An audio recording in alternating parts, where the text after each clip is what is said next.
Top of the morning, top of the morning. Welcome, we back. We live in this bitch, you feel me? What's good with it? Early in the morning with it. Still got the wave cap on, dread cap. Um, I gotta start off with the intro, man. Let's start off with the intro real quick.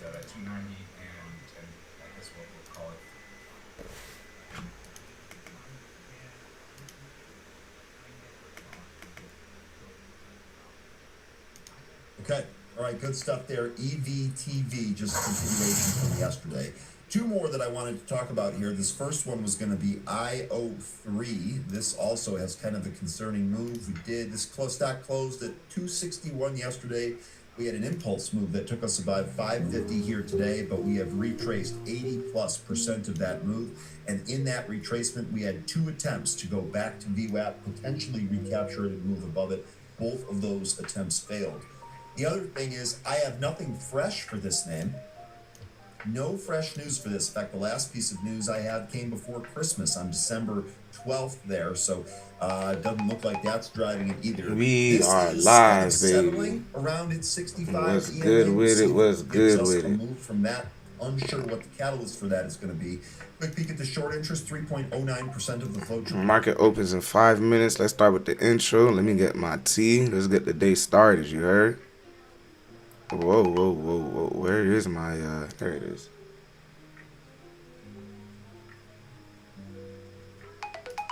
Good evening, ladies and gentlemen. We are tonight's entertainment.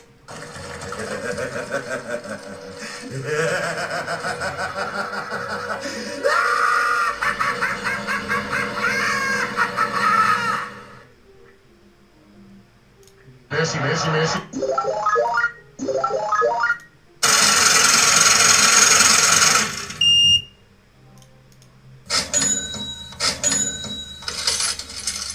Let's go, nigga. Let's go, nigga. Crypto. I gotta do the Bitcoin one. Hold on.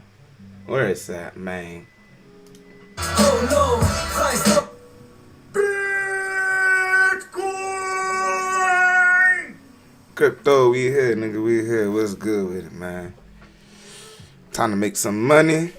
About 3 minutes till market open. CPI data came out about an hour ago.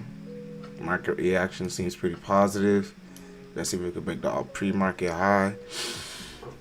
So yeah, so far so good.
Two minutes till market open, man. What's good with it? It was like the one ring that ruled them all. It was so shiny. All I saw was LOTR. And I was like, is it going to be a Lord of the Rings day here today? Do I need to practice speaking Elven again?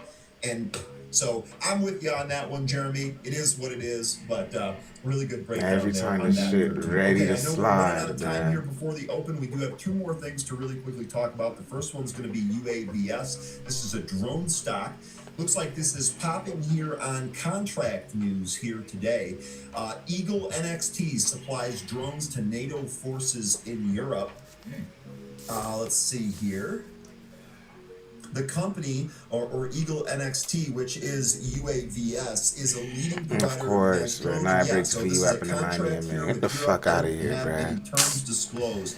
Numbers and PRs, folks. Numbers and PRs. You should do it. Really quickly, looking at the short interest on this, 3.54% of the float shorted, 1 day to cover. On average, it trades 5.8. It's on 8.8 today. Float is 42.22. What do you think here, UAVS? I'm just looking at the chart on this one. This has been a stock we've traded lots before. I mean, this was even going, this was still a stock that was being traded way back in 2020, 2021 when we were getting news of Amazon potentially or partnering. And did it have a different name? Because Dara here, I love this. UAVS is the company that lies to bump up their stock price on fake news and then change their name. Look at their history, Ryan. They changed their name. UAVS is the ticker that I'm referring to with that Amazon that was so let's look at the chart on this one. Past several days. Now, all of a sudden, it can't do a gap and go now, bro. On CPI, all of a sudden, bro. Fucking bullshit, dog. Oh my god, that should be disgusting, bro. Come on, bro. You went from being up 0.21, all of a sudden you can't move, bro. Now you can't move. Oh my goodness, that's crazy, bro.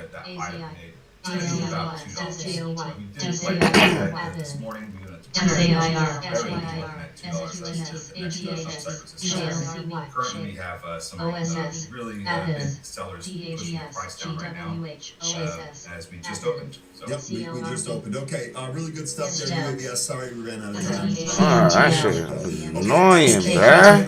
This is another one of our movers. This actually popped. I was not quick enough on this, so I don't have a position on this. It did look like maybe that was going to go take out. Now it can't move at 9:30 all of a sudden. All of a sudden, it can't move no more. SPY can't move anymore. Come on, bruh. This is the type of manipulation I be talking about, dog. Systems getting that U.S. Army contract. So, I like VEL though. I mean, I think that all of a sudden it can't go. It can't move now. That's this bull. This is such a bull. This move right here is complete bullshit, bro. Bullshit, bro. Okay, this is actually a really impressive move from a four-handle deal here. I do see some resistance. Bro, that shit was ready to slide this morning, bro. I understand the pullback. Come on, bro. What is that? That 15 EMA on the 5? See if this can recapture VWAP. That shit crazy. Every time I'm in the play, bro. Somehow it gotta be weak as fuck. As soon as I'm not in the play, market want a gap of 80%. 0.8%, 0.6%. Fuck out of here, man. That's crazy, dog. All of a sudden, this shit can't move now? Now you can't go. You had this nice, crazy move. You give it back. Now you can't move at all. So you're going to be stuck here the whole day. God, bruh. That shit is annoying as fuck, dog. On CPI data, bruh. On CPI data. Looking at that 350s. Dog, what the f... this shit. I don't know about this one. I don't like that chart going in the open. Maybe it performs better in a great recession. Okay. Sorry, really quickly here. PEYN. This is one from our guest here this morning. They were talking about this. This is trading higher after the company raised its 2026 revenue guidance. It's pulling out of the open, but so far it's doing an all right job holding on to that $7 handle. We'll see about PEYN. What else you got for us? Get a shit, bro. Oh, now I can't get past these two moving averages now? All of a sudden? Get the fuck out of here, bro. Get the fuck out of here, dog. That shit's annoying as hell, bro. Then make it a lower lowercase L and you're fine. Oh, good stuff.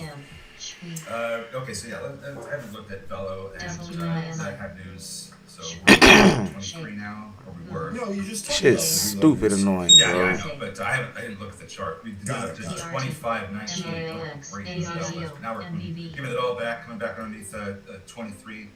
Could potentially lose 22 as well. Glenn here saying that this is into the weekly cloud. So remember, Glenn uses those Ichimoku clouds. Glenn, is this a buy down here? Is this a possible support? PDYN pulling to the bottom end of the VWAP standard deviation band. So this is obviously through the VWAP. Maybe it goes to 680. That would be our 65 EMA. Maybe we get a bounce there. New York wants to regulate Roblox, Jay. That's the news from yesterday. It was toward the end of the day, so I didn't quite catch that. We looked at this as a potential reversal with how oversold it was. It's coming down to a square trend line. They know this move bullshit, bro. At least let it test the pre-market high, So bro. far, we're starting Like, damn. Give a nigga that. I'm looking at here. It's going to be $80. I think this thing is going to go to 80, but it's going to find some resistance there. Good shit, bro. And I'm down 12% because of they fuck ass, bro. 20-day SMA is also in that same handle. That's going to be a tough area for Roblox once it gets up there, but there's enough volume to I agree. We might see that 80 as we speak here. This was trading up just as you were talking about it. So, okay, good stuff. All of a sudden, this shit can't move now. All of a sudden, bruh. Fucking ridiculous, dog. That shit is annoying, dog. 7 Aton. Let me put that on screen here. 13. So we drew that trend line. I'm still waiting to see if we redraw. Yep. Yeah, I'm waiting because we just came down to the 200 EMA and reversed. So looking to see if we can actually get through VWAP. VWAP's been a bit of a pain since we lost it earlier this morning. Haven't been able to really hold above it. So if we can get through it here and continue to hold above it, we might see some of these bullshit, dog. starting with fucking annoying, bro. 250 could be the next one that has some really large size, but there might be some other areas on the way. Like I see some sellers at 220. We might run into some problems there as well.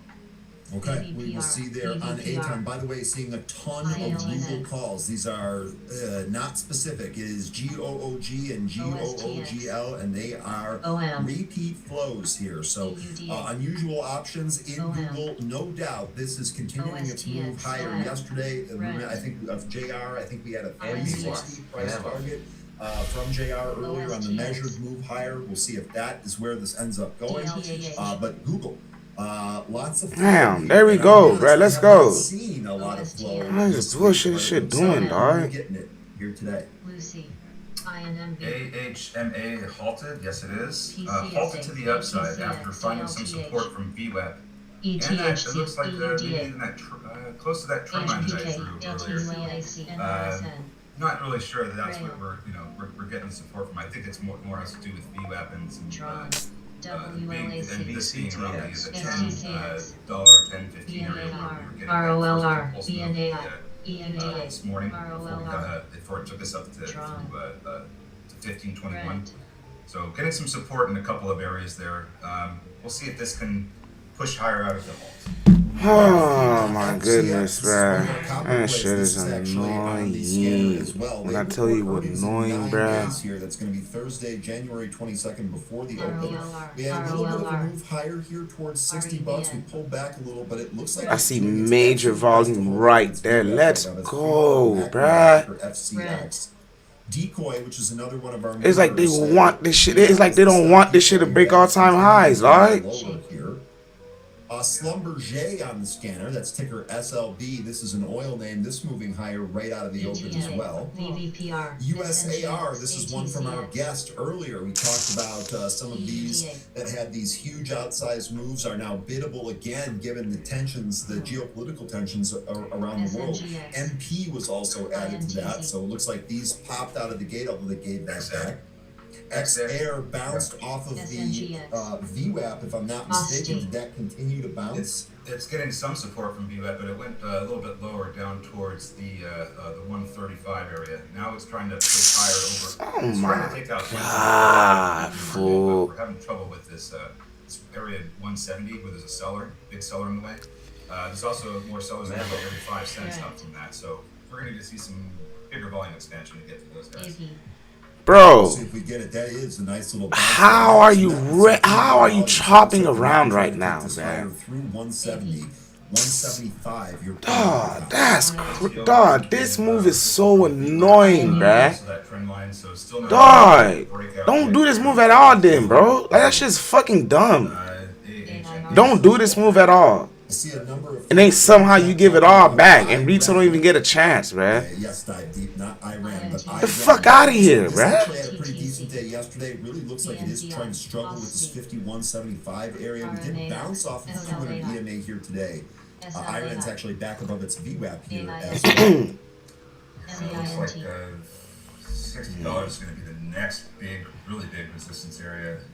Why make this move, bruh? Resistance around 57.50 or 54.15. I would say those are the next resistance areas from here. Can I check that? Sure. Check that. ISMR, this having some more continuation. This is actually a pretty sweet chart. We talked about this one around 9. It dipped as far as 8, but back here at 12. Actually, I missed this one. One of my buddies has traded this one. Should have followed him. Nice move here, IMSR. And by the way, XAIR still flirting with 170 here. We'll see if it's got the strength to break that. Looking at meta here, and we've just kind of here because there's some. Thank you. Let's start this move, man. Come on, let's My go. big chart for this. Sure. I think that'd probably be a good idea. So there's a couple of things I'm looking at here with meta. We are under the 200-day SMA, so not great there. We have been riding above the 50-day SMA to the downside, and that's a little concerning because now we've fallen beneath it. There's a trend line that I think we're coming down to for support, but I think we're going to be getting closer to the 500 SMA pretty soon. If you draw another, there's a one particular trend I'm looking at is going to be from the April lows. If you start there and draw it to the low of November, I'd say that if we lose this trend line, it's probably going to be pretty. Like we're probably going to come down. I would say maybe 5. Niggas game full over left and right. We can end up Niggas game full over left and right. Just looking at this chart here, with the trend line with the 500 day and with the volume profile, which gives us these volume shoves, it sure looks like the next morning, the next move here is a rollover of 600. And to your point, if we end up breaking 600, which really coincides with this trend line here, I almost think 500 is probably your next stop.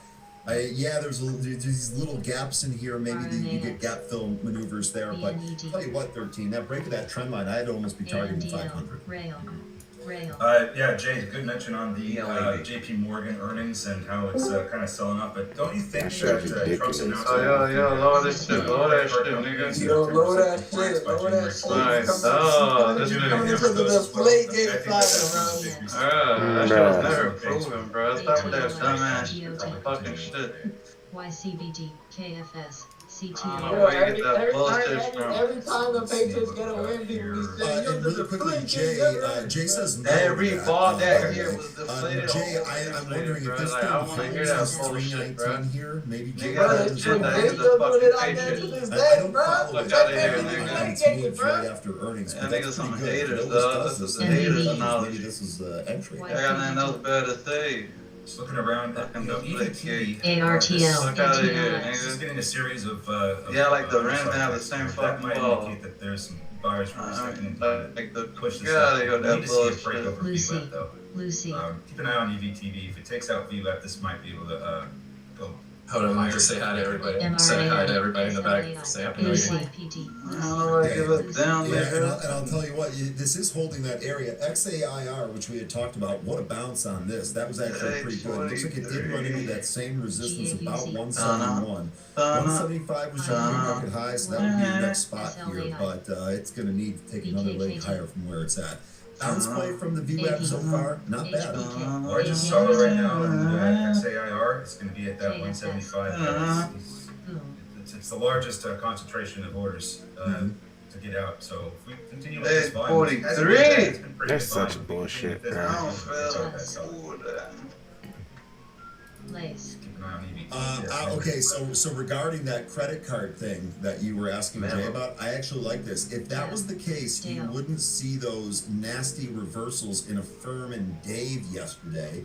That's actually a good call. Here's a look at your Affirm chart. ENED. Here's the reversal that you saw. Here's the move. A big move down. Looks like that's extended more here today. Here's what your daily chart looks like for Affirm. That shit is ridiculous, bro. $65. Just straight up ridiculous, bro. Wow. CIFR. Wow, bro. That's working out just fine. Fuck, dog, this, Let's see if it I like, the SMA. I currently have that at 80. this is, you give a big ass volume bar right here. You stop it from, dog. I see a couple more here, although they're not huge. BKKT. This was being swept like crazy out of the open here. It does look like they've slowed down. This whole move right here fucking retarded, bruh. RBNE. Dumb, dog. This is another one that we talked about on those materials. How? This don't even make sense. Both of those pulling back from the open. Sorry, 13. There's to add to that, there's also CRML, which could also ATLX. those. That's crazy, bruh. That's, man, bruh. Earlier, like toward the end of the year, actually, I think the bottom might have been actually December 31st. UAVs. It started taking back off as soon as the new year started, taking us back towards the $16 area. BKKT. Seems like $16 is a bit of UAVs. a tough area for the price to get for. So I'd be watching 16 for a breakout, and support appears to be maybe down around 1250. That's for CRML. All right, let's see. So we're still waiting for EVTV to do something. It got rejected in that last candle. Still trying to make its way through VWAP. ATLN did come back up to 2, but it's still struggling with that. Decoy BKKT. hasn't really been able to recover. It's more sideways right now, AGIG. trying to establish its footing. Lord of the Rings isn't doing much. UAVS, here we go. This is actually going right now. UAVS looking for a new high, trying to break through 2. Boom. GOVX. XAIR still struggling with that MKLR. 175 area. MKLR. If it holds up here, maybe it rips. Maybe it tries and goes higher. But SLAI. on those calls, I'm seeing the June 14 calls getting swept up there. 100K bet, 82K bet. Micron, MVV. kind of having a tough time here, which means Mud is doing pretty well. XAIR. It's looking like this is this daily chart is looking a little bit like it could be starting to turn over here. Now, just to reiterate, I do think that this eventually goes That shit higher. crazy as fuck, bruh. I promise you, I think dog. it's gonna have to come back in. I promise you, this shit's stupid. ATLX. And then continue to go beyond the 360 price that I've marked ATLX. off and higher. I just don't know what that kind of time frame WIMI. that's going to look like, but we are getting pretty close to that 360 area. Okay, and XAIR, that was close there. I thought it was might have to interrupt you, but I didn't. It stopped right at 175 again, and it's actually pulling back here now. XAIR. PDNY, Such a bullshit move, bruh. Such bullshit, dog. I can't believe this shit, dog. I can't believe that trade. I'm like, CPI coming out. Nice bounce there. Nice gap. It gives everything back now in the red. Like, Moving through its VWAP. like the whole move to all-time high, it grinded its way up. It wasn't like it's... I'm with that, boys. With this flag, saw you. You already talked about UAVS. Look at that move in UAVS. Fantastic. This actually almost to a That's such... Dog, that shit is crazy, bruh. taking the price almost to about that resistance. Bro, I'm about to leave you, dog. You had it. It's up these two candles, right? I got my drug test to it. Now we're backing off. RBNE. You hear?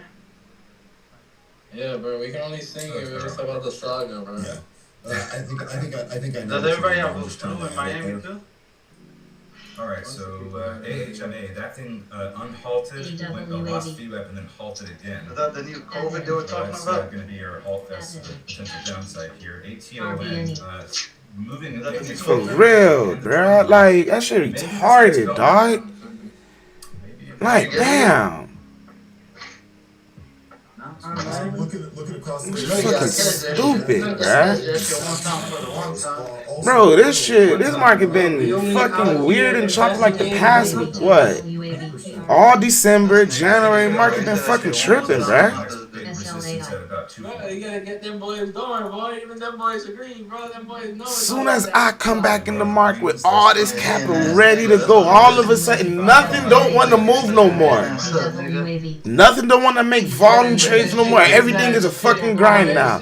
But when I wasn't trading, every other day gap up 1%, gap up 0.7%, 2% gap up days. Now it's quiet. Now it's chop fest.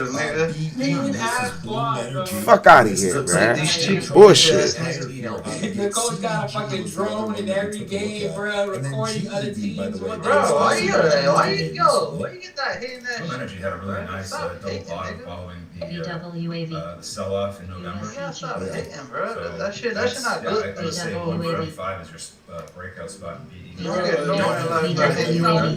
Pictures out here got the best offensive line in the league. Give them some full line. That boy Drake Bay ain't going nowhere. I'm just gonna roll through some of these other Put stocks that man here on the that we're taking a Dolphins. look at. Where you going on the Browns? XAIR still bouncing. That nigga on the Bounced again after Dolphins. another view Oh, that's what it upward. is. You want Drake May. That's what it Now is. above the pre-market highs. Nah, you seen Mike McDaniels? They called him in for. He had an interview with the Browns.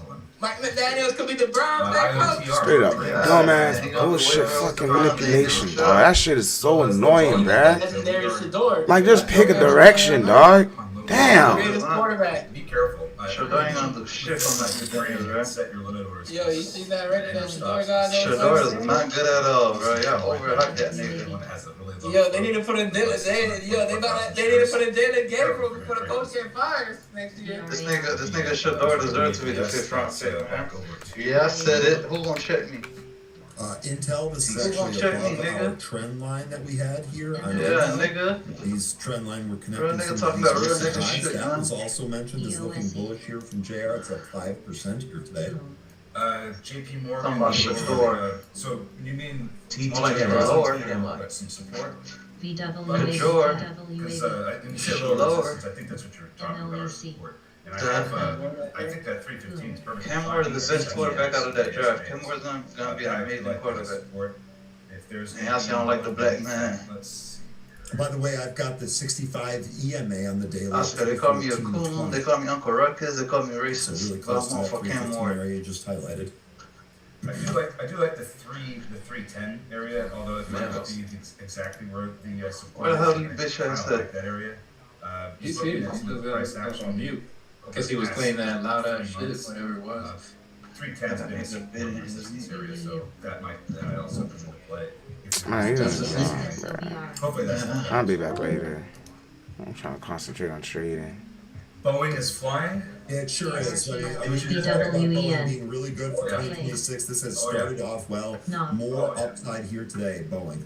Look at this. Oh, it's BWEN. great. Great. This actually looks like a little bit of a breakout here too. Oh yeah. As a matter of fact, we just took out the 2025 high. From So- July, right? Yeah. Yes, sir. And that also resulted in a gap fill from January 2024 gap. Now we're at a little bit of resistance. I don't even know if you should be buying puts or not. Last price action that we had. I'm guessing we should. And, all of that is going to be from about 245 to 268. MRNO. Looks like there's going to be some resistance at about 260 given that consolidation from December 2023. So as we approach that, YHC. that could be where we see That shit is fucking annoying, bro. Okay. Really quick, Cam saying, Ryan, can you guys check some of the oil companies? Yeah, sure. Again, that started with the whole Venezuela thing. Now we have the tensions with Iran escalating. That's having an impact on some of the oil names. Here's what your CVX daily chart is. This is actually trading up to the impulse move from the back of the Maduro news. We'll see if that goes higher. You had also asked about XOM, ExxonMobil. This looks very, very similar here. We actually have a trend line above that has it about XAIR. 128. So I still think there's some more upside here, about 2 points till we get to that trend line. The one that I took, COP, here we go. Here's what the chart looks like on COP. Compressing here, still think that this can actually rip above 100. My target would be 105 if we can get there. All of these oil names having a decent day here today. Yeah, Exxon has this trend line. SOGP and it's and broken NBC. over twice, well, actually 3 times SOGP. already, and it's come back in every time. Knob. I would like for the price to kind of remain above this. It looks like Q's wants to lead the chart. Cause why fucking tripping, bruh?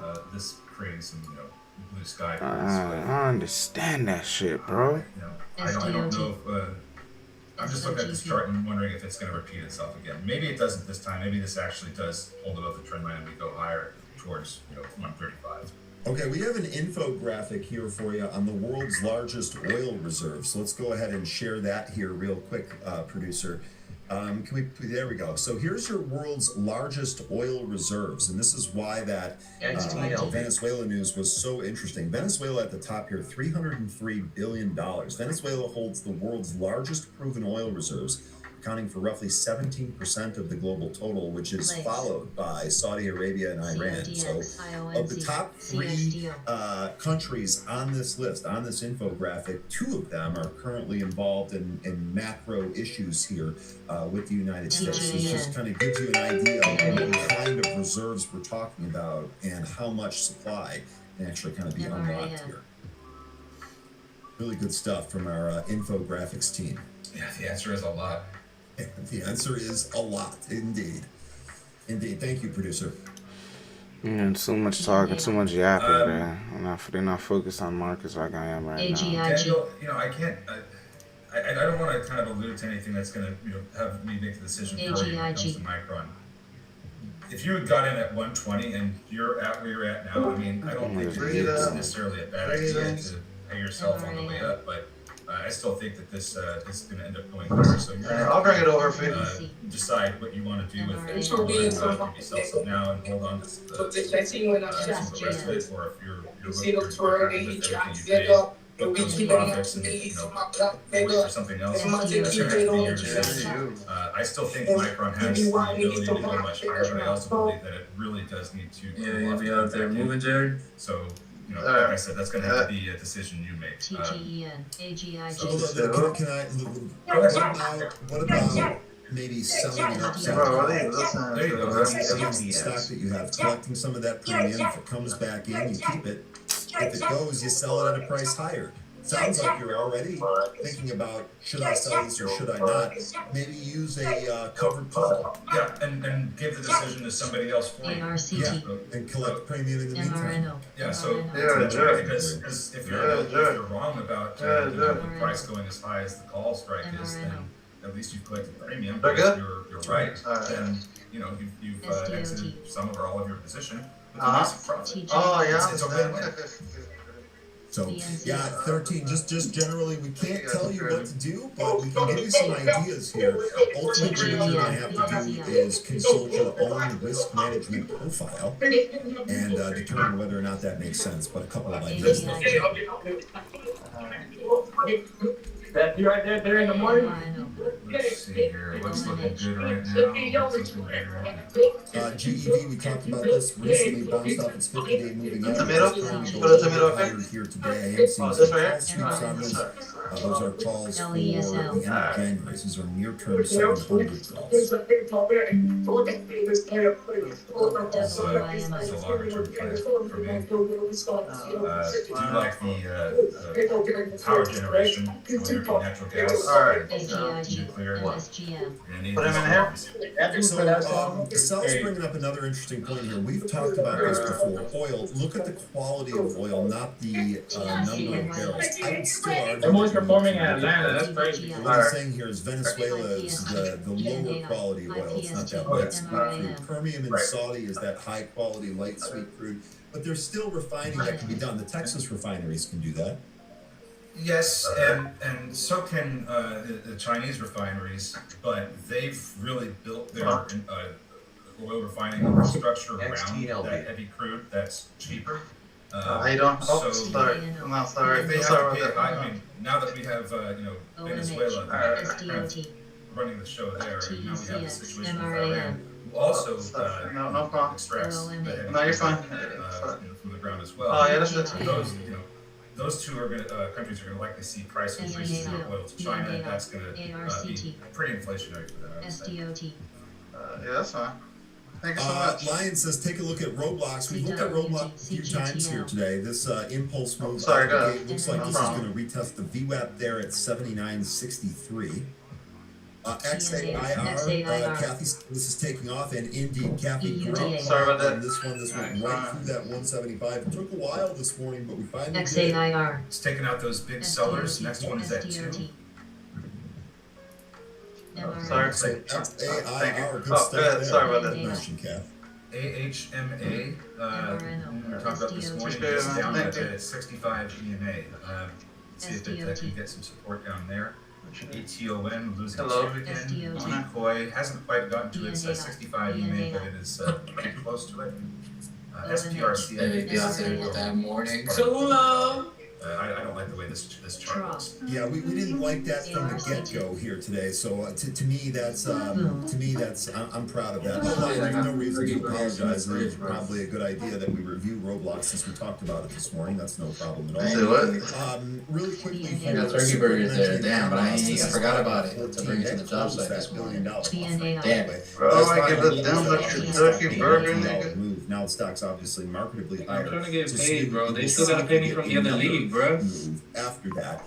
Here's one of the things that I'm seeing on Nigga, where's my Look money at at, these bro? wicks. Yeah, Look at these everybody's wicks still above waiting that on we the have league on money daily from Nah, basis. nigga, nah. You been winning all I your would bets. want to try Nah, and voodoo recapture work, man, like, this you just not pretty paying soon. me, I nigga. don't I'm think it about to just do the necessarily needs to opposite, do it man. today, but I I'm would about to want make sure to you try lose this everything, pretty bro. soon. Otherwise, What the I fuck actually is this would nigga, just man? WRB1 rolled over and retested What type of 11. nigga this is, If we nigga? go back to the nigga. we recently took out, let me zoom You out think a the little voodoo bit come here. for free, We had the nigga? same look. We had the same type of wick formation here. Nigga, what's We the tried That's that to white. hit That's that white magic, nigga. I'm not even getting paid from down. Some from the white folks magic. freaked out, others added, That's and right. now here we are. We've So what put about that out. So nigga? we're seeing something similar up here. And I'm not getting I would say we no really commission want of that these shit, bro. recaptured. Otherwise, Yo, I so actually would not do be we got shocked different by colors? the Do we got $11 blue and red? retest to the downside. Nah, here. That's nigga, you fine. just got white magic, you got dark magic, man. The white one is to make sure What you everybody mean? wins, What about nigga. The what dark about one is when you sacrifice shit. What about crema magic, bro? Past several Café days. con leche magic. Ain't Crema. no Get crema that- on this shit, bitch. The next 3 Crema. resistance areas In I have between. would be 16, 18. And A between little these bit of cheeks, light, nigga. a little bit of dark. And between these Honestly, cheeks, looks yes, like nigga. it looks like it hurt us talking. Pull here. Might get lit. Let's talk about it. That's it. Oh, XAIR well, looks holy like it bitch peaked ass above up, 2 bro. there, so we did That go boy to has that himself $2 on level mute, bro. He briefly, probably looked screens above, himself pulled to back get- All y'all towards do the lanes, is All all y'all y'all do do is is ignore that ignore shit, that. nigga. I don't give a damn about No, you. it looks like it's still trying to take out They the got here SARs at farting and 204. shit. Yo, we need to figure out, the Just Steelers where are the moving price on went. from Mike Tomlin today or what? Flock. EVTD, this I is got all not these having the niggas day on it started Discord, with. man. Now That's this is all we down need to close do. towards the 200 EMA. Oh, I'm so sick. Starting to come back up. They already So had I'm John not Harbaugh sure as a if Before, Before, bro, I So hate I've being got- sick. I hate calling out We'll of see if we can work, get bro. up there. Got some Oh, sellers right? already at Fucking 354. They already around, they already 360. interviewed John Harbaugh here. MRNO. Here is your CGTL. Gosh, bro. Aton's done. This thing just Your lost body's its at 200 EMA. restore. AHMA, this is down at 65. I hate having Trying a to get cold, some bro. SNBR. Not only, I mean, the Listen thing to here Dale, with we're Daytime, not fucking only up did it because lose now that 65 I feel EMA, like that support I can't was even 200 do this EMA, job excuse right me, now, that we bro. talked I'm about. just- This thing straight up rejected I hate the trend taking line breaks, that we had man. added there. So I would agree with you. I think this thing's CGTL. probably toast. Yeah. SNBR. SNBR. Red wire pulling here, entire market pulling, by the way. What? It actually XAIR. completely reversed the CPI print that we got this morning. Yeah, mostly in line, I think, is what it was. Yeah, mostly in line, a little bit light on one of the SNBR. month-over-month numbers. XAIR. Serve. What's that? How does it feel to be? XAIR. XAIR. Interesting. Both highs from yesterday and today are the same. in the spot. Yeah, so we opened a little bit higher this morning, went up to the exact same high. XTLB. We hit yesterday, INTZ. came right back in, and yeah, now we're selling off. I would say maybe the SPY finds support around 692, somewhere in that handle maybe. We'll see. Cypher Mining, this says it's actually pulling back. Lost the VWAP in the process, but might be trying to recapture that one. CANF.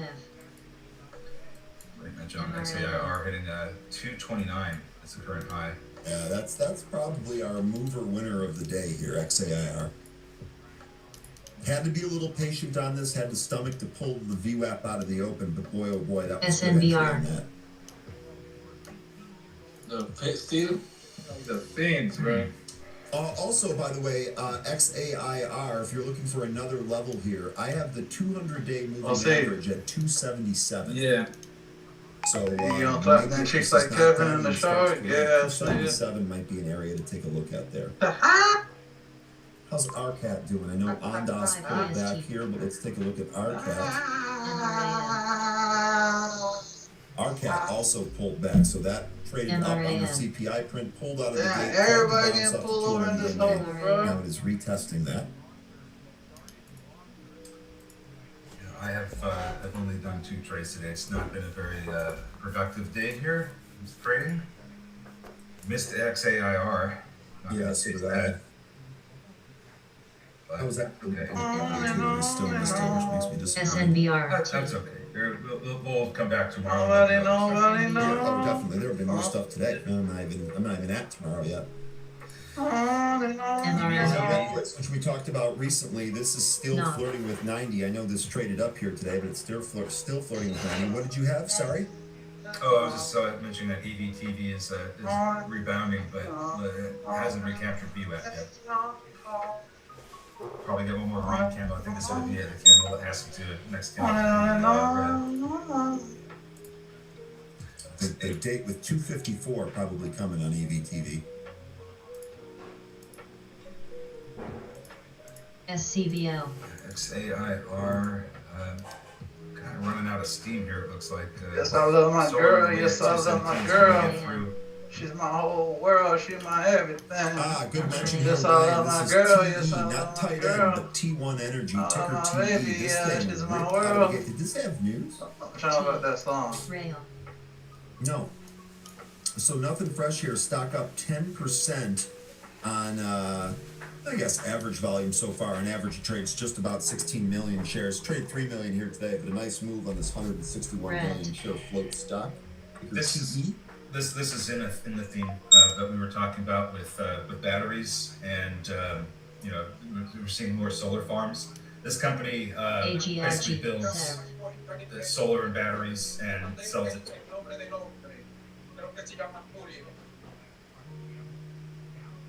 MING. Was Saturday more about Caleb winning it, or was it about Green Bay collapsing? It was all about Caleb Williams, man. Okay. He did it again. You see the throws this guy made in the fourth quarter, man, is second to none. And he had another top 10 throw of the year falling away. Rome coming across the field, 4th and 8. Another dime, man. So you look at their fourth quarter possessions. Rail. Field goal, touchdown, touchdown, touchdown. Like him and Ben Johnson came to life, man. It's like I said, it's that quarterback position is married to offensive coordinator. They got to be both of them. And Ben Johnson did a great job using motions, getting Zacchaeus on the linebacker. Boom, using motions to get Loveland. Quay Walker got to guard Loveland. Like he creating mismatches.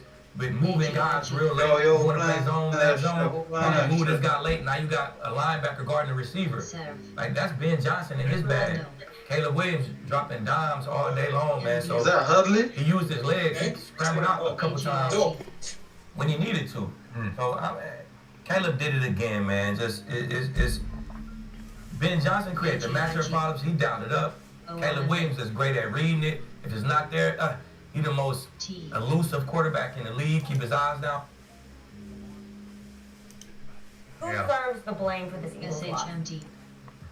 I did pick the Eagles before the year started to win the Yo, NFC. bitch ass nigga, you can say good morning? No, because you come in here yelling 9:30 when I trade in the morning. I don't got time for that. Nah, I hate when I said lower my shit. No, bruh. I'm not lowering my shit for y'all. The fuck? I need my shit on to trade. I don't lower my shit. I'll just mute. Because now when I mute, because now when I mute, you ask where I'm at. I just mute. I don't have time to lower nothing. I ain't lowering nothing, bruh. It's called a courtesy, nigga. Nah, not when I'm streaming. Fuck your courtesy. I'm here to make money. Money comes first before your courtesy. I can't even hear you. Your shit talking over you, so I can't even hear you. It didn't really show up for a game they should have won by 3 touchdowns. Your shit comes first. Handle your shit first. Then come on. Then don't ask me to come on then. If you beg me to come on. What the hell? I can't. Exactly. Nigga, I said come on, but if you can't Exactly. come on, you do your shit. Exactly. Nah, you don't do that. You never say that. You nigga, bro, you literally be asking where Hudley at. You literally be asking that shit. Shut up. Yeah, I asked that. Okay. All right. But you know that I trade every morning at 9:30. But you know I trade every. No, you don't. Then why don't you hit me up? So why don't you hit me up after 9:30? Exactly. Yeah. No, you think about it too. It don't matter. It don't matter. You think it's the same boat.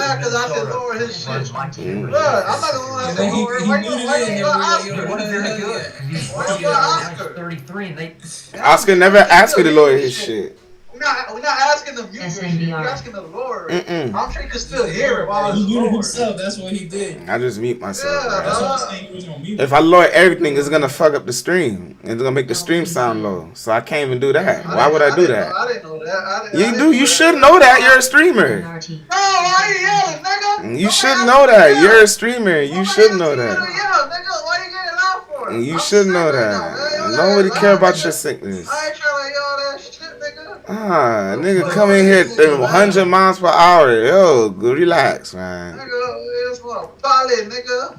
I'm not. I'm literally trying to trade. You the one who wants to be center of attention, right? You lucky the market's down. I ain't make no bread right now. I lost $100 today, though. I had to cut my losses quickly. The market tripped. I'm gonna wait, though. If I ain't cut my losses quickly, I would have lost another 300, bruh. So this hasn't been my best trading month. How'd you come on and not trade? You lost nothing. You see how life works? Hold on. You see how life works, dog? This past week, I lost 231. And this past 3 months, I'll say like the past 2 months, my trading been choppy. The past month, I'm down minus 780 now. I've been cutting losses quickly and shit. It was one trade. It was one trade that was my fault that I lost 400. I ain't want to cut losses. The other rest, you know, it was small losses. But I ain't tripping though. As long as I'm cutting my losses quickly, bruh. We do it. Past 2 months been choppy, bro. I ain't gonna lie. I gotta get out of this chop zone. Oh, pro football playoff. Let me see if I bet on that. January 17th. Oh, it's Buffalo versus Denver. Oh, you lucky. Oh, I ain't gonna lie. Patriots losing. Patriots gonna lose to Houston. Good luck, man. All right, bro. Drake, yo, listen to me. Did you see what the Houston I told you niggas about the corners, bruh. Lassiter and Stingling locking shit up, and then you got the safeties with Bullock and them boys and Petit, and then you got the linebacker. You got them fast ass linebackers with Toto. All right, bruh. Good luck. dropping shit too, nigga. Why? Because Lassiter and Stingling was on that boy. That's why. No, nigga. Okay. There's that one play. I think it was first quarter, right? Okay. Where DK beat us. How many points they scored? How many points they scored? Huh? How many points they scored? SNBR. They scored 30. Hold on, let's listen to it. Let's listen. 30 to 6, bro. Wait, I'm about to share the screen. Let's listen to what Skip got to say about the Eagles' pathetic Did you season. realize what I was telling y'all boys? The fourth quarter had all the points in every game, bro. The games don't start till the fourth quarter. Look at that shit. Oh shit, that boy, we got somebody up in here joining us for the Deflategate saga. Bro, stop saying that dumbass shit, bro. Yo, Deflategate saga. You joining the Deflategate saga or Viton getting fired? Yo, Matt. Yo, I don't know. My team gonna get. Matt, you watched the game yesterday? DK Metcalf was dropping so many balls, right? He dropped a wide open touchdown off the on the yacht route. He tried to speed pass on the yacht route, right? When he actually beat Singletary. Was it Singletary? Stingley. He beat Stingley. Yeah, Stingley. Yeah, he dropped that. That was a wide open touchdown, bro. That's what demoralized the team. NXTT AGIG. And then got a putting point up there. points off those turnovers. He think the They don't really have no weapons. yeah, he think that's gonna happen to the Patriots. Nigga say the Patriots. Nigga, the Patriots got the best O-line, one of the best O-line in the playoffs. They're gonna leave him. They're gonna leave him there, Max, so he could break the record. You I'm heard? telling you, bro, that Houston defense is something special right now, bro. I'm telling you. Yo, is CJ Stroud turning the ball like down the Patriots putting points on the board. That's fact. Listen, hey Jerry, I ain't gonna lie, bro. Like the Patriots is good. Don't get me wrong. I follow the Patriots, but that Texans defense. Telling you, dog. I'm trying to tell these boys, bro. They think I'm over exaggerating. Listen, on every level. Go ahead, man. That pass rush is nasty. Like only thing that's gonna help them out is the Patriots. The quarterback has to be mobile. No, the quarterback is mobile. That he has to really be mobile. He's going to have to really run. Like, he's going to have to run 50, 60 yards. You know what I'm saying? Did you see our pass rush against the Chargers? Yeah, but that's the Chargers. Come on, bro. That's the Chargers. And what I'm saying is, now it's going to be a good game. You know what I'm saying? I fuck with the Patriots as far as how they've been playing this shit. They've been playing really good. And we got a better running back in games as well. We got a better receiving core. Then, don't sleep on the combination of Woody Marks and Chubbs, bruh. Y'all don't have the better receiver persons that have the Patriots against the Rams at the Super Bowl. And don't forget, they got Nico Collins. They got, bruh, don't sleep. I say y'all don't have a better receiver core than the Texans. No, we got better than the Steelers though. But guess what? Nico Collins might be out. Concussion protocol. That's cool. They got Higgins. I told you about that boy Higgins in the well. Same size. You feel me? Nico though, bro. I'm telling Nico, nigga. We got Gonzalez. Nigga, we good, nigga. Yo, I'm telling you, bro. It might be a blowout. Listen, y'all not understand. Yo, the receivers. First of all, the receivers. You got 2 6'4" receivers, bro.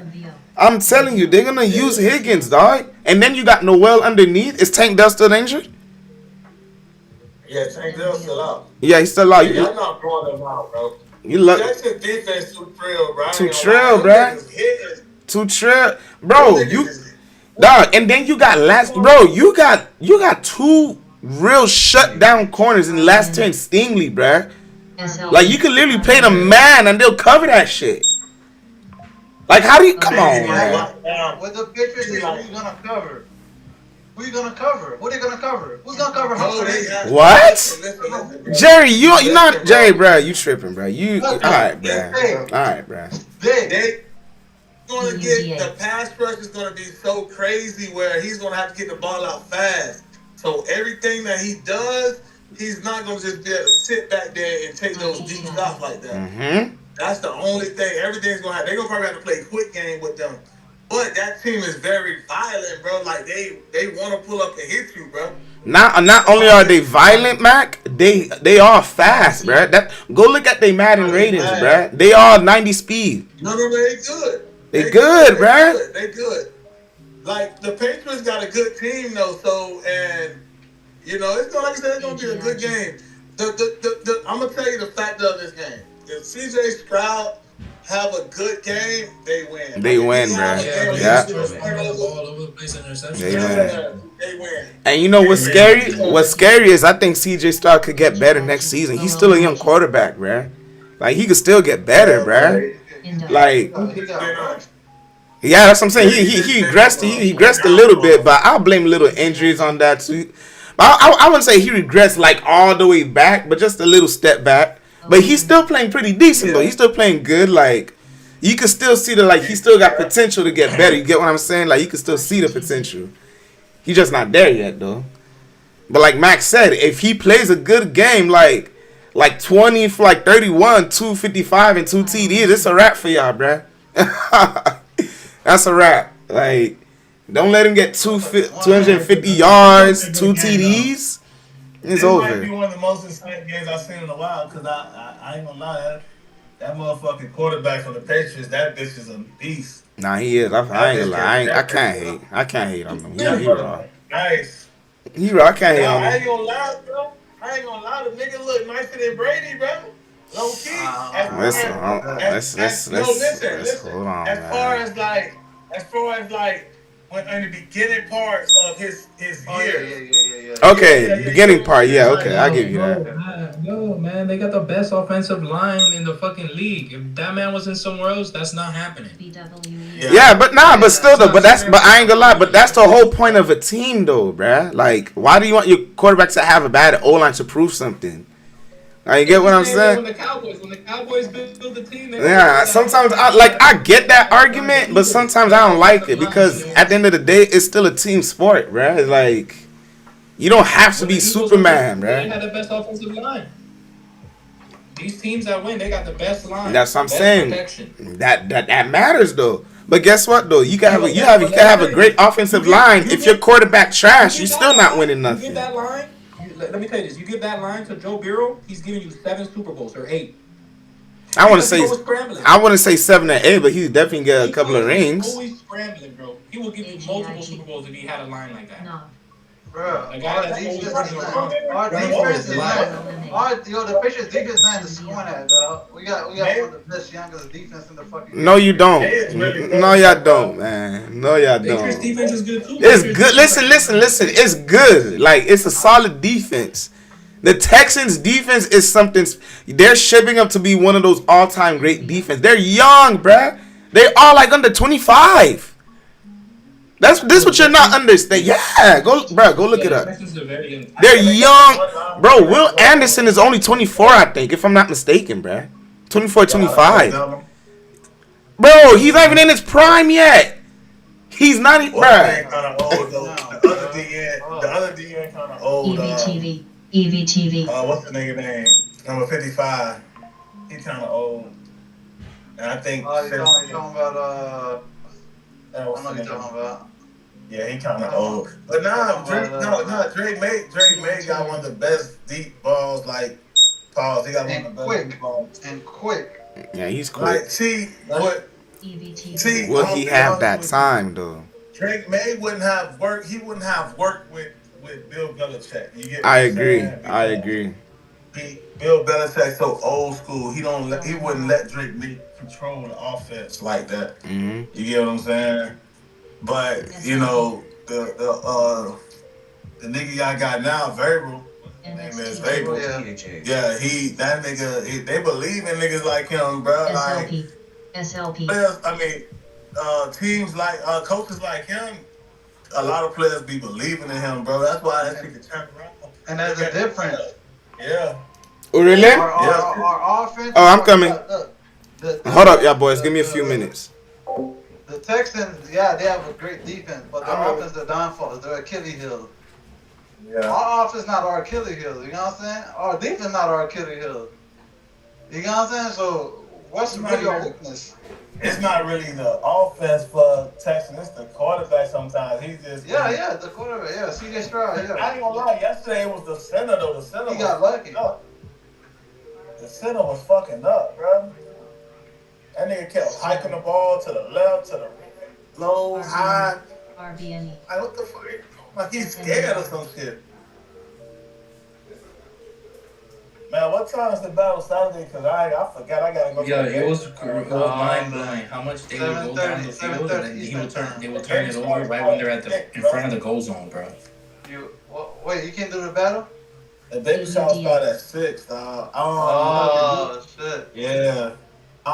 Shit. What I can do is, if we probably gonna do the battle till about like 8, huh? Yeah, probably. Yeah. Because remember the other cars start first. IONZ RGTZ. Okay. Boom. What we doing? 13 rounds. SNBR. Yeah. Troll. Well, you have another baby? No, my cousin. I said, nigga, why you having a baby shower at 6 p.m., bro? All I hear is just babies everywhere, bro. Yeah, this nigga really trying to have a party, bro. Yeah, like a baby party, bro. Yeah, then he talking about he having an after party. I said, yo, when Jerry was getting the other baby, Jerry was like, yo, hurry up and go get the baby, bro, so we can all have a party. For real. The baby party be fun, bro. Like at the crib. Y'all come, y'all, all the boys, y'all. We all the boys together, all the girls together. Nah, the baby showers are the funniest shit with the bottle shit and everybody's trying to drink the thing down. You know, nobody be trying to string around their waist and they be slinging it like it's a penis. They be trying to put it on they be trying to put it on like the, what's the name? Like the bench, like the soda pops. You ain't never see that shit? That shit is hilarious, man. That's crazy as fuck. That should be. Hey, the food for the baby showers, bro, them shit be the best. That food be gooder than them motherfuckers. I don't know what type of food, but we be eating good like a bitch. I had to go to the crib. They got like a lot of people throwing up in my daughter's goddamn class. Yo, so like nigga, I was saying, so you only come when Mac is here, nigga? What you talking about? I just got nigga, on. we been saying Discord, nigga. That's what I'm saying, cause Mac just got on, nigga. We been on for the past 30, 45 minutes saying Discord, nigga. Green ass niggas, dog. Nah, you do know. Mac, they on out. You on my word too, right? You hear me? Yeah. Mac, they're gonna keep him there so he could break the record of Davis of Marvin Lewis. Yeah, he already tied the record with Marvin Lewis with the most loss. Next thing you know, he stayed there making 8 for 8. Yo, all I know is the Patriots, IONZ. man. They ain't ready for their Achilles heels right now is their the Texans O-line and the quarterback, bro. They got a great defense. The same dude who predicted the whole thing for Indiana and Miami has the Patriots versus the Rams at the Super Bowl. Yeah, Patriots going to the Super Bowl, bro. Oh, okay. I think it's gonna be Patriots versus Seahawks part 3. I want it to be the 49ers versus fucking the Bills. I don't think y'all won't smoke with the Seahawks, bro. What? Yo, and you know what's so funny? The Jaguars were supposed to win that game, but the thing is, in a perfect, Josh Allen gonna go out there and knock out the Broncos, bro, in that first game, bro. You gonna see it. Y'all good? Hey, listen. The Broncos are the worst first team in history, bro. The Broncos, but they had the best record.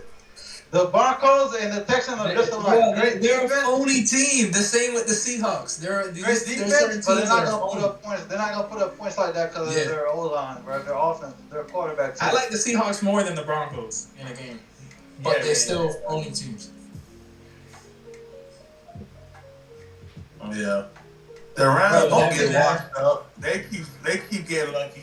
They finna get washed up. I thought it was the other way around, but honestly, that Bears and Rams game is gonna be crazy because they've never played each other. And Bears finna beat them boys, Watch that change. The Patriots gonna shock the world, bro. Watch, bro.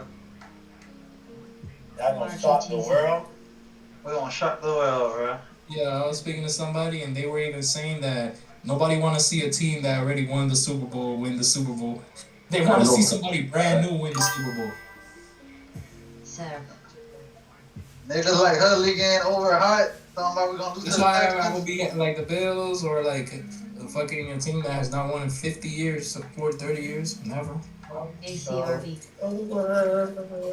The Bears only got one Super Bowl in that Walter Payton era. That shit was like 86? ACRV. 83? We gonna shock the world, bro. INTZ. Drake May's ready for that. That nigga's not, you know what I'm saying? He look like he got no fear in his eyes. He welcomes a defense like that, bro. Okay. Drake May was spraying the Texans on that one, bro. He what? He was spraying the Texans were the one that won. No, he wasn't, bro. LPCN. Yeah, right. You want to show niggas, man. Like, you know the nigga that want to fight the biggest guy in school. That's Drake May, bro. Them niggas dog. Listen, bro. I ain't blazing them, bro, but Texas really got a fucking good defense, bro. Like, I'm not just saying, like, cause they gonna hit you, bro. INTZ. OMH. You get what I'm saying? They not gonna, them corners are gonna pull up and hit you. Like, them niggas is not playing, bro. Them safeties is gonna pull up. They hit, they get sacks, they get turnovers. Yeah, bro, them niggas is nasty, bro. No, that's it. So, May gonna have to be on his A game, but he can still win and he a good quarterback. You know what I'm saying? I'm just saying that nigga really gonna have to be like. And our defense is there. You know, our defense complement our offense, bro. Gosh, man. Our defense got it too, bro. But the Texans offense don't complement their defense. I don't think y'all gonna be able to run on them like that though, like I was doing on the Chargers. Stevenson, no, their O-line's trash, bro. We're gonna get to the quarterback. You see how many times he fumbled yesterday? It was because of the center was doing some dumbass shit. He was hiking the ball low, hiking it to the high. Like, he was just wilding yesterday. We gone so over the definition of real. TITN. XAIR. XAIR. We're gonna shock the world, bro. We're gonna shock the world, bro. I believe it. Like, this is our year, bro. You believe you can fly? This is our year. You believe you can fly, huh? I believe it, bro. I'm telling you, bro. Yeah, put some respect. Put some respect on America's team. Okay? Hey, you can check my cooler in my freezer. Good ass nigga. What?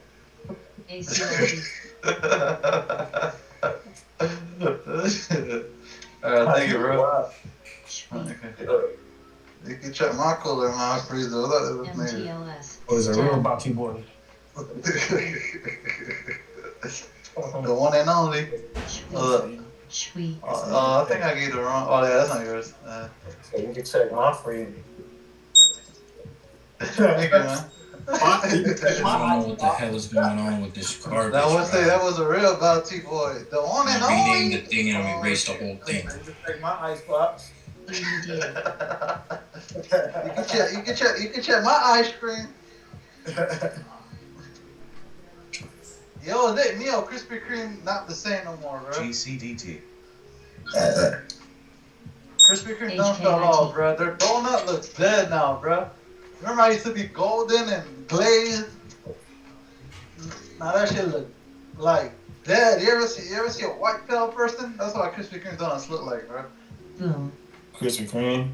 Yeah, that shit not the same no more, bro. They changed the ingredients. Oh my gosh, bro. Why can't I open this file, bro? That shit don't like you, nigga. This shit fucking tripping, bro. I can't believe Hudley, bro. I can't wait for that game, boy. Shut Hudley mouth up.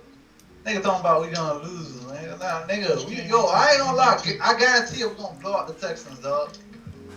It sounds crazy. I know it sounds crazy, but we're blowing out the Texans, bro. No.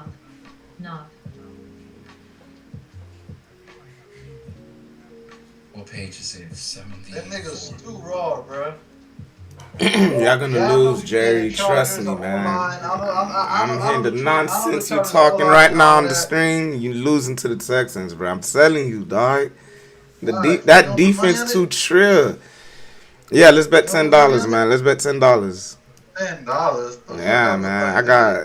I just finished paying bills, man. I just finished paying bills, bro. Chill out, bro. $10, man. I can get no. All right, the highest I could go is a dub. Let's bet a dub. Let's do a dub. Can you send us tomorrow? Do $20, chill. Niggas ain't rich out here. You trying to make me like the hot man? Come on. Huh? I'll do it just for fun, man. Alright, let's do a dub, dog. Like, nothing crazy, you feel me? Cheap ass nigga. He's about to pay $2 for a UN ticket. I ain't gonna lie. I think I was talking shit. I don't think I was gonna really pay $2, bro. I'm saving my money, bro. Right now, dog, save my money in the long run. Anybody else want in on that bet that the Patriots winning?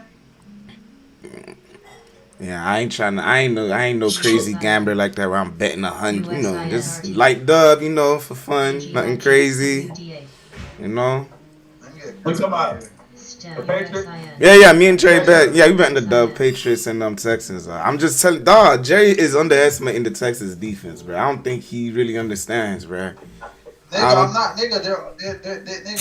I don't think you really understanding, bro. I just don't think the offense got anything for our defense. It's gonna be a bad. Nah, I think they got enough, bro. They got enough. Don't forget that they're a physical running team too, bro, with Woody Marks and Chubbs. Don't forget, DK Metcalf was dropping balls wide open, nigga. Listen, DK Metcalf. Nico Collins is not DK Metcalf, homie. I'm gonna tell you that right now. And so. But you don't get what I'm saying. What I'm saying is that their DBs can get, bro. We got too many, bro. When that nigga go 5 wide, when Jeremy go 5 wide, who are you gonna stop? We got Hunter Henry. We got who? Man, get out of here, bro. Hey. I'm not gonna lie to you. Even if Nico Collins missed that game, bro. If Nico Collins missed that game, you still gotta worry about Jaden Higgins, bro. I think you guys are underestimating Jaden Higgins too, bro. That's one nigga. All right. You're not answering my question. All right, bro. Who are you gonna stop on the Patriots when we go 5 wide, bro? What do you mean? Who are you gonna stop? Who do y'all have like that? What you mean? It's gonna be an our advantage. I said our advantage. I'm not, but you know the Houston advantage. I don't think so, dog. Bro, I don't think so. Wait, hold on, y'all boys. Give me another 5 minutes. I gotta help somebody out real quick. Hold on. What was it? You know, but you don't remember. Which one? Let's keep talking to. Was it? I took care of that 2 years ago. See how I moved it up? Hey, Matt. GOVX. So I moved it up. I'm trying to see it up. TITM. GOVX. INBS. So yeah, man. AGIG. Now, bro. Well, AGIG. AGIG. So I'm gonna go to the bathroom, follow me on Instagram at the Real Code News on Twitter. Please get a launch. AGIG. Yeah, I'll be around. Let me know. The driver. I'm gonna start saying that. Can we get Vin Diesel on here? I'm gonna hire the fake Vin Diesel to show y'all. You know that? You know, like the skinny Vin Diesel? I'm gonna just shave my head and pretend I'm Vin Diesel now that I think about it. Alright, man. I'll be right back. Plan to relaunch Siri using Gemini. That is the hope that comes from Apple, which has fallen a bit behind when it comes to the AI wars. As you know, the Android phones have been grow a lot faster because Gemini is more integrated into the hardware. Alright, we will continue to monitor these markets here. We're about an hour into trading, and right now we have negative signs ahead of all the major indexes. The S&P losing 0.3%, the Dow off by more than 0.5%. This is Bloomberg Intelligence on Bloomberg Radio. BNAI.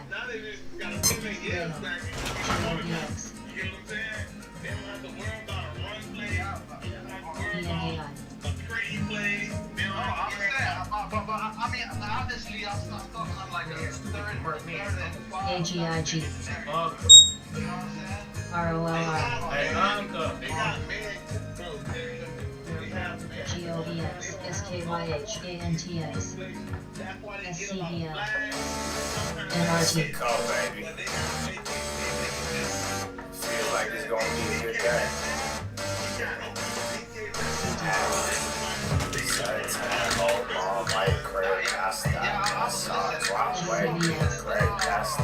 So what? We changed. What's the plan? That's that. Come on, way. That's the plan. Yo, gang. He's not. He's not. He's just a super athlete. Exactly, but we got natural catcher of the football, right? On the number We got today, both what we tables. want to look at is the close of last week at that 694. We want to see a stay up over that. So what I would recommend in terms of trading in the near term is trade small or not at all. Texas run a lot of man, and they Really want the to shit out of do you, is bro. make So sure that's why I say risk he's gonna is have to. managed He the can create best way separation that when you it's can wrong. manage it. That Texas Right? And defense so is if up that there with is, hey, I want to be involved to the upside. Told you, dog. I'm trying to tell Jerry that, Kevin. You're not trying to listen, dog. Because at any time, you could see a big bounce up and then a crash to the floor. So that's the old to say. Now, I did like a number of I don't remember that. the things everybody's looking at. So I have some thoughts about looking at specific ways we could trade some of JR's positions, but also to take a look at CJ Stroud was that bad. What do you think? He's not bad, bruh. He's just having a... Remember, he was injured a little bit this season, too. He didn't even have a bad game last game. Okay, well, I think since the other guest is not here to defend himself, we should definitely try and... It's like year 3, I think. This is third year. Since they can't say that. But we can also mix in some of the other issues that you have. I don't think he is, bro. I just think he has... pretty much I don't think he is, right? Yeah, I don't even watching CJ. You're just looking at his stats like a few bad games, like, bruh, CJ Stroud is really good, bruh. Don't sleep on that nigga, man. Yeah. He's good, bruh. Trust me, dog. Like, really shocked with a move today. It's like what, 20? Oh, it was now it's like 13. That's pretty dramatic. If you look at a measured move where we had that last wave that came in, held the midline and moving up, it does look like there's room to $670. So the question might be, how do we want to trade that? And I would never throw, of course, a BWEN boss at all. Like, just that would grieve my heart. But he did give us some numbers. We could go, okay, how can we do that with options? So just let me know. Yeah. Alright, so let's take a look at this. Caterpillar looks great. There's position for upside pressure. If you want to say he's a little bit... I was talking to the folks on the Benzinga Pro platform yesterday. We were having our midday Moneyball event. And I said, listen, you don't really know how the traders are going to respond to earnings this season quite yet. We don't know if they're going to go pay everybody's, giving us good upshot for near term and the price doesn't lift in. So it would be nice to see a couple of these under our belt before we jump in and go, let's get after it, let's see what they're doing. So it gives us a temperament space of what's going on in general. Now, what I do see is declining volume on upside pressure, and so that gives me a little bit of pause. However, let's take a look at this. Let's say you want to position into the upside for earnings, and there's plenty more for that. How would you do it? Well, we've got the wave. If you do the measured move from the accumulation event, I would say that would be around YSXT. 600, so 60 points to the upside, which gives us about, 670 or so. So let's have a peek at that. How might we be able to do that? This is a position that I have that is underwater here right now because I've got the 640 on the short, but I'm going to give it a little bit of room because I got into February. So here's what we've got going on that we can take a look at. Now, if we're staring down the upside, let's just do standard upside. The vol is 43% for the 30th of January. That's where they're trading. But let's give it a little room and let's see what we've got. Right? Volatility is really low, so at the end of the day, you can do all kinds of things with that. But if you're saying, hey, 660 to 670 is where I'm looking, it might not be bad. Notice the call wall is already in the money at 630. So that's the call wall for the end of the month. If we went 660 to 680 to 700, it gives us about $2,000 of upside, which is more than 10x for what we would pay for. The delta is only 0.67, so you might go, hey, what if I did something cheaper than that, and I said 660 to 670 to 680, 75 cents, $1,000 of upside. It's got a pretty good shot of really holding that edge. It looks good. SKYH. I would suspect that that might be a pretty nice trade to run into. Super cheap, and of course, sometimes the cheapest trades are the best trades that you can find if trend works in your favor. And what's the great thing here is that we have upward trend on the weekly, we have upward trend on the daily, we have upward trend on the 4 hour. This thing is showing upshot all the way. Very, very nice formation overall. And if we do something like, put a channel on it, it gives us our 670 hitting the top of that channel, 660 to 670. So pretty nice formation for the end of the month. Okay. Caterpillar. Peter, I hope you're still out there. I know Peter really liked Caterpillar. There was an entire trade idea there. Okay, what else you got for us? Okay, so the next thing I want to look at is something that's a little bit near and dear to me, and it's currently smashing me into the floorboards, right? It's got me on my face. I saw the back ratio here. LPCN. So, for those of you that know, a back ratio, I'm stifling some hiccups if you're wondering what in the world is going on there. I don't want to hiccup in front of you. So, I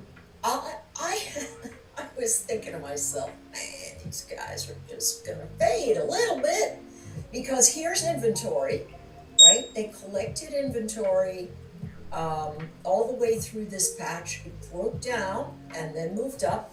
Let me go to the weekly chart so you can see a little bit better.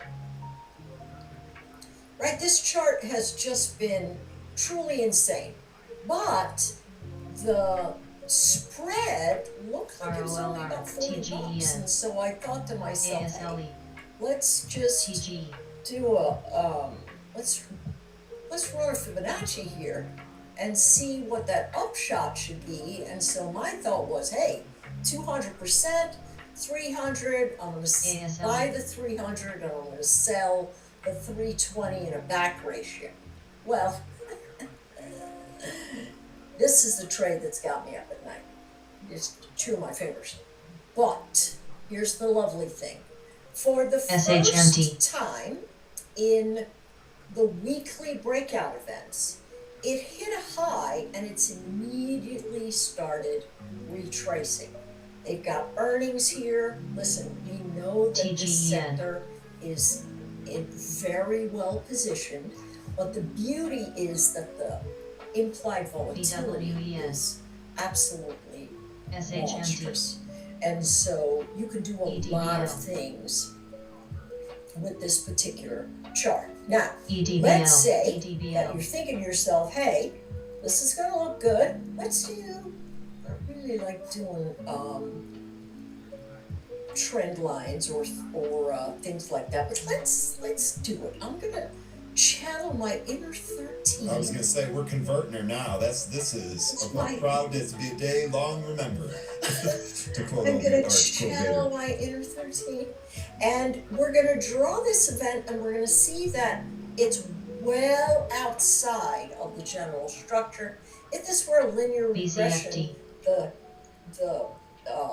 the channel would have already shifted. So what we're looking for is a likely pullback that allows us to bounce again.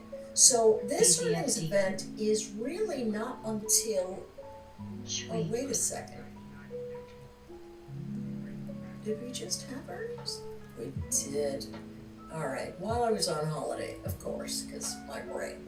All right, so the next earnings event is on the 13th. What we have is the earnings break. Where is that level? I think it is this one. Which one? Yes.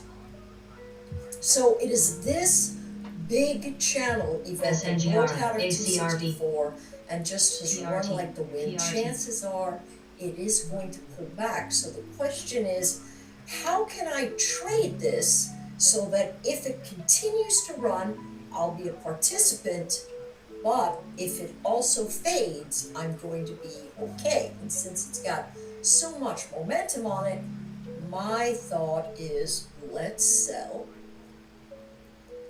a short put spread, right? And let's look to where, this is what I thought it was, yeah. 250 is LCMH.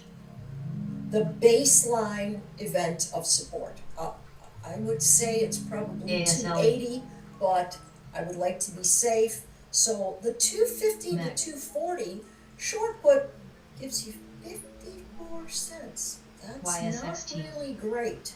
And so if you're staring that down and you say, well, wait a second, isn't there something else that I can do that might give me an opportunity?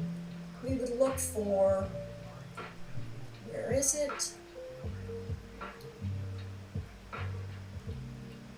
This area here at the 400. Let's go down to 410. We could do the 410, 420.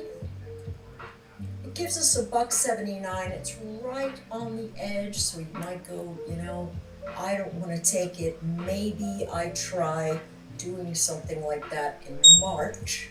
And if we do it in March, it gives us a much better credit from that perspective. If you are absolutely bullish and you see a lot of things going on to the upside here, I would just follow where the traders are going, and you can see there's a ton of volume and open interest at 350, and you can simply go the 350 to 360 call spread. It's $3.83. No. If you want to do something a little bit more significant, you're thinking it's going to go to that 400 level. SNBR. You can do the 380, 400, 420 butterfly. That's going to be $1.50. But this one KLRS. has really, now here's the thing about this one. It's moving not only because it's got a short squeeze on it, which I think it does, but if you look at the fundamentals and earnings month over month over month, they are just they're just hitting the cover off the ball. Yeah. They really continue to outperform. And the volume event is still holding pretty steady, right? The follow-up for the month, you know, my thought is always, hey, listen, wait until the week after earnings. If it's above that level of the high of the earnings week, you've heard me talk about this. If it's over the high of the earnings week, you've got yourself bullish pressure to the north. And so it is continuing in that space. SNBR. I suspect it's got a little bit of sideways structure on the horizon, but it's just been a house of fire. So, you know, people are trading this all the way into next year on some pretty fair, where did I see that one? January. Let me see if it's in this month. Look at all the open interest here already. SNBR. There's just a ton CPSH. of participation. And this is, almost a year away. Right? For the January space. And so KLRS. they've SHMT. got a lot of NRT. action. If you're thinking about doing something like that, you can always go down to that 400 measure where they're thinking about it and SHMT. getting yourself to 400, 420, which is pretty far SHMT. away, but that's for LPCN. 400% return if it actually holds to that. So. Yeah, one of the things we've been looking at recently with Micron is ticker MUD, which is the ETF, the bearish ETF for it. Now, it doesn't have an option chain, so you're unfortunately, at least not yet, it doesn't have an options chain. But this is kind of what we're waiting for. When that reversal starts, this is going to be one of our vehicles. Nice. Okay, good to know.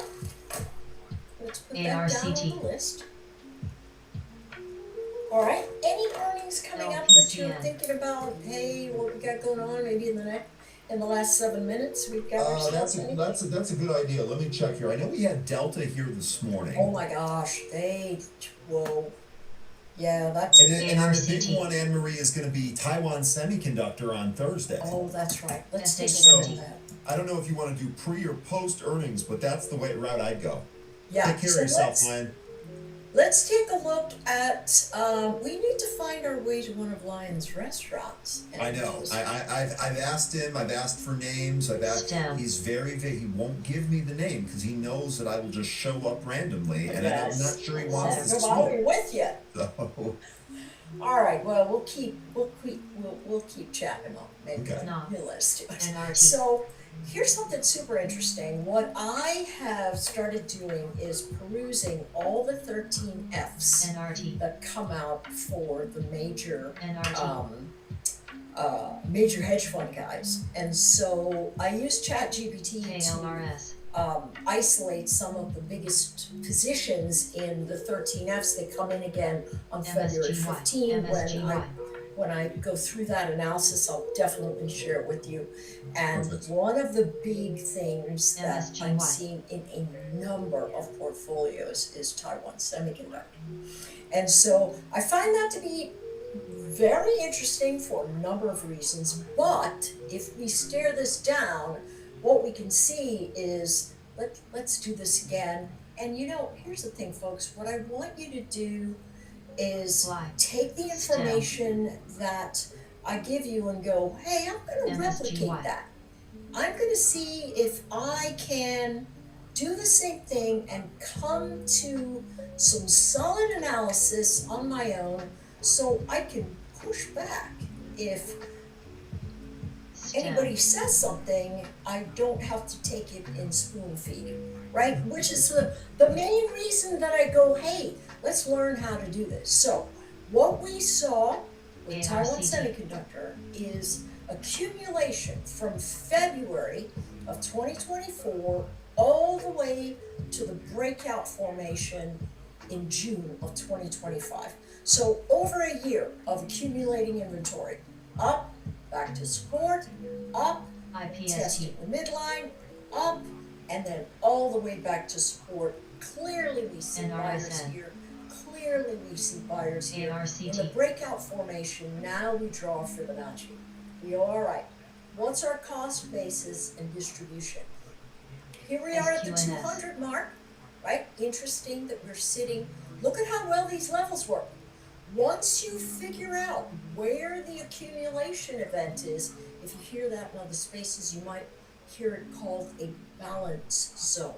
It's where everybody comes in and says, hey, let's establish a balance where a lot of us have agreed price action is in a range. And look at how nicely the Fibonacci moves. 150%, breaks out, moves up, comes back, retests 150, goes to 200. Where are we likely to go? 364? Well, we could also test, 300. Big fat round number, right? We could sit down in that space, come in, test the moving average, and go to the north. If you want to have time on your hands, and I'm going to say this, as a trader, in the volatility that we're seeing right now, my best friend has become time. NRT. The short option trades that I have done OCC. have just come up to me and said, here, open your eyes, and squirted lemon juice right into it. So, it's true. And so what I've done is go, hey, listen, that hurts. Let me expand time, and time has been really helpful for me. And so if we take a look at Taiwan Semiconductor, realize some of the big traders are sitting in that spot, and they're looking for that upward flow. AZI. Easy thing to do SKYH. is search for the BDSX. put walls and the call walls. And it's wow, BDSX. 320. SLBR. That is a very big BDSX. number. I would have expected 300. TECX. But that is a really big number at BDSX. 320. So again, TECX. boring girl. She goes here and then upside. T. Looks a little stalled out. That's a very big number, not converged here. Let's take a look at the ratio. 2 secs. 21 to 19. So it's not so bad. But it might be better to do this for May rather than March. Let's take a peek. Let's see if March looks. What would we have? We would have, again, I would see 400 and 410. Gives us 332. But let's see just quickly if May.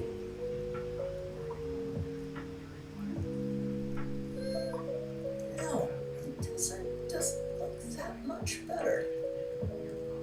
Yeah, now it's almost half the spread if you leave it in May, but you really want to keep an eye on this. If it begins to be a runaway train, you want to watch out for that, right? If you are straight up bullish, here's what I would do. I would go way out into December. Let's see where they're positioned. BDSX. 700 is sitting here. Whoa, BDSX. 700 SNBR. 50. I'd go to the same 400. BDSX. No. If you went small, you could go 400 to 410. BDSX. Cost you BDSX. $245. You sit on it and you wait. Right? It's just OCC. one of the easier trades to do. If you're looking CPSH. for something significant, I'd go 400 to 450, and they don't have 500, so if you went here, it'd be pretty expensive, but you have $10 to the upside. So whether it comes or not, you know, for me, I would do something for me here. I would do something like a back ratio, right, which would give me plenty of premium, but then it's also going to chew up a fair bit of SQNS. margin. Okay. All right, Anne-Marie, really good stuff. Looks like Lincolntown, North Carolina is where the restaurant is. So we'll have Lincolnton, excuse me. So we'll have to pick up Tim on our way. Man, I love Lincolnton. Oh, you've been there? Okay, I've never been there. I'm Okay. from North Carolina. Oh, this is. We're going back to the old Marie stomping grounds, and we're going to go to lunch at Lions. We're going to bring the team. Okay. All right. Anne-Marie, wonderful stuff here today. Will you be on the webinar tonight? I will. Yes. Okay, awesome. So, folks, I don't know if you checked earlier. Let's see if we still have this here. Thank you, producer. So if you want to join our free webinar tonight, me, Tim, and Anne-Marie, we're going to be using Benzinga Pro's ranking systems to find stocks to trade. And with Anne-Marie there, we're going to build some option trades around that. So be sure to scan this and join us if you're interested in that. Anne-Marie, thank you so much for everything. We'll see you on Friday, okay? My pleasure. Take care.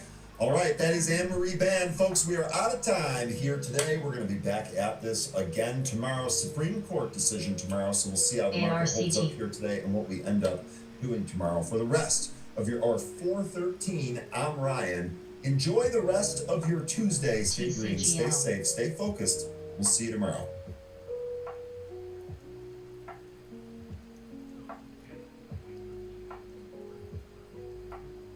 The Jags' 8-game winning streak has come to an end. Who could have seen that coming besides Coach Mangini, who warned us at every turn? Actually, I thought he ruined some segments, but he was right. Game-sealing interception from the Prince. 1 of 2 in the afternoon. Prince goes 18 for 30 for only 270 yards against that vaunted Bills pass defense that actually isn't. What do you mean? It's the number 1 pass defense in football. Not in my book. Red. How much of this loss is on Trevor? Listen, hey, bro, what do I hate more than anything? What is this? It's sad news. You guys did not tell me this was happening. The sad Prince. ARCT.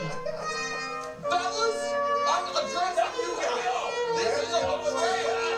This is a betrayal. I have fought you guys. Sad Prince music. SLP. You can put your wig on if you want. I'm still Go to hell. here, okay? That's too much, Whit. Bro, I was trying to do cogent analysis and be accountable. What do I hate more than anything? When quarterbacks trying to rally their teams at the end of games ended with an interception. Game-losing picks when it's in a particularly non-desperation situation. So, like, if there's 20 seconds left and you've got to go 60 yards in 20 seconds. NRSN. So I INBS. didn't like the end of that kick. You had a minute because I thought the Bills were a little too aggressive with the Josh Allen sneak. We don't have to get into it. You have maybe the strongest leg kicker in the history of the league. You're down 3, not down 4, so you didn't have to force it there. That lost them the game. I'm not saying they would have won it, but that lost them the game. And after the Bills fumble on the kick return, Trevor stumbling on the sneak. On the 4th down run. It was going to be 14-3. Game of inches. Right. No, and he was down. No, he was down. It was a good call. So I'm not going to sit here and change what I value because it was my guy. It hurts more because there have only been 2 other losses like that in playoff history, where a quarterback has multiple go ahead from behind 4th quarter touchdown drives, and they don't win. The 13 seconds game and a famous Drew Brees game. Multiple go ahead touchdowns in the 4th quarter, and then you lose anyway. And so it was this close to being, he could have been, I think just he and INBS. would have been the only guys ever with 3 go ahead touchdown drives in 1 quarter had he driven them down. He had an opportunity right there. Now, what I will say, despite you jackals, is I am very encouraged by the year and the direction I believe Trevor's going, because I didn't look at that as like he melted down. He made a terrible mistake, but I'm optimistic about where he's going, where the team's going. But they had an opportunity early to put a stranglehold on the game, and he slipped on the 4th and 2, and they had an opportunity late for him to go be a true legend, and he threw a pick on the first play. That's a tough spot. It just is what it is. I believe Josh, if he can check this quickly, I believe he has 7 interceptions in his 3 playoff games. I think that's definitely right. He had 4 in the first, 1 in the second, and 2 in that. It might be the most since during that time frame. Look, I don't put it all on Trevor. He threw 3 touchdowns. He played, he had some moments. He's got to get better. This team is really good. Like, I think, and obviously Liam Cohen is good. I don't mean that he's not a good quarterback. He's kind of the weak link, though. Like, he's solid, but he's not great. But now, when they were great because he had to stretch. Yes. He had to stretch, But remember, earlier in the season, and you even said it, they were winning kind of despite him. That's fair. And so, I'm not saying he's not a good quarterback. He's a solid quarterback. But for them to get to the next level where they can really get to a Super Bowl, he's got to improve. Now, there's no reason to think he can't because of the jump he took under Liam Cohen. So if he takes that jump next season, then they should be a legit contender. But right now, if he were like an elite quarterback, they win that game going away, really. And so I just think he's got to improve. So I don't put the loss on Trevor. I think Trevor should put the loss on him and then own it and improve based on what you're saying. I thought I was very encouraged by Trevor. Even the interception, the throw, the conviction in which he threw it, like it was a good throw. You could say it could have been better because it ended up getting picked. It was excellent defense. It was a great defensive play, but he didn't throw it with any hesitation. He knew exactly what he wanted to do with the ball, where he wanted to go, and he put it in a good spot. You look at this, it's like, I mean, his receiver is going to catch that ball if the defender doesn't knock it down, hopefully. And so you can live with that. If you are Liam Cohen and you watch this back, do you want to have it back with your Trevor? Absolutely. But some of the throws he made in this game, his ability to show resolve and be resilient and make some of these throws, I was really impressed. And so knowing what you have coming back next year, you had a receiver on the field that Parker Washington that no one knew about. And all of a sudden it's like, okay, we got Parker Washington, you got Jacoby Myers, you got Thomas Jr. and Travis Hunter coming back. All these weapons. Trevor, if he continues to improve, and defense looks the way they look, this can be a very scary. He's got to be more accurate. He's kind of like Caleb without the spectacular, His spectacular plays are the windows he fits it into. Like that was a great throw. He had a corner route that he threw. That was an excellent throw as well. So, and the other thing, and this is where I'll just, if the Jags defense stops Josh Allen, EUDA. People are like, wow, they won 24-20, and he had those back-to-back, but they didn't, and that's the cost of, he's not a young player anymore. He's just finished year 5. He makes $55 million. You got the ball back, and had they lost when he didn't throw that pick, you know what I mean? They get to a 60-yard field goal, and the guy misses it, whatever. It's one thing. So I do think this was a huge step in the right direction, and I think they're the best team in that division, but that concludes our Jags coverage for the year. Thanks for joining us. Jeff, you want to play us out?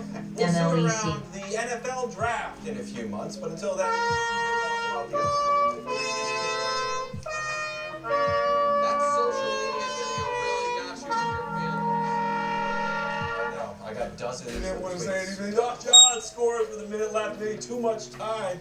The Bills hang on once Trevor throws it to the wrong team. Did Josh Allen's performance put the AFC on notice? To me, yes, and if they weren't already. And I don't want to relitigate old arguments, not amongst you guys, but amongst the media at large. But this is why pressure is good. The reason why it was good, that it was going to be bad if Josh Allen didn't come through, was because that makes a play like this, the 40-yard dart down in this game, to try to come back and win, one of the biggest plays of the guy's career. That's right. Some folks who wanted this game to be a reputational free roll, like, well, I don't know, guys. The Jags ran. The Jags run offense is so good.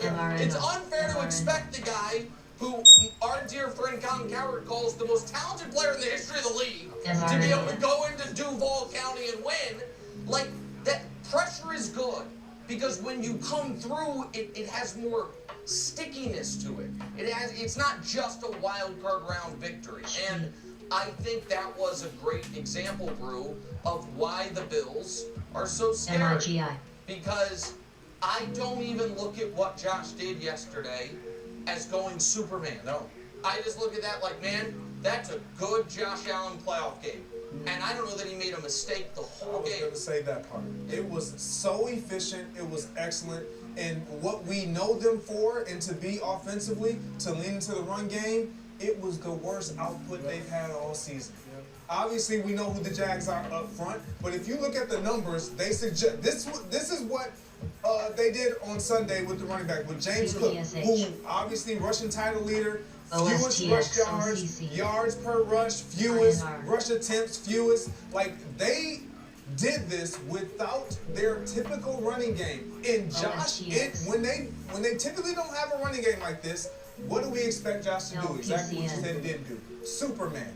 He didn't do it. He didn't give you the turnovers. He didn't give you the added unnecessary running that was throwing his body around. Now, he was banged up a little bit, but it was methodical. It was, I'm going to just continue to take what they're giving me. And when the time comes, he makes the play that's needed and that we all expect him to make, because the pressure is going to remain because he's the best player in the playoffs remaining. So Josh Allen, great performance for him. Yeah, I mean, look, the AFC already had to be on notice. You know, he's clearly the best quarterback left in the conference, so they were already on notice. But I thought what was so impressive yesterday, like you said, with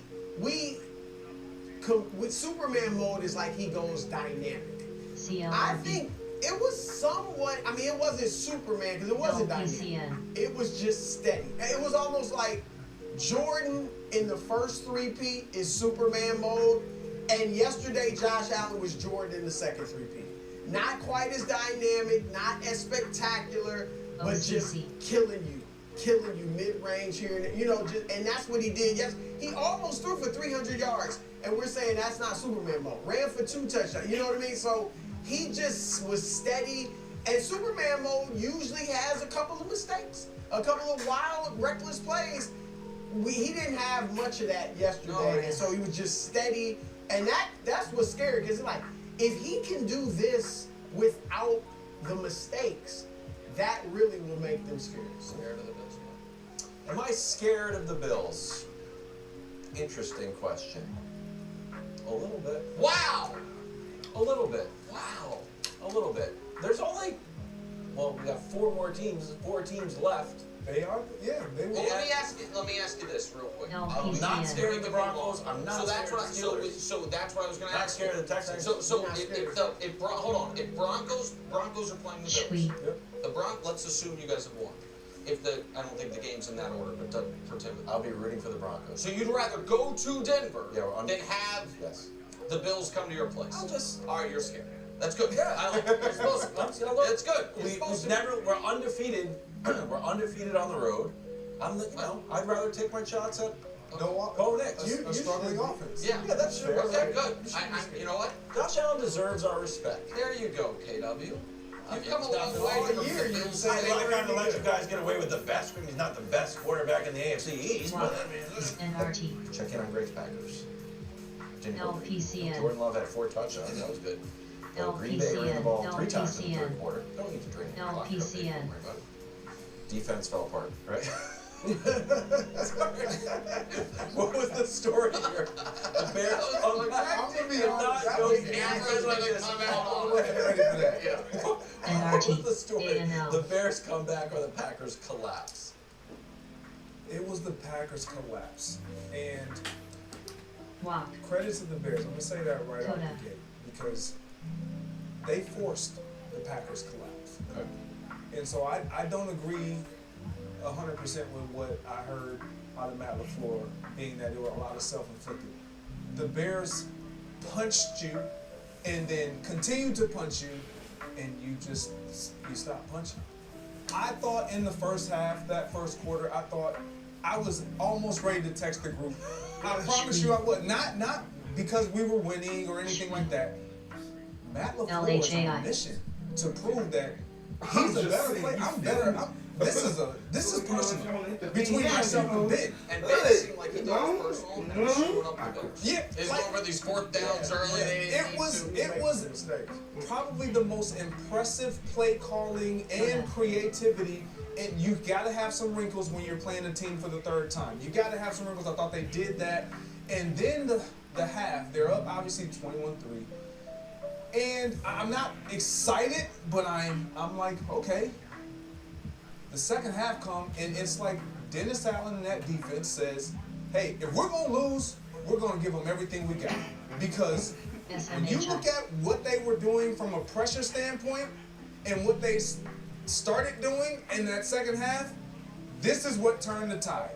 If you look at the numbers, in the first half, 2 pressures. Second half, 10. What did we see in Jordan Love and that offense in the first half? Him sitting back there, just surveying, being special, dissecting everything. In the second half, it was like, look, we can't let them sit back there, make them make an adjustment. They never adjusted. Offensively and defensively, you let Caleb continue to get outside contain. Like rush lane integrity. It was the most, I'm trying to, it was the most frustrating game to watch all weekend. Because to have a lead, 21-3 against the Bears, and Danny's in the stands with the cheese grater on his head. I can't wait. I'm like, this is perfect. This is perfect. And then Caleb, what they know, this is why I don't, what he said, they knew who the Bears were. The late great Denny Green. The Bears are who we thought they were. The Bears are who we thought they were. Like, we know Caleb is capable of this. Micah was tweeting. We just got to hold them off. Like, Period. But that means you have to remain aggressive. You have to stick to the script. You got Josh Jacobs in the running game was effective, and you stop. I'm done. I'm going to pass the line, you guys. Because analysis, though. No, look, I agree. First of all, both stories are huge. I don't want to take anything from the Bears. This is what they do. This is not like this was the first or second time they've done it all year. So I do have to give them credit. They did it 7 times this year. Came back like this and won games. So I'll give them credit. But the bigger story is the Packers.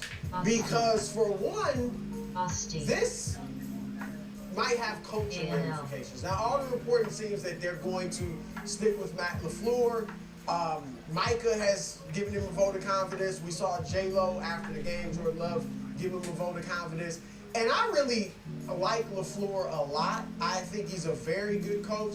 This game made me wonder, is he a great offensive coordinator and maybe not a great head coach? Now, where I would stand on him is and I get it, they're in a contractual situation where he wants an extension. He has 1 year left on his deal.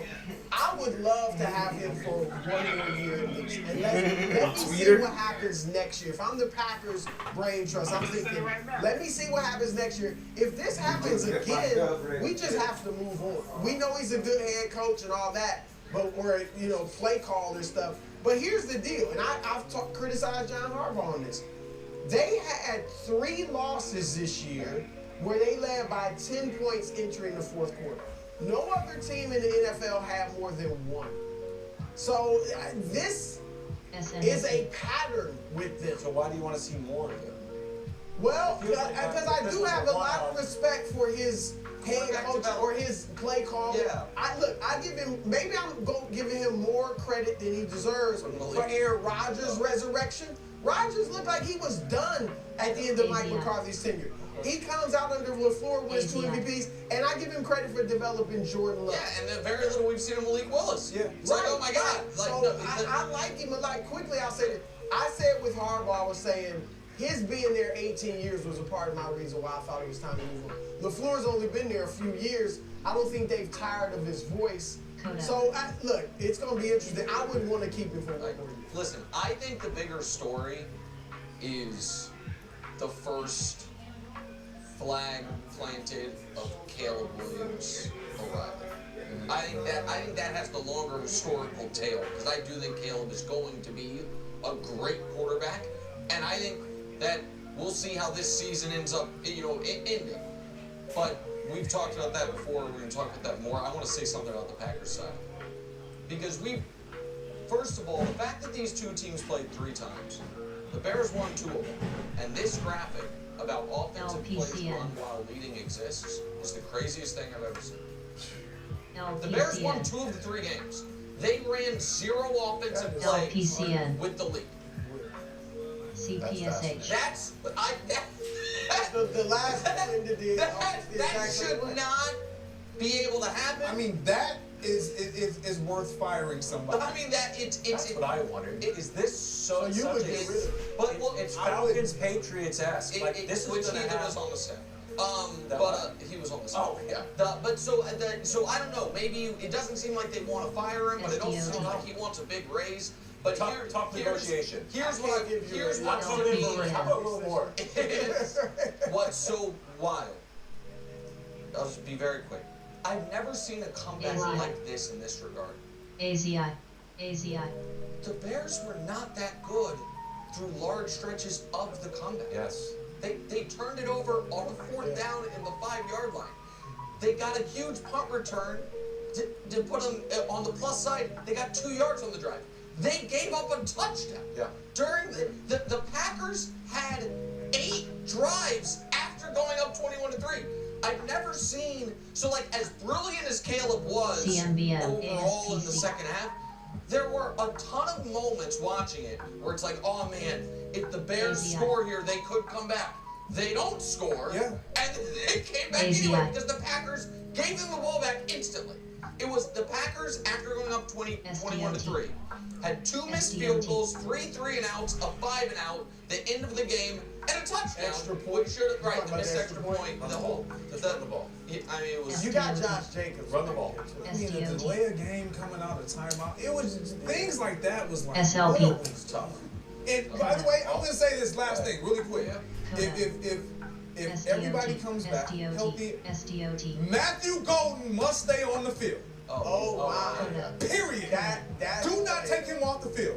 He is the best receiver. Well, that's. I thought it was over after that play he made. Well, yeah. Usually when a I don't team know if scores we a can touchdown show to go up 11 in the 4th quarter, that usually Of course, is the they game. missed the extra point. And the other piece of it, they were 9-3-1. Micah got hurt in their own fight. It might just like 2 teams thought they were gonna have Micah Parsons this year, ended up not having him, and they couldn't win after. So like, He's probably pretty good. it's pretty good. Sneaky MVP case. There you go. Meanwhile, in Philadelphia, Exactly. the Eagles offense sputters and stalls. The 6th time this year they do not score a touchdown in the second half. Big league last. Kittle went down, and Kyle got more creative, having SDOT. Juwan Jennings hit CMC in the end zone. Did the 49ers win this game, Greg? I think the SMJF. Eagles lost it. A little bit of both, but I think the 49ers went in there and they won that game. I thought the 49ers, how they came out attacking, and when you take you back a few years, when you lost to a team and you didn't have your quarterback, you lose your quarterback in the game, obviously in the NFC Championship game a few years back, you never lose that. You never forget that. And so coming back to this same place where that happened, knowing you're injured, but we've had the success all season long. So we're not going to give ourselves an out. So even losing George Kittle during the game, that's when I thought, uh-oh, this might be out. But they kept doing the same things that they've done all season long. FC. Unheralded guys making plays. You mentioned Marcus Juice check. They were. It's great to have players who know who they are and you boost their LPCN. And then on the flip side, when you look at the players that didn't make plays for the Eagles, you can't win with it. I tell my kids this all the time. I know how talented you guys are. I expect for everybody to then walk away knowing how talented you guys are because you execute. We know how talented the Eagles are. But when they don't execute, which they haven't in second halves, it's been largely because either the quarterback didn't make the plays, either they couldn't run the ball, or the receivers weren't involved. And somehow, yesterday, every receiver got opportunities. They missed opportunities. The quarterback wasn't great, but he wasn't as bad as the numbers suggest. So for AJ, Devontae, and I know Devontae doesn't talk a lot, but AJ had a lot of opportunities. And I supported AJ all season long. You got to give him the ball. They tried to give him the ball, and in big moments, he let his team down. And more importantly, he let himself down because he's going to feel that, and we have those moments. But you can't be that when your team is actually making you a part of what we're trying to do. You can't have those moments, and I feel for him because, well, I haven't been there, but I've seen it happen. It happens to the best of us. This is the killer. That one right there, I think they probably win the game. You can't. You go to your guy. And you, on the flip side, you got Purdy who's thrown the 2 picks. Who is his guy? But everybody seemed to come up with a play. Greg, real quick, are you saying you haven't been there? I knew you were gonna go back. Multiple drops? No, I've definitely had games with multiple drops. Okay. Not games, a game, I believe. It happens. Okay. But I I wasn't on my quarterback. I wasn't out. That's the thing. And just making it known that we got to be this in the past. Give me the ball. When you make those claims, you have almost zero margin for error. See, that stinks. Yeah. Yeah, it's like KW. It's like the days when you on the call are like, this is quoting you, Kevin Wilds. I have to carry the show today, guys, because the Ravens and Chiefs are out, and then you're not good. That makes Brew and I madder than just regular days when you're not good. When you're bad, When you're bad, but you're just like, you didn't like demand touches, like it just happens. Like we all get it. This was the Niners win. And because it was a coaching clique.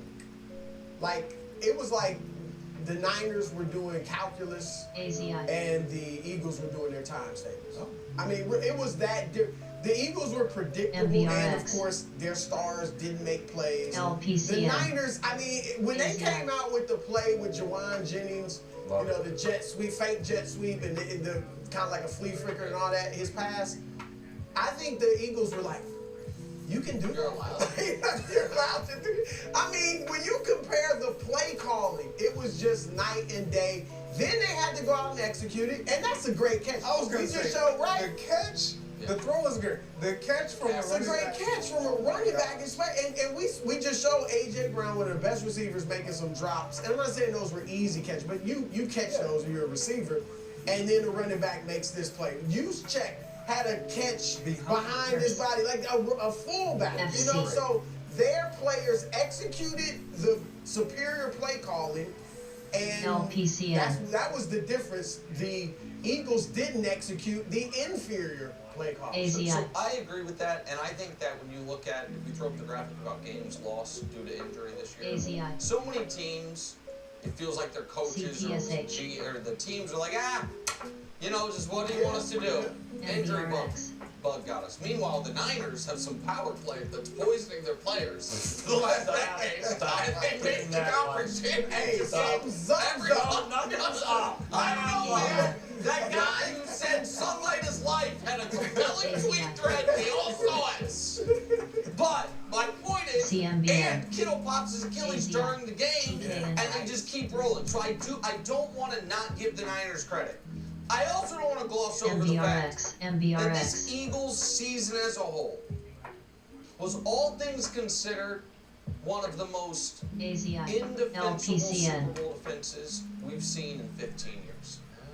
The last Super Bowl champ to not win a playoff game was the 2019 Pats, but again, they had been to 3 straight Super Bowls. It was kind of a last dance situation. You know what I mean? That feels different to me. Like Brady. Brady was still great. Brady was still great, but that still feels different, at least to me. We have had some Super Bowl champs the next year miss the playoffs outright because they weren't able to overcome injury like the Rams did the year after they won the Super Bowl. This Eagles team, from week 2-3 on, it's like, man, that offense sure seems to go into hibernation for quarters at a time. It sure seems like they should figure that out. Man, A.J. Brown sure seems to be unhappy with something. I know that because I paid for the Twitch stream where he talked about it for everyone, told him to drop him in fantasy. They changed nothing. The offensive coordinator, everybody's mad at him. Nope, we're not going to change anything. They've changed coordinators before. The wide receiver does all this before the trade deadline. Trade deadline rolls around. Nope, we're running it back. They just operated as if we're the 0-1 Lakers, and y'all think we think the regular season matters. Watch when we get a playoff switch. The playoffs rolled around, and you went up against maybe the worst defense in the playoffs as far as injuries and availability, all of that, and you looked like you did every game against any team with a pulse. Couple good drives, and then nothing. And that was, just one last piece. They played the Bills in week 17, did nothing in the second half of that game offensively, won it anyway, and then Nick Sirianni said, no, don't need a tune-up. Don't need to try to get the 2 seed, and end up playing the Packers, we are fine with being the 3 seed, and we won't rest. And then the offense looked awful. And so that ain't great.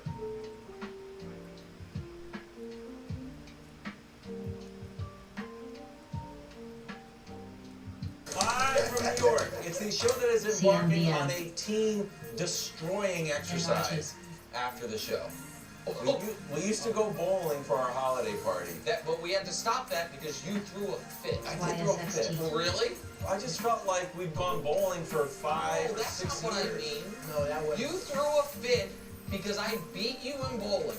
NRT. And exactly. He beat you what, 81 to 75? I got $100 out of him, and then needled him about it. And Wilds looked at me, dead serious. He's like, "I know you think this is good for camaraderie. It's not." There's a certain point. So we can't do it anymore. You were. Now we're doing He was like you talked in my backswing. Like I was up for a spare. He was generally like, what are we doing? High school free throws. He got legit mad. So now we have to change sports. So now we're doing ping pong. Ping pong's gonna be bad too. It's gonna be real bad. I am great at ping pong. Airs. I'm missing Wow. It's so unlike Drew to miss one of our post-show prior activities. engagement. AVX. I need to know earlier about the party. We have a party. We are starting in Foxborough with the best team, according to the standings, in the AFC, the New England Patriots, team of the century. NFL. Dropped the Giants to 33-15. Drake had 2 more touchdowns. No big deal. Patriots have won 10 in a row. RBOT. Brew, what have the Patriots proven to you during this 10-game win streak? Wilds, brace yourself. Okay, I'm ready. They have proven thus far that they are the best NNBC. team. Wow, thank you.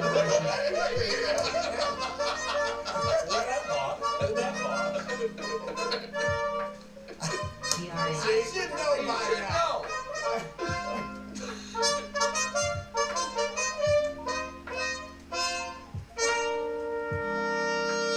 You were saying something about best team in the NFL? CONS. I should know that they're coming. I forget every time. At least they are. RBOT. Now, I am not saying that they're going to reach the Super Bowl. But I am saying thus far, they have had the best season of any team. SLBC. The only one you can compare them to is Denver.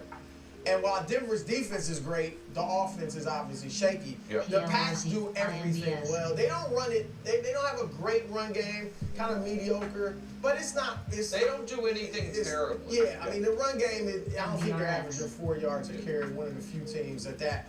But obviously the offense is fine. They're 5th, I believe, or 7th in scoring at 27 a game.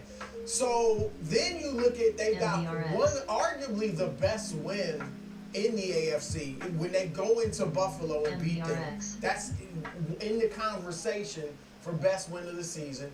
And then you look at, like, we know they haven't played the toughest schedule, but they routed a lot of bad teams. Like, if you play a bad team, you should beat them up like last They night. beat up Cleveland. We thought this was a bad team. Beating Carolina 42-13 ages very well. They are occasionally bad. That's the Yeah, weird thing about but Carolina. look, they've beaten the Rams, the Packers, and the Cowboys. So, I mean, they're pretty good team. And then last night, I mean, I thought the Giants would win, just kind of an upset, but obviously they just crushed them from the get-go. So I think right now you have to look at them as the best team in the AFC. I want you to be mad at my takes. Sure. Yeah, I want you to be The show is going to be worse than ping pong. I want you to go. Okay. I saw this meme on Reddit. You know what? I didn't know how to post it natively, so I had to take a screen grab and put it on Twitter. JDZG. And this is largely a shot at the entire fandom of the NFL. JDZG. You prayed for the Chiefs' downfall. JDZG. JDZG. So shout out to Patrick. So it's basically like we're back to being the dynasty. That's a little bit too much, but good for the meme world. Here's what I'm saying. Do you think it's too much to say you're back to being a dynasty where you won a playoff game? I'm not saying that. I'm not saying that yet. Yeah, go ahead. This is the analogy I would make. On a work site, the OSHA guy shows up. He's not saying there's accidents, then you call the hospital. He's just looking out for an environment where accidents can happen. I'm just saying, if there was an OSHA guy dedicated to football dynasties, he would write the Patriots up. Okay, so that is, I'll let you. So I'll give you the right. We have the coach and the QB, which seems kind of easy to do. It's just two people. Until you go through the entire league, Jets, Dolphins, Bills, we were talking about McDermott getting fired, and you have that graphic. I don't have it, or not. If a coach and quarterback don't win a Super Bowl within their first 5 years together, they've never won a Super Bowl. Boom. So that also takes out the Ravens, the Steelers, the Bengals are going to fire their coach. The Browns have neither. Titans, no. Texans, maybe. Colts, Jags, Chiefs, Broncos, Chargers, yes, maybe. And Raiders are out. So amongst that group, there's just a handful of teams that have coach and quarterback, and none of the quarterbacks this year are playing like Drake May. So here's Drake May's passer rating above 125, most in teams' first 13 games. They're just sort of legendary seasons. I don't know if Lamar said legendary, but it was a quality season. That was a great. Yeah, so almost we're kind of. I'm not saying we are a dynasty. I'm just saying there's a lot of elements of dynasty that I would be nervous about if I wasn't a Patriot. Okay, so this is. You said you thought there was going to be bad for the show because of the Chiefs graphic. That's not at all. I don't care about something dumb on Reddit. I think the part that I react to on that is I think you are setting yourself what should be nothing but jubilation. Because I was going to say nothing but good things, and I still will. You forget the cart before the horse. You're 30 steps out in front. And maybe because you guys had the greatest dynasty in the history of football. Yeah, dynasty's in our DNA. But it's not. I think you're a little. It is. You are acting as if there is no bridge between Super Bowl contender, which you are, and Super Bowl champion, which you might be, and dynasty, of which there have been 5 in the history of pro football, and none simultaneous. And so now maybe the Chiefs are just done. Maybe it's, I'm not talking about this season. Maybe Mahomes and Reed are done. But it's also very often that we don't go consecutive dynasties. I've never once in my life following sports heard a team discussed as a dynasty before it has played a single playoff game. And your OSHA stuff, all of that could apply to a bunch of teams right now. Like right now, that is not the dynasty pedigree, but it's what the Chargers feel. Like finally we got Herbert the right coach. We're 8-4. We're in great shape. Dynasty's not in their DNA. Falling apart is in their DNA. Okay, but again, I don't believe that the stadium or the jerseys have. I think Tom Brady and Bill Belichick, if either one of them were still there, even in a consultancy role, maybe I'd buy it more. But so I think sometimes we discuss whether we should talk about the game last night or look forward. Today we agreed we're going to look forward. I knew we were going to look forward to 7 years. But that's the start. But dynasty is a little strong. KW, because dynasty's not in your DNA. It's in Tom Brady. Yeah, it's in Tom Brady. I mean, this is the century. Before Brady, it was just the century. I just started this. I mean, again, it is. And I'm not gonna. I'm going to say what I was going to say at the beginning because I want to be positive because they deserve it today. I'm not yet putting Drake May on the Mount Rushmore of quarterbacks, which he will be if you have a dynasty. I'm not yet putting Mike Vrabel in the Hall of Fame, which he will be if you have a dynasty. Though I'm not yet saying that Drake May is going to win more Super Bowls than Brett Favre and Aaron Rodgers combined. I'm not saying we have a dynasty. I'm just saying there's open paint cans in the corner that someone needs to you were right about. You took them off. Well, but it's just, I just think it's silly, to be totally honest. Because my big takeaway is, Most rebuilds are fraudulent. Sky. And the Patriots are proving. It doesn't. If you are in Atlanta, and it's seriously, guess what? You don't have the guys. You've had a couple years of Raheem and Penix. You don't have it. Right. If you're in Minnesota, you don't have the guy. You had two. I understand he's been hurt. You've had two. You believe you have the coach. You don't have the quarterback. If you have the right coach and the right quarterback, and it's not a rookie quarterback, by year 2, even if they've only been together 1 year. Like Chicago, in a lesser way, is proving it as well. It does not take 4 years to tear down and rebuild. If you have the right 2 guys that you're talking about, it can be instantly done. And the other thing that to me they've proven is validating what I said about Drake May a few weeks ago, which I think you agreed with, which is, to me, he is proved a top 5 quarterback moving forward. I believe that. I don't think he's going to have a fall off. And of all the quarterbacks younger than Lamar, Josh, Patrick, Joe, so those guys are 28 to 30. So that is Herbert, that is Jalen, that is CJ, that's Caleb, that's Purdy, that's Love, that's Hurts, that's the Prince, I'm going to include him, that's Nix. I'd rather have Drake May than anyone. Oh, yeah. I mean, but think about what you just said, KW. You just said, dismissively, I included Jalen Hurts in there. Well, it's been a rough. He's way. And so Hurts takes up no space. I'll defend Jalen Hurts and tie to another question that I thought about while you were talking. We're like, what's the dynasty? There's no through line. One, Mike Vrabel, the head coach, was part of the dynasty playing. 2, it's Tom Brady's offensive coordinator making this game very easy for Drake May. So I do think there is a through line, and the Josh McDaniels piece that Jalen Hurts is missing. The fact that Jalen Hurts has been a victim of his own success with a turnover of coaches being poached, offensive coordinators being poached. Sirianni's still there, obviously. Where I think Josh McDaniels has kind of had his cup of coffee as a head coach. But this is now the same. I can now put back to you the same arguments that we had going into last year's Super Bowl when we were talking about could Mahomes catch Brady, and it's like, oh, how many Super Bowls does he need? And Wild's just big on he needs 7. So now the arguments to me was, so Josh is never getting one, so Lamar's never getting one. So Joe Burrow's never getting that combo. No, right. That's fine. They can fire their coaches. Okay. But if the beginning of their careers were the Chiefs dynasty, and now we're in the 11-2 0 playoff win, not yet clinched the playoffs, but I think they'll get their Patriot dynasty. Then I guess those guys, who are some of the greatest quarterbacks ever, Jalen Hurts, who's one of the greatest winners ever, and Nick Sirianni, who's John Madden, they're all just done winning championships. Tough to think about.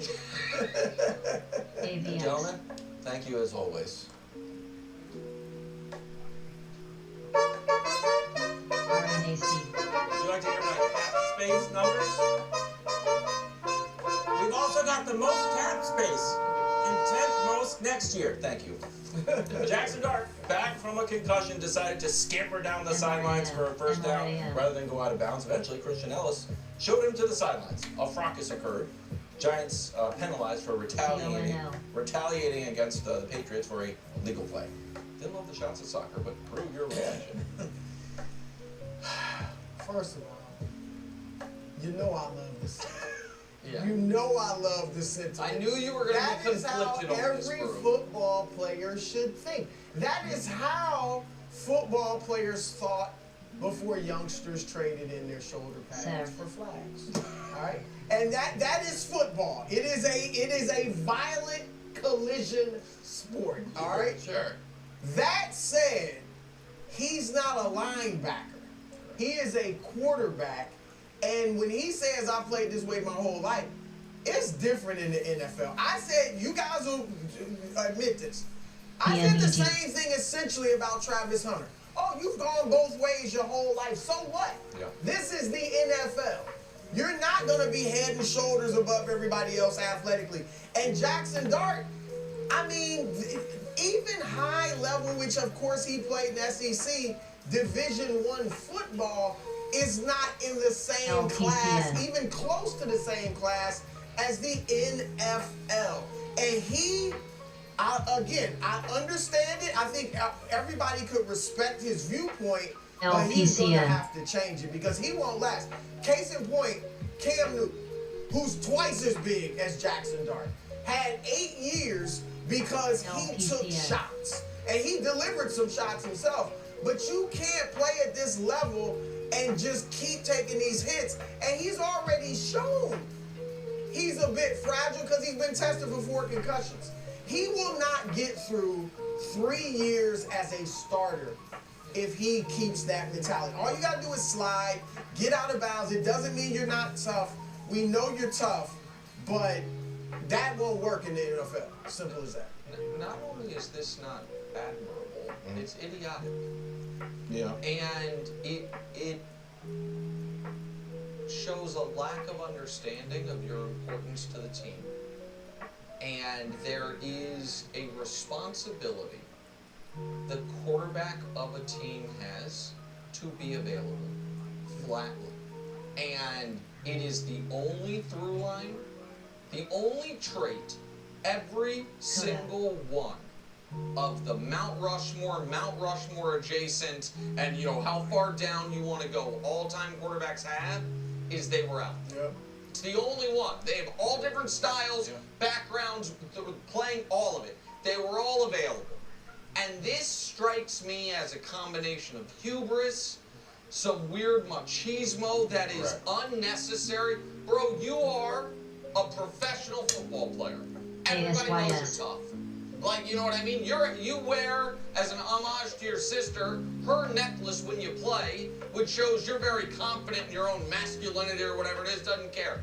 We all know you've been that guy forever. It also doesn't matter if you get knocked out of the game. Like, it doesn't matter how tough you are. And to your point, the one injury he's dealt with in his professional career is the one that you're not allowed to tough it out on. You can't be like, I have cracked ribs, I'll play through it. Not allowed with a concussion. And so it's stupid. And so I think sometimes guys think that this will make me seem like earn people's respect. Correct. And my take on that is, I feel like that earns the respect of the lowest common denominator. Like, yeah, man, that doesn't understand. Brew was ripping flag football. It's just at that position, even the linebackers and linemen know you can't have that mentality as a quarterback. And so I would, whoever the Giants hire to be their next head coach, one of his primary jobs is to convince Jackson Dart that that's one of the dumbest press conferences he's ever given. It's a good take. You can't play that one. The other thing you mentioned, Cam Newton. I wonder if before doing that press conference, he saw the video. Like, Cam Newton wasn't getting hit like that, flying 5 yards. No, Cam was delivering the punishment. Yes. Yeah. Josh Allen doesn't fly through the air like that. No, but those, even Josh Allen. Josh Allen is damn near Cam Newton's size. And what did Tom Brady say to Josh Allen? Get that. Like, you got to get, and so it's just foolish. It's foolish. Check in on the Thursday game. Cowboys in Detroit. Dallas a field goal underdog. Dak starting to feel confident after beating both of last year's Super Bowl teams last week. AVX. More Cowboys or the Lions. This is fuzzy analysis, but I just can't imagine Detroit goes out like this. KXIN. And that's really the end of it. Like, PRZO. I did not expect Detroit to be as good this year as they were last year. I didn't look at them as a preseason Tier 1 Super Bowl contender. But it is almost impossible for me to imagine a scenario where and I understand now Amon-Ra's banged up, Terry Arnold's on IR, but where a Detroit team that's been mostly healthy throughout the year is going to be de facto eliminated from playoff contention in the first week of December. I can't, especially because they haven't shown to me, they didn't go through like a month-long swoon. Like they still have that streak of not losing back-to-back intact. And so, and the flip side of that fuzzy analysis is, I saw firsthand how good Dallas can be last week, and we saw them come back from a 21-0 down on Philly. It is very difficult for me to see a Cowboys team that right before that got beat by Arizona and blasted by the Broncos. I know the Broncos are good, but they don't blast people. Yeah. That they are all of a sudden in a 2-week stretch going to go Philly, Kansas City, Detroit, win. And so that is not the sharpest analysis, I understand it, but because of those scenarios and it's in Detroit, and I think this is the first time all year Detroit has been desperate. Cowboys have been desperate, which means you've almost used like some of your desperation oil already. I like Detroit. Well, here's the thing with that fuzzy analysis, as you called it. We would have absolutely said the same thing about the Chiefs. And we're still saying it. You know, like there's no way their backs against the wall, they're losing to Bo Nix and Denver. There's no way backs against the wall, Thanksgiving Day, all of America watching, most watched game ever maybe, regular season, they're not losing that to Dallas, and it's happened. I trust Dallas more. Now, a couple years ago, I would have said Detroit, you know, but that Detroit, number one, is not as good as, I think this is their worst team in the last 3 years. Yeah. I don't think the 12-5 team that made to the conference championship, I think was better. Last year when they won 50 games, I think they were better. Defensively, even with all the injuries last year, they still were a top 10 defense in scoring. This year, they're 15th in scoring defense. You mentioned Terry and Arnold, the cornerback being out, is huge in this game. Because you got to deal with George Pickens and CeeDee Lamb, right? Laporta's already out, the tight end. Now you might be out without Amon-Ra St. Brown. And I just think I think Brian Schottenheimer has brought, they look better coached. I know I joked about him earlier in the season when they were losing and everything. Yeah, they look better coached than they did last year. You don't see the game management mistakes that we used to see under Mike McCarthy, who obviously was a successful coach. So I think that'll transfer to their mentality. Whereas in the past, I don't know if they got kind of full of themselves or they read their press clippings or whatever it was, but I think this team will be more dialed in. Another thing, Nick, in a few of the games you mentioned they lost, like Denver and stuff, they didn't have this defense. Like some of the guys that came back overshone. But Quinnen Williams obviously has made Kenny Clark better, but Clark is a good player in his own right. Quinnen Williams, they shut down the run. That's nothing against Mike. I still think best thing for them to do would have been to keep Micah. But they do shut down the interior runs. So you can't really run on them up the middle, which will be interesting in this game with Jahmyr Gibbs, who's a great running back. But yeah, I just think the defense is now becoming solid. And with that offense, yeah, I trust them more because I don't think Detroit's the same. 3-0 after the bye. Their defense has gone from 31 points a game to 22 points a game. We'll go back to first things first. Greg Jennings is here. We're talking about Shador. His second start netted 8 points for the Browns as the 49ers and Brock was hitting the Dougie in the end zone. Welcome back to the Notice Dougie. we haven't talked about Brock. Well, we only talk about Brock when his job's on the line. I mean, really. Did you want Browns Niners to make Monday's show? What should we if Brock had thrown 3 interceptions, it would have made Monday's show. No, when a man bites a dog, that's the story. 16 for 25, 1 touchdown. Do you expect Shador to prove he's the Browns' franchise quarterback? Expect is too strong. I would love to see it. You guys know I thought he should have been the first quarterback taken in the draft. But still, at this point, with all that's happened, expect is too strong. What I do expect is him to prove, I think he's already proven he's better than Dylan Gabriel. I think some might say, well, he's been about the same. But just the fact that he can throw it downfield, like with regularity and complete passes, past 15, 20 yards. Like, he can do all the small, short stuff that Gabriel was doing. plus he gives you that extra dimension. So I think he's proven that.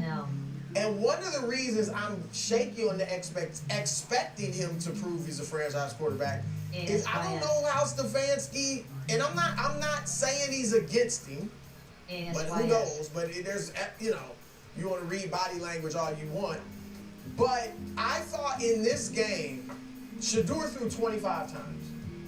He threw, I think 10 of his passes came in the last 2 possessions in the fourth quarter. So through 3 quarters, he threw 15 passes. Their season is over as far as playoffs or anything like that. This is all about seeing what Shedeur can do, so let him throw the football. I'm not sure Stefanski's going to do that. You know, he might keep him at 20 passes and below. So if he will let him, like, throw the ball, and it might be bad, I don't know, but you have to see what this kid can do. So I will go this far and say, I do expect Shedeur over the course of the next several games, hopefully he starts the rest of the year, to at least prove, Greg, he should go into training camp next year with a chance to start. Like that he You're not drafting a quarterback. Well, that would mean he's proven he's the franchise quarterback. I think he will prove that he's got a chance to start next year. Like he'll be in the battle next year.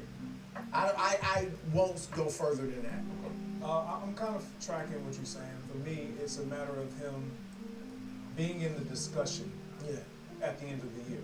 And a large part has to do with them giving him the opportunity to just explore who he is and what he has the potential to be as a pastor. You mentioned his attempts. They have to give him an opportunity to just play. Because you're not playing for anything. I understand there's a way you want it to look if you're Kevin Stefanski, but you're trying to make decisions moving forward at this quarterback position. The only way we will know and they will find out if he is even in the discussion of being the guy is if they allow him to open up the passing game and put a lot more on his plate.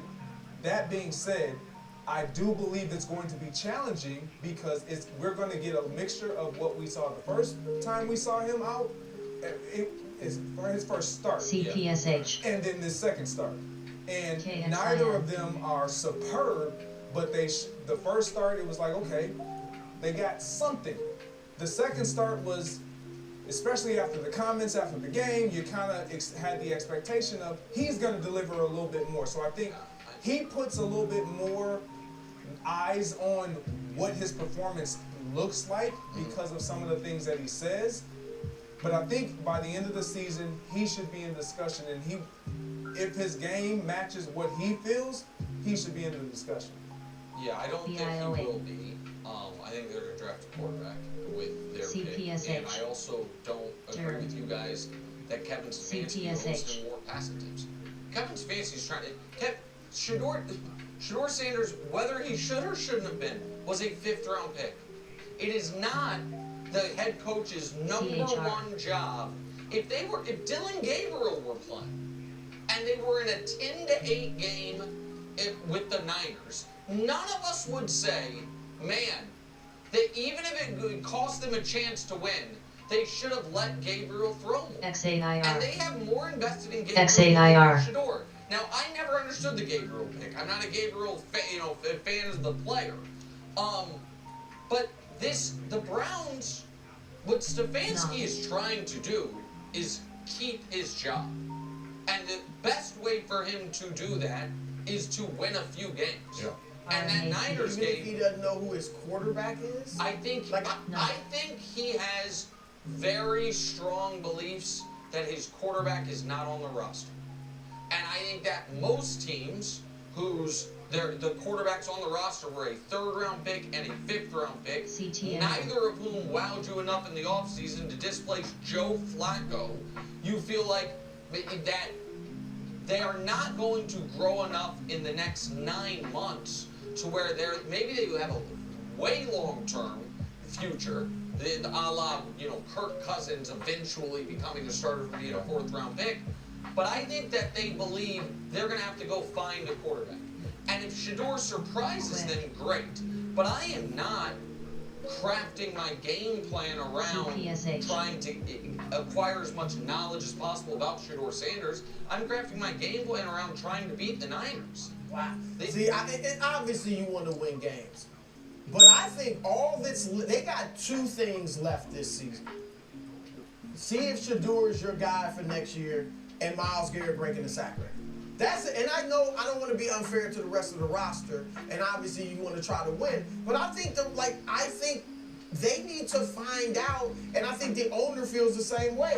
If Shedeur's the guy. Can I just add just one more thing?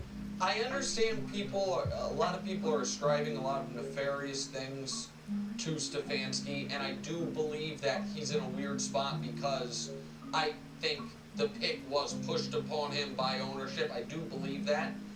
But I also think it's in play that the best thing for Shedeur is limited passes. And Stefanski knows it. And that it was like, keep him honest with the run game, keep it close, don't get in must passage. Like, I do think it is possible, guys, that they were like, hey, Shedeur, it's all yours today, it would not turn out real well at all right now. I wonder how the story changes next week if he outplays Cam Ward. Yeah, against the Titans. I think it's specifically, and then he's got Caleb the next week. Like, ooh, 2 number 1 picks. If he can just go, toe to toe with those guys. The Titans might be the worst team I've seen in 10 years, so I think that's a possibility. I'd be shocked. But it would just be straight. If I was a decision maker, like, man, that's the number 1 pick. I think Shedeur, and again, he obviously hasn't looked great. I think he's looked better than you would think he's looked like the way he's been treated this year. And I get it. I'm not saying they've done him wrong. The way he's been treated, Stefanski hasn't shown any real affection to him or anything like that in his comments. Didn't give him the game ball. I get it. Myles Garrett was great with the sacks. But whatever. Rookie in his first start gets a win. Your team never wins. But I think Shedeur has looked better than what I would expect from him based on Stefanski's actions. I would think, I thought, man, he must be looking like he can't grasp an NFL offense the way they I thought, treated him. He scored 8 points. No, I know it wasn't great, but I mean, I thought he looked pretty decent. Titans, Browns on Sunday. Steelers got rolled in their own building by the Bills. Mike Tomlin was serenaded with booze and fire Tomlin chants. Should Tomlin be on the hot seat? I think a mutual parting ways could benefit everybody. I think it could. I think that Mike Tomlin, for all of his strengths, it's pretty clear he's not going to be able to manufacture a team that has a competent offense unless he has a quarterback in place. And that's not, listen, I'm not going to kill him for it. There's a lot of good coaches that are that way. CTNL, but a lot of people think that applied to Bill Belichick. You know what I mean? That he, as great as he was defensively, if he didn't have the quarterback in place, it wasn't going to be able to work offensively. I think it's safe to say they're not winning a playoff game this year. I feel confident. Right now, there are 7 other teams that haven't won a playoff game since the 2017 season and now. The Jets, the Raiders, the Dolphins, the Panthers, the Cardinals, and then the Broncos and Bears, who could end that streak.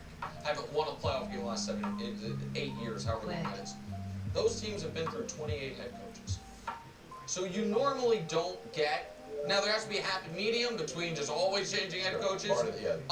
But I think that if the Steelers said, you know what, we're going to try for the first time ever this whole offensive-minded head coach thing, and if Mike Tomlin's like, I'm gonna go somewhere where the quarterback's already there, and I don't have to spend so much of my time and energy trying to figure out how we're gonna eke out 18 points with Mason Rudolph or Kenny Pickett or 42-year-old Aaron Rodgers or 39-year-old Big Ben at the end, I think it'd be best for everybody. So for me, firing him seems extreme. SEVN.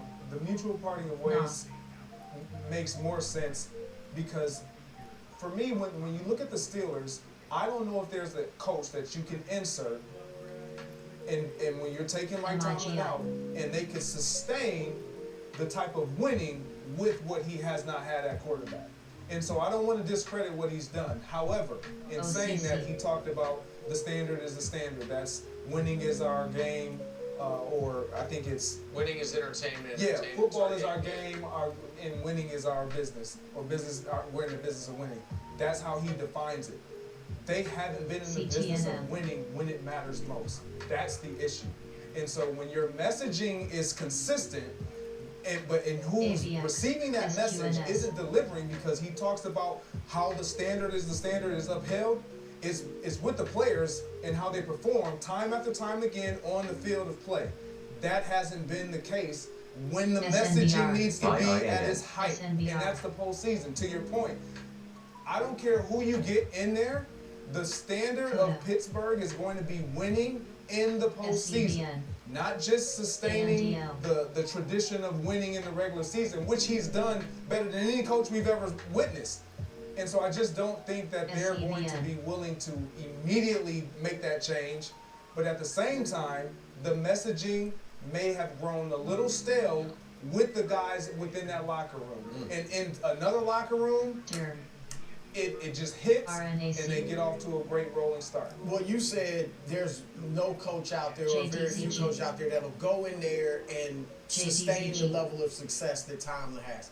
But that's what they need. The problem is Tomlin is so good that even without a quarterback for the last 9 years or whatever it's been, he's been able to get them in the playoffs several times, win 9, 10 games, whatever. They're going to keep doing that. If Tomlin stays, Rodgers, let's say he leaves next year, they bring in Kyler Murray, whoever, they're going to be the same team. They're basically the same as they were last year with Mason Rudolph. They're going to be the same team if they get rid of Tomlin. And I don't want to say get rid, because I think hot seat isn't the right term. I agree with you, like Nick, the mutual party in ways. I got that written down. No, but like they don't generally fire. Pittsburgh doesn't fire coach. It's hard. It is really, but you can't. You know, they don't fire. So I actually trade or something. Yeah, I actually think both sides should want, like, let's say they go 9-8, miss the playoffs. Tomlin should want to get a new start somewhere, and the Steelers should want a new start. And even if it means, man, we won 4 games next year, that maybe they can get the quarterback they need. The fans aren't chanting mutual parting of ways. Like, you're dialed into, well, your buddy does. No, listen. Yes, there are some fans that are sick of him. I get that. That's not really how the Rooney family does business. Right. What I would, like I said, one more very quick thing. I do wonder if part of so much of Tomlin's mystique has been this: we never have a losing season. Does that lead you to drafting the D tackle instead of Jackson Dart? Does that, like, if there's I felt like Pickett like scared him off. But I guess is there? But I get it. Is the fear of like going through the awful year preventing you from getting back? Whatever it is, it just we've used this comp before. Use it again. Andy Reid wasn't a bad coach in Philly. He had a bad ending. I don't think anybody thought this guy's an idiot, but it was like, okay, best for everybody, and it was. Yeah, but clearly the key ingredient for his sustained success has been to have the personnel defensively to help sustain that, despite what we don't have on offense. Thanks for watching. Subscribe here to get more from the show and to check out clips from other shows on FS1. ACRV.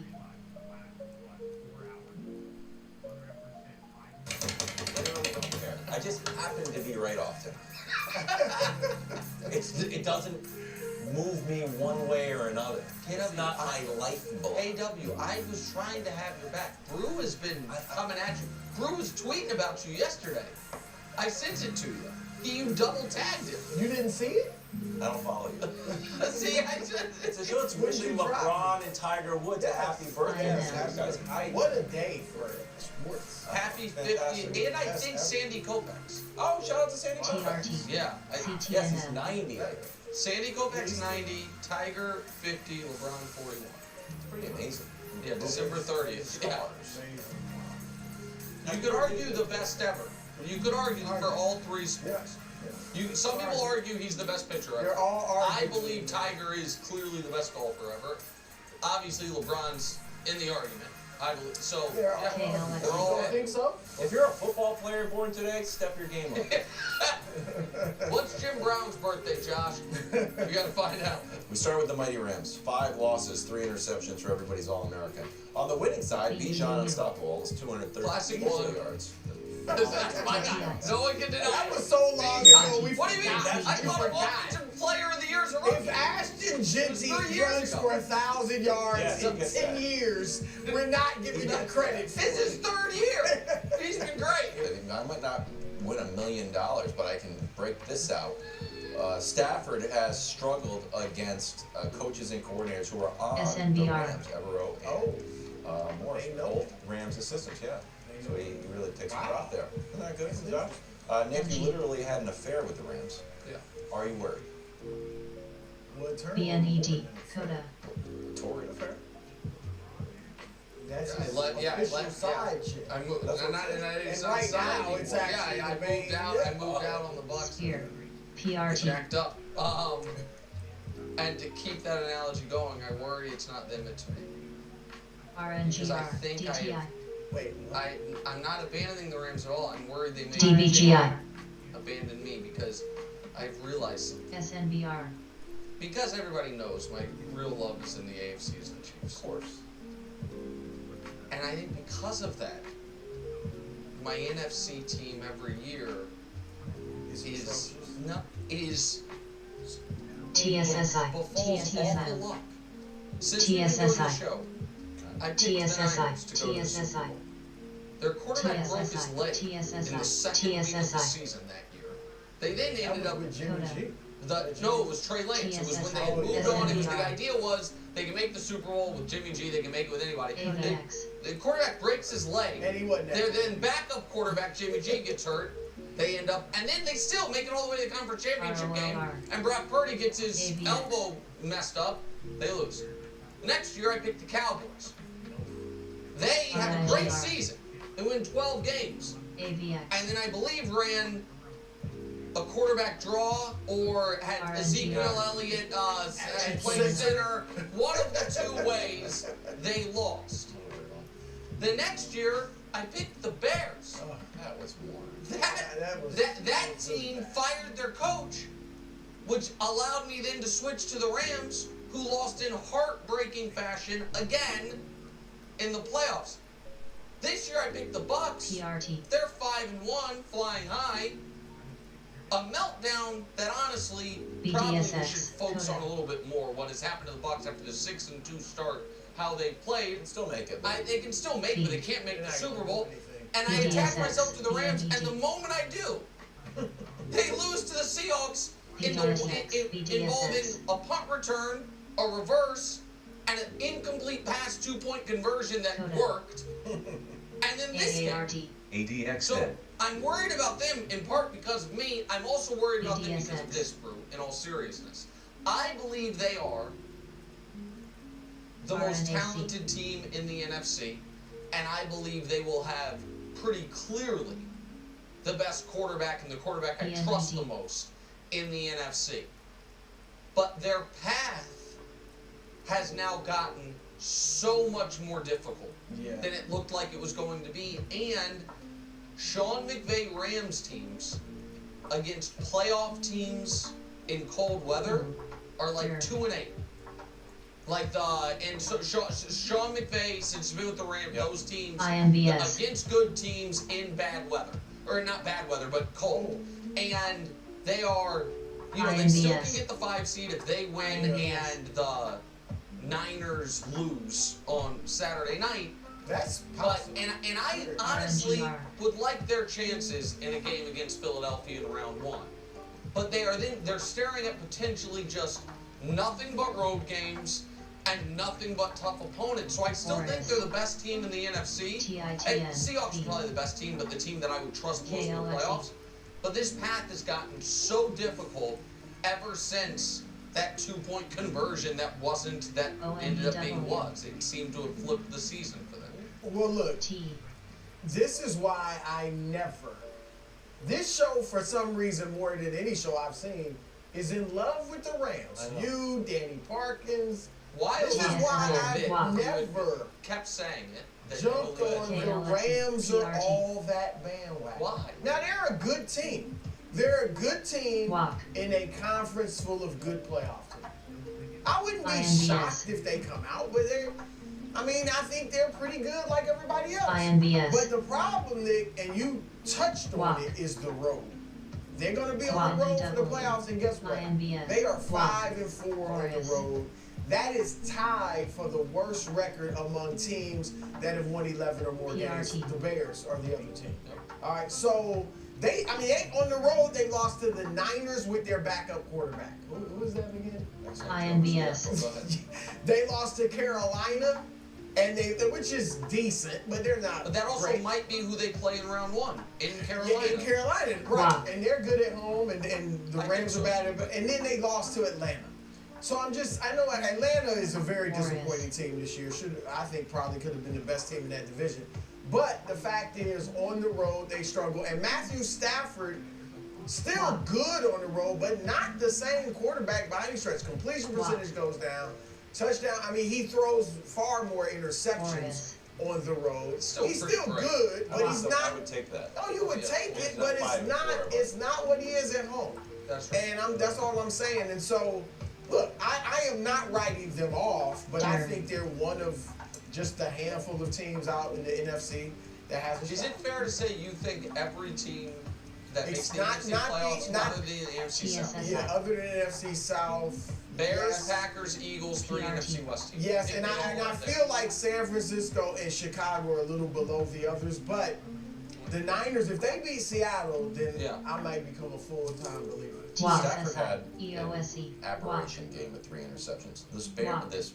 The Rams defense has just been bad in these last 5 games.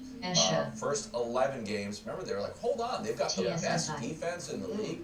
Last 5 games, 28 yards per play, 29. Big plays, 26. They used to be 5th. Passer rating, 4th to 25th.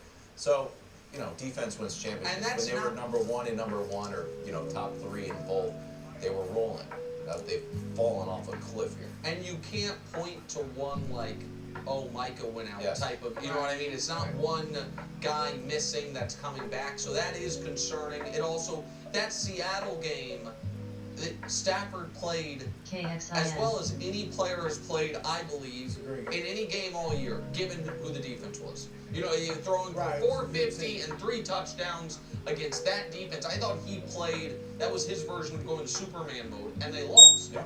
And so that's, it also feels like last night, if ESPN sent 1 fewer camera to the game, we would have gotten overtime. Because Puka made the catch of the year from 7 different angles until we saw the one, which is a bummer. I don't love it, but that's a discussion for. But it wasn't a catch. Yeah. Greg, jugglers. Are they in control of the balls? Am I in control of this? Oops, no, you're not. But am I in control of this the whole time? So, I do hear you, because I think the ball moving doesn't. That's the thing. I agree. He's still. I know he's not touching it, but he's in control of it. I don't know about that one. The problem there is his feet, by the way. Right. The problem is. If that were in the field of play, that ends up being a catch. Yes. Right. But it's just because since he's out of bounds in the feet. But I also, man, oh man, this is a 10 out of 10 throw. And honest to God, it's one of the greatest catches I've ever seen. Yes. It's his left hand, he kept his feet in, he got to the sticks. But that's the first. If all that, they kick a field goal, they win in overtime, we wouldn't be like, oh, there are issues with the Rams? What? No, that's what I'm saying. You still would have had some questions about the defense. I also happen to think, and maybe you guys will disagree with me, I think had they won the Seattle game, they win yesterday.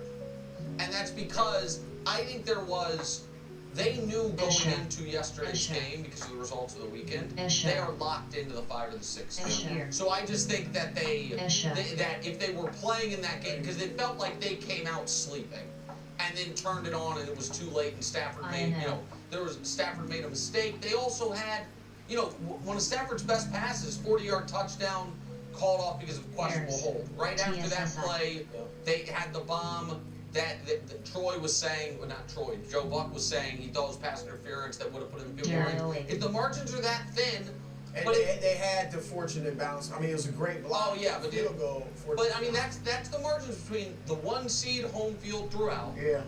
And starting your playoffs in Philadelphia against the defending champs. Rams host the 3-win Cardinals next, and McVay says they're not play, but we'll find out. All right, we've had a vibe shift and an MVP shift. Stafford was favored to win the MVP before the 3 interceptions, and granted it was against the Jets, but Drake made 5 touchdowns with a passer rating SNBR 57 before resting for literally most of the second half. Here were the odds entering. It was Stafford and then May minus 400. No, minus plus 180 today. Minus 400. It's too much.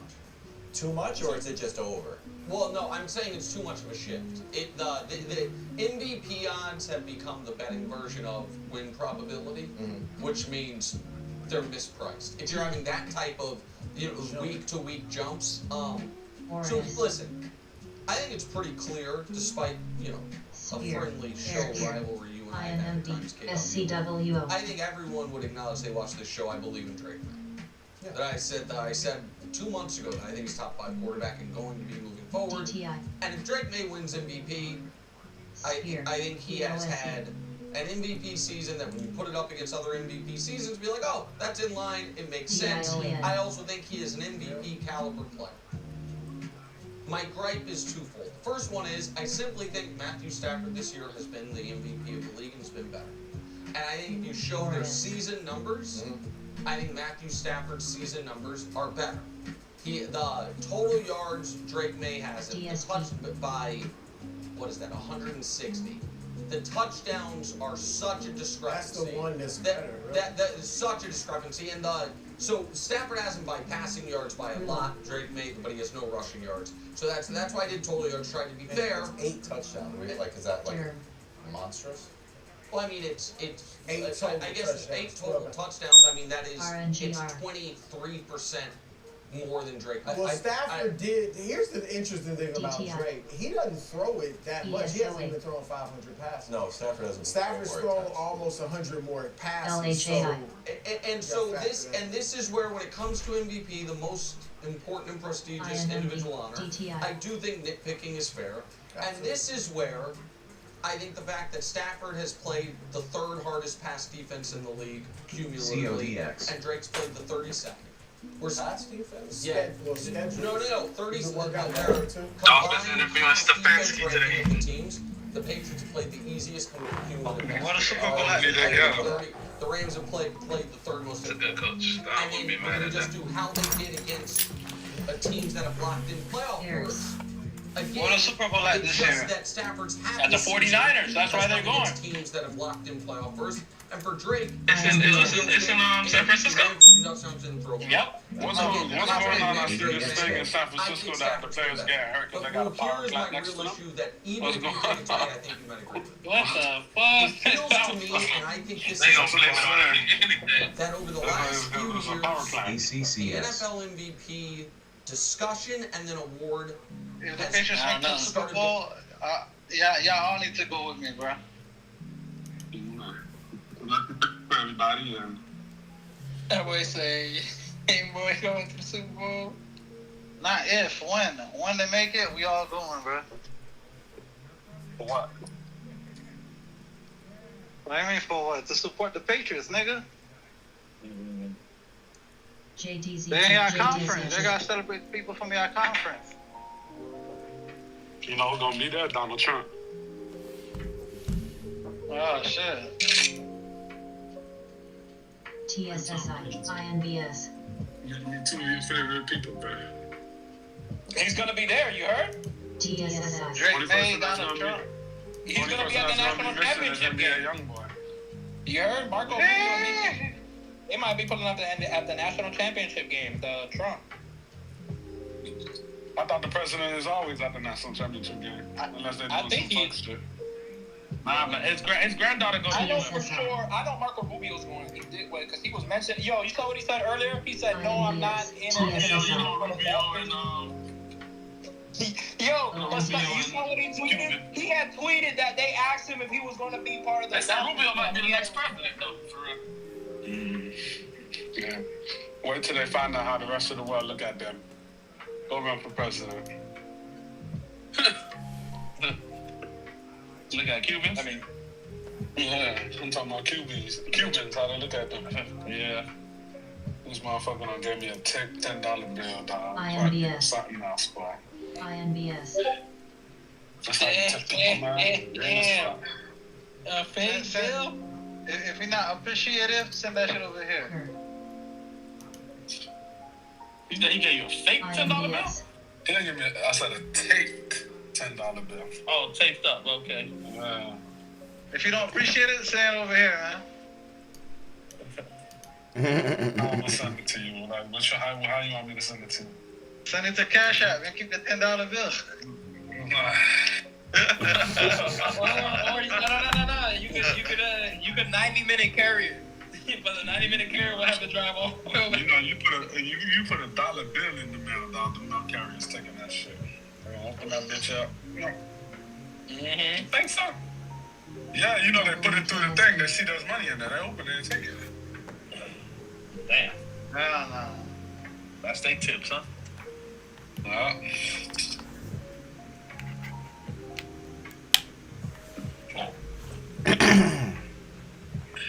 Mel, what man? I'm in that neighborhood, that Ashwood Circle. I don't remember that. You still got that person?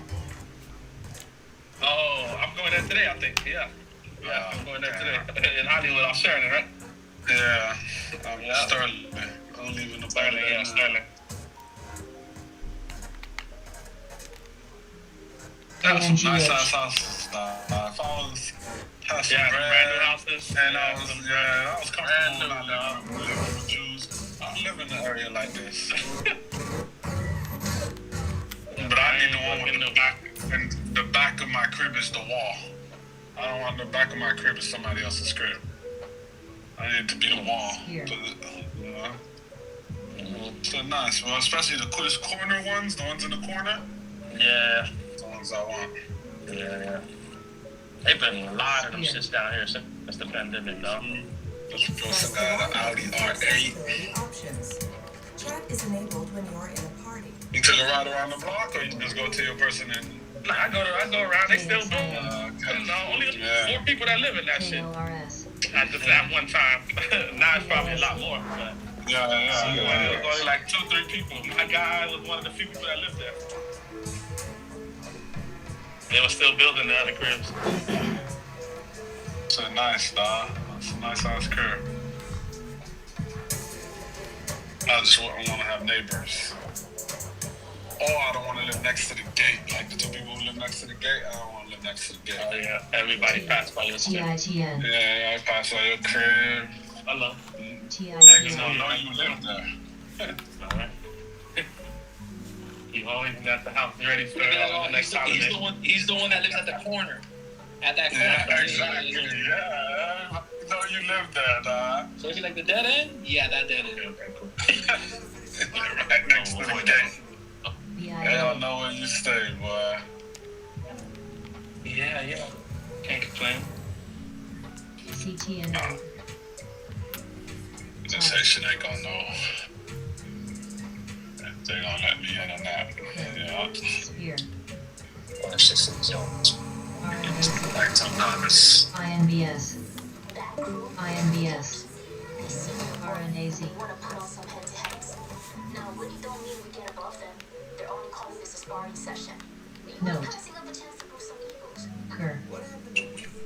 ONEW.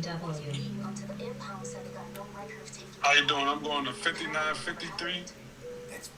5953 Brookfield Circle. Sorry, but you're running solo on this one.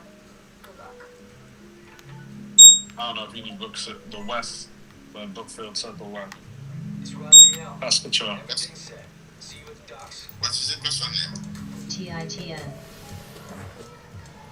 That's fine stuff.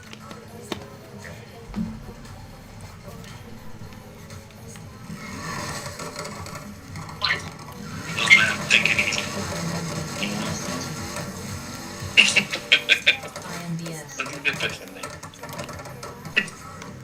Spear. DBGI.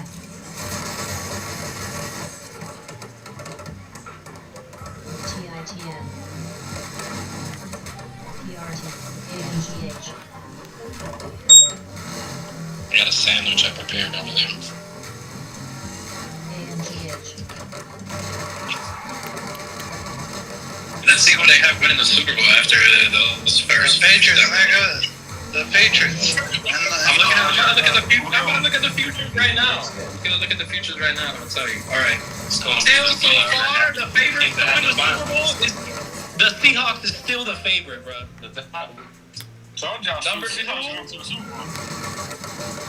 Number two is the Rams at plus 325.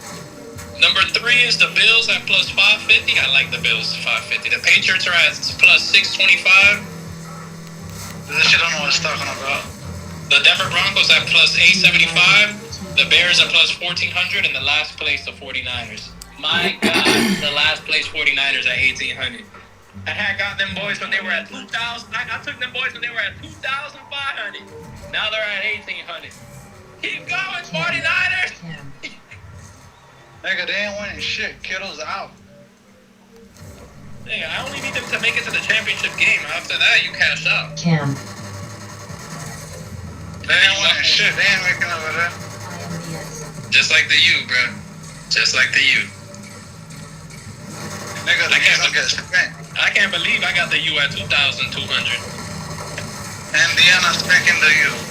And now the U is now at plus 200 to win this shit. They said Indiana on some cheating shit too. Nah.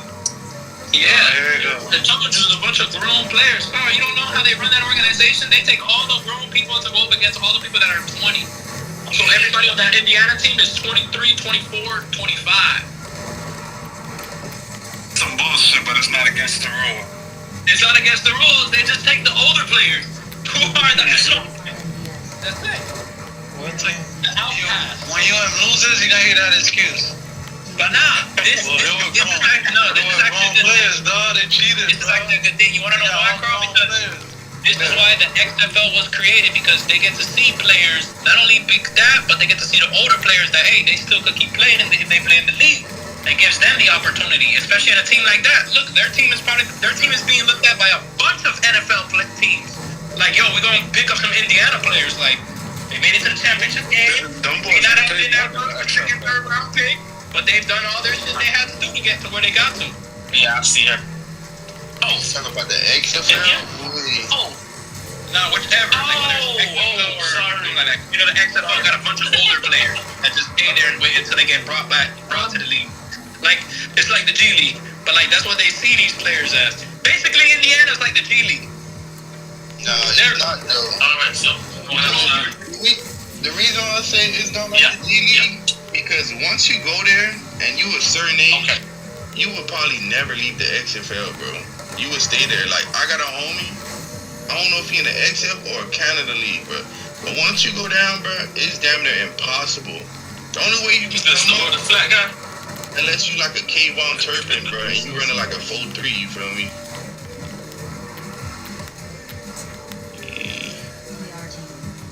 All I know is the Patriots win the Super Bowl. a practice squad all-star team. Facts. But Jaguar, you came here late, bro. You missed all the madness that was here for like the past 2 hours. Oh yeah, what was the madness? Give me a little recap. The Flakegate, the Patriots, all types of shit. Oh, the Texans, Mike Tomlin shit. Yeah, we talk about all this shit. He said Texans. What about the Deflate? What about the Deflategate? Oscar, shut up. What about the Deflategate, Jaguar? INBS. Everybody knows. And Tom Brady. Everybody know what? No. Let me finish. Everybody know in Tom Brady, so in the GOAT career and all this shit, it's a lot of holes in his career where it's cheating. He been held. That's one of the main reasons that Mahomes better than him. No. I'm gonna tell you right there. Fuck out of here, nigga. You can make a real argument that Joe Montana is the GOAT. Peyton Manning, to me, Peyton Manning is over Brady to me. Yeah. The reason I say Joe, Peyton Manning's my guy, but the reason I say Joe is because he got the championships to back it up. You take Shroom, nigga. Talking about Peyton Manning is better than Tom Brady. No, he's better than him. He's and a lot of people that know football say the same thing. Yeah, he's better than him. He's not greater than him.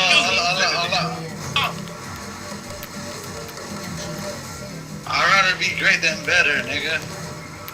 I'd rather be better. You know why? But the reason you're great is because you're cheated. You went to a good thing when they cheated. Shut the fuck up, nigga. Because greatness sometimes. Shut the fuck up. Sometimes Hating ass nigga, dog. Nigga want to tap out for 4,000 yards, nigga.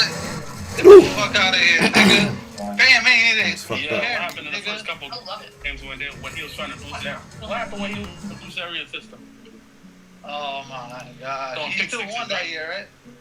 He still won that year, right? He still won that year, though. He still won that year, though. Exactly, because the goal know what he won. Hey, Peyton Manning didn't have a tough rule just because he lost the game, bro, and he felt bad for him. That's what I know. Exactly. They didn't do that for Peyton Manning. SMJF. Alright, man, I'm about to leave this shit. Matter of fact, the reason Peyton Manning couldn't win it because... No. Let me tell him the reason why Peyton Manning didn't win a couple more Super Bowls. Because the Patriots, high law, was jamming the receivers 12, 15 yards, pulling and grabbing. Passing yards. Until he made them change the rules. But Tom Brady good, but it just holds in his game. That's why it's like, yeah, I regard him as good, but in my opinion, Manning's way better than Tom Brady to me. And in my opinion, when Patrick Mahomes' career is done, if Patrick Mahomes win him 1 or 2 more rings, bro, he the GOAT, bro. Hey, Keith, you've been playing Madden a long time. Who's the reason that they put Attaboy Manning? Peyton Manning. Okay, well, does that go down his career? Oh, he changed Madden. He's the GOAT for that. That just shows the IQ of his game. We talking about the dude that had no offensive coordinator, nigga. No offensive coordinator. I'm the offensive coordinator. That's why they call him the sheriff. Like Madden wasn't doing no hard. They wasn't doing no hard. Go to the line and make none of that. Like, bruh, Tom Brady even said it when they did the top 100 player thing. Tom Brady said, "No, you're the reason I learned how to make the." Because most quarterbacks, that's why I always had a problem with Tua. Tua don't know how to set protections. He don't know how to you know what I'm saying, stuff like that. He don't know how to do that stuff. Alabama, he ain't need to do that. Yeah.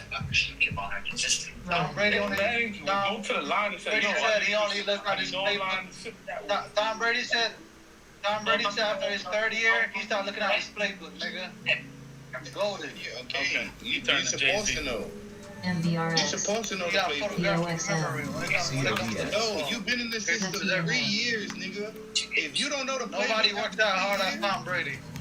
Nobody worked that hard as Tom Brady. Every quarterback that started over 5 years knows the playbook after a couple years, nigga. Do you know that? Like Tom Brady. What's that nigga name? What's that nigga name that does the podcast?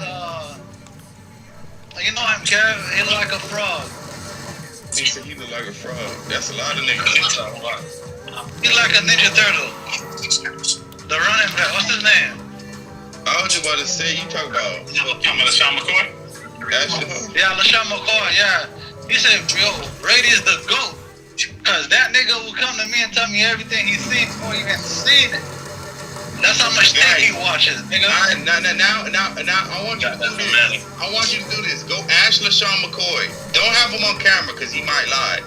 Ask him, who do you think is a better quarterback, Tom Brady or Patrick Mahomes? He said Tom Brady. Patrick Mahomes, all day, every day. Tom Brady, bro.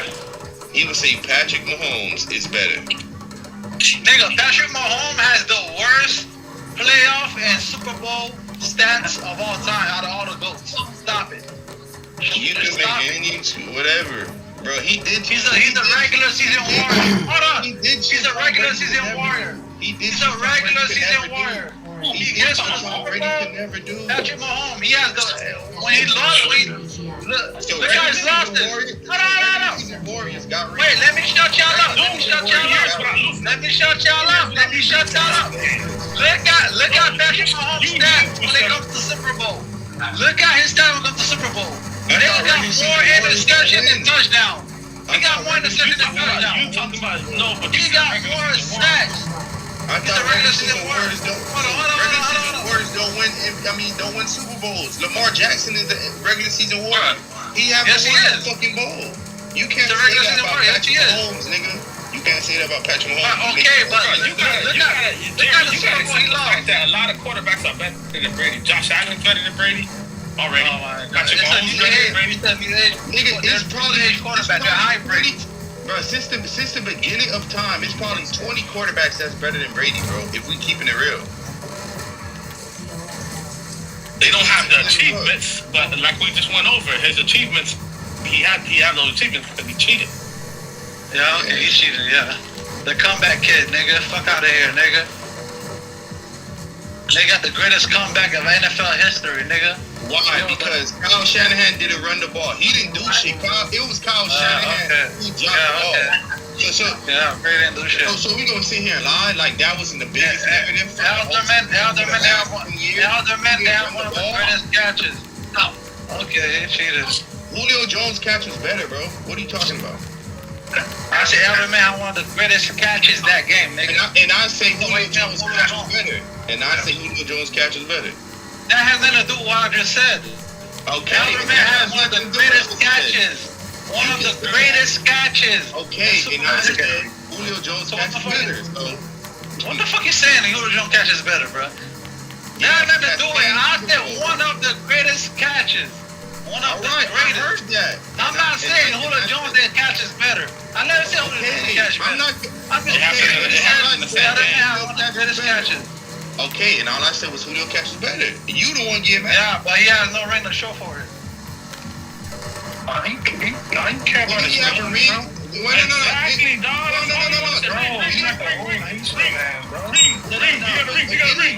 Did he? That's how you know you don't know sports, bro. Hey, did he get a ring in Tampa or no? Julio Jones. Brady? Yeah, he did. No. I said Julio. Take Brady dick out. Yeah, with Brady. With Brady. I said did Julio Jones? Julio, but he was a non-factor. But Julio was a non-factor. I never said if he was a factor. No, all I said is did he didn't get a ring because he came the second year. So my question is answered. So that has nothing to do with Brady. He didn't get a ring because he came the second year. He didn't get a ring. You mentioned that Brady means nothing. Oh, so he didn't get the ring. Okay. He did get a ring. He came the second year, nigga. No, Julio Jones didn't get a ring. Yeah. No, he didn't. Okay, so that's what I'm confirming. You talking about Brady and shit, that has nothing to do with what I'm talking about Julio. Bro, the second year was over for it, nigga. I take care of him, no. Y'all nigga hate on Brady so much because he's the GOAT, What do you mean hate? Nobody's hating, bro. He's the greatest of all time. I mean, he is the greatest by resume. No, he's the greatest by play, nigga. He's far from the best. By play, nigga. When that nigga came back from the Falcons, every nigga, when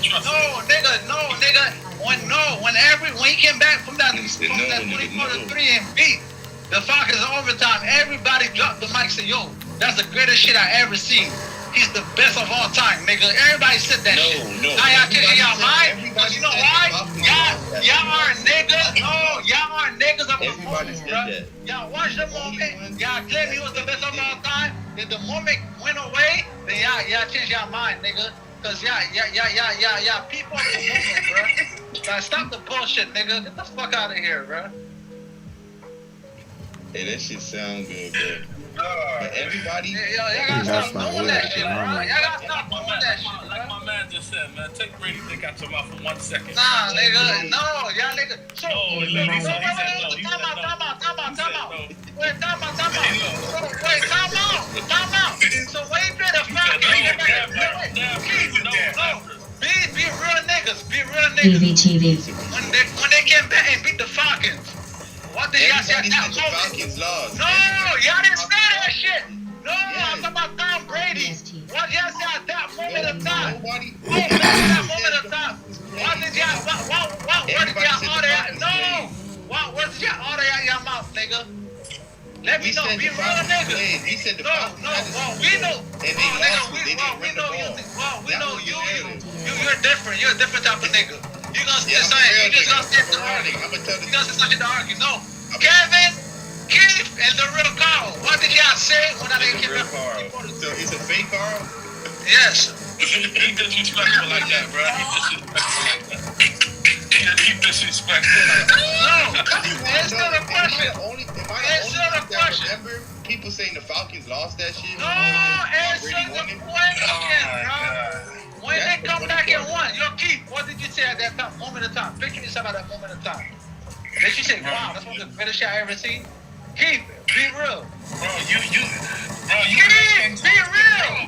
Bro, you yelling, you asking questions, and then you answering it from me. Because you're not answering it. Because you're not answering it. You about to start it. I can't even stop laughing, bro. Why are you laughing? It's not funny, nigga, because that nigga get on my nerve with that bullshit, bro. Y'all really trying to get on my nerve, dog. Bro, answer the fucking question, bro. I'm about to hang up, bro. Y'all pissing me off. I'm about to hang up, bro. Y'all pissing me off, bro. Bro, because you need to calm down, bro. That nigga's talking. Okay, answer the fucking question, nigga. Answer the question. But you're not answering the question. You said all the shit, but answering the question, bro. You said all the other shit, nigga. Answer the question. At that moment in time, Keith, what did you say? Listen, bro. When that happened, nobody, like, everybody was like, okay, that was like one of the greatest comebacks ever in the Super Bowl. Regardless of what Atlanta screwed up or whatever. But niggas still got their favorites, bro. So nobody said Brady was the. Nobody said, yo, Brady's the GOAT. He's the best of all time. That's what I'm saying. You did have some people saying that. But you also still got, there's some niggas still saying Joe Montana is still the greatest. I don't hear them. Still saying they're not lying enough. Some niggas still say Dan Marino, bro. Like, this, like, cause again, I feel like Patriots fans, y'all get caught up in accomplishments. We get it. You can say he's the most accomplished. But when I see Dan Marino throw the ball, bro, Tom Brady can't stand next to him throwing the ball. Or Aaron Rodgers. That's the part you don't understand. Aaron Rodgers is better than Brady. No, that's another one.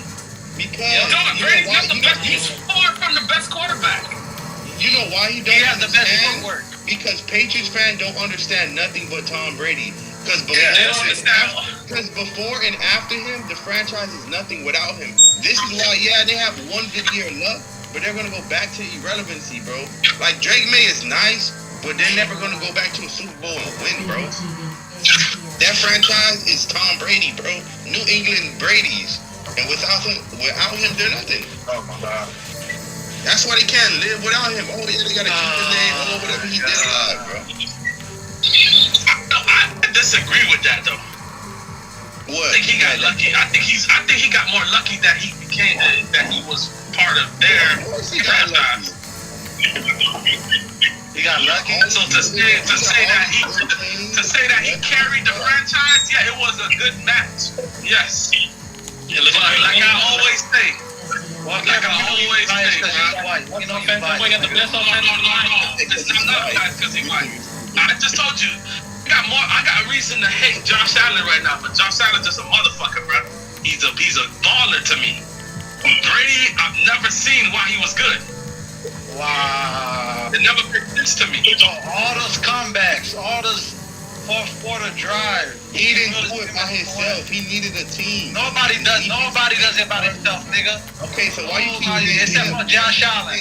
Nobody did it by himself. Why don't you just say the Patriots? So why don't you say the Patriots? You keep saying y'all niggas are annoying, bro. Y'all niggas is very annoying, bro. They have the number one kickers. Always have the number one kickers. Always have the top 5 defense. Bill Belichick. You know, those are, you know, I don't even want to go as far as say it's great teams, but like Jack said, it's great comebacks. But you know, Tom Brady, he didn't impact the game, bro. Wow. Bro, listen. Listen, High level game, bro. Listen, bro. He was just he was the high level, like he said. He was the most efficient. High level game manager. Can I read me Tom Brady's stats? Can I read me Tom Brady's career stats? Can y'all read me Tom Brady's career stats? Can you read me Tom Brady career stats? EVTV. And what is that gonna prove? EVTV. Read it. EVTV. Bro, we're not talking stats. The nigga played 2 years, bro. Yeah, bro. No, don't read the last 5 year stats. Read the stats. Read the 3 Super Bowl stats and the next 3 Super Bowl run stats. Alright, you just a regular Patriots fan. Tom Brady, not even a Patriots fan, Tom Brady fan. That's what Nigga, read the stats, you're like a Kobe fan, not a Lakers fan. Same. Nigga, read the stats. You're not. What is that problem, bro? I'm gonna compare Tom Brady stats to y'all niggas greatest whoever y'all niggas. You know what you should do? This is a high level game manager. I'm gonna read the stats. Alright, cool. The same year you compare the Super Bowl stats, let's do the regular season stats as well. Don't just do one game. Let's do for the whole season. If you want to play that game. Nigga, read the stats. Nigga, I said career stats. Nigga, I said one specific season. No, you just said read his Super Bowl stats. And now you're talking about reading his career stats. I said career stats. I said the 3 Super Bowls he won before and the 3 after. No. Those stats, if you want to do it by decades. Alright, so you talk about 3 Super Bowl years. Alright, so let's do it with Patrick Mahomes. Let's compare the Super Bowl years. Oh my God! Y'all cannot compare. It's like y'all comparing LeBron James to fucking Hakeem Olajuwon, bro. 2 different fucking decades, bro. Like I'm talking about 2 different niggas. The game evolves, nigga. Stop doing that. The game evolved. They played against the game has evolved. Okay, and Mahomes never beat Brady in those high moment games, nigga. Okay, but they still played AFC Championship. Brady washed them, bro. Super Bowl. Brady washed them. Patrick Mahomes dominated the era. But did Mahomes ever beat Brady? Did Mahomes ever beat Brady in the AFC Championship? No. In the Super Bowl. Tom Brady lost to Eli Manning twice. Tom Brady lost to Eli Manning twice, so he's not that good. You're right. Patrick Mahomes only loses to good quarterbacks. Tom Brady loses to bums. So what are you talking about? No, last time I checked, Brady didn't play Eli Manning. Last time I checked, he lost to Eli Manning. Last time I checked, he lost to Eli Manning. He played Michael Strahan.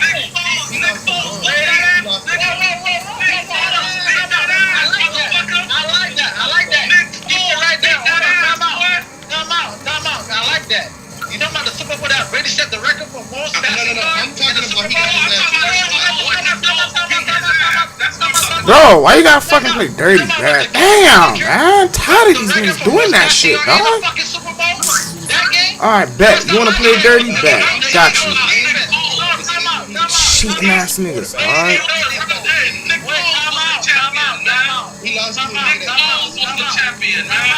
Time out. Brady didn't play Nick Foles. He played the Eagles. Sorry ass nigga, try to do it again. Trash ass nigga. Can't fucking see me.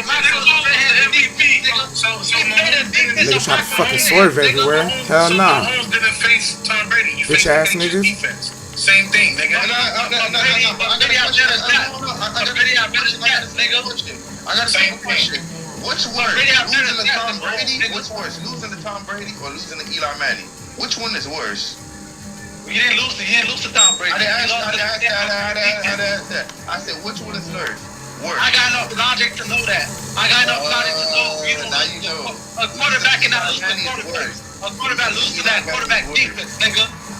Get out of here. Michael Strahan, an all-time great, nigga. A Hall of Famer, nigga. Get that right, nigga. Who got given a sack record? Get that straight. Who's a Hall of Famer in that Tampa defense, nigga? On what type of defense? What the nigga? The Tampa defense he lost to, nigga. Who's the Hall of Fame on that defensive team? You talk about Brady? Knowing that Brady beat the Chiefs, nigga. That the fucking Tampa defense washed Mahomes. Levante Davis. He's the all-time great. Stop playing fuck, nigga. He's a Hall of Famer. Slider. He might be.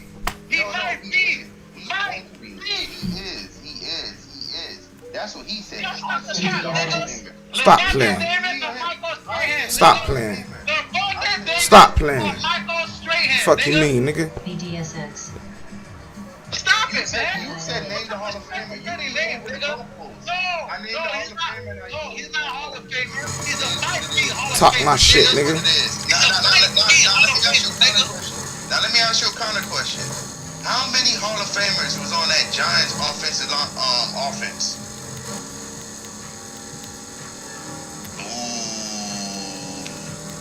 Cat got his tongue. He can't talk no more. Why you quiet? Eli Manning might be a Hall of Famer. No. Eli Manning will be Hall of Fame. No. You know what made other than the quarterback. Tom Brady beating his ass twice. Look. I'm on mute. Talk to yourself. No. Don't let him run. Anybody other than Eli. You see how you trying to run? Because he about to lose. Don't run from the smoke. Whatever, you can't run because more people are here now. Let's here now. I can name 3 Hall of Famers on that Bucs offensive team. But you can't name one Hall of Famer other than Eli. LaShawn McCoy, Antonio Brown, Gronk. Oh, that's 4. Like, come on. Mike Evans. So can I keep going? Okay. Leonard Fournette. No. He's not a Hall of Famer. He's not a Hall of Famer. But you see how he quiet? I flipped the switch on him. Now he can't talk.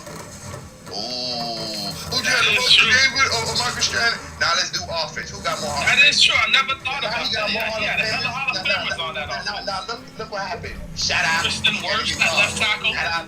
Femi Bush. That's what happened. He can't even talk no more. So I gotta go free on him, kid. When they had Vince Wilfork. Hey, you a great debater, boy. They got Vince Wilfork. I do this shit. Everybody.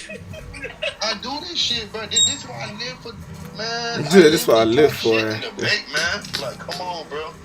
When it's time to debate. That nigga, hey, he made Jerry go away, boy. I never seen that. I'm good. I just don't. Jay-Z got this line said, when you argue with fools, you don't know who's who.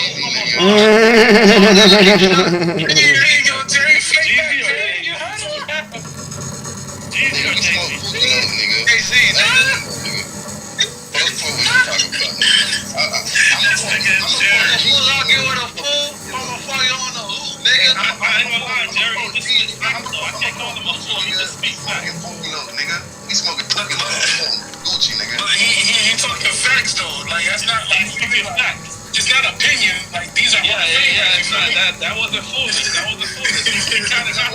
didn't even, you know, I usually come with the shit like that. I didn't even think about that. He did have all those Hall of Famers on that team. What I mean, nigga? So Travis Kelce's not Hall of Famer. You right. Travis Kelce's not Hall of Famer. Oh, look at one. Now he's switching quarterback. He's dirty. Trash ass nigga. Tyreek Hill's not Hall of Famer. Who's the D tackle? The D tackle not Hall of Famer. Jones not Hall of Famer. He might be a Hall of Famer. Trash ass nigga trying to play dirty. McDuffie's not gonna be a Hall of Famer. The head coach is not a Hall of Famer. Get the fuck out of here, nigga. The only Hall of Famer on that team that could be is Chris Jones. Other than that, you just rapping, bro. No, y'all discussing a Hall of Famer? Y'all discussing a Hall of Famer? Y'all discussing a Hall of Famer? I was talking defense. Who's the GoPro, nigga? Now let's go to offense. Who's the fucking GoPro, nigga? Get the fuck out of here, nigga. That's it. Get out of here, nigga. One Hall of Famer. That's it. Only one Hall of Famer? Yes. Tyreek Hill is not a Hall of Famer. Not yet. And he didn't have him for his last Super Bowl run. So you just running your mouth. So shut up. You know what you talking about. And then you blaming Travis Kelce. Kelce was mid last Super Bowl. So then again, you just rapping, bro. You had Gronkowski, Antonio Brown. Antonio Brown is better than Travis Kelce. Kelsey. Wow. Kelsey. Yeah, I like it. No, listen.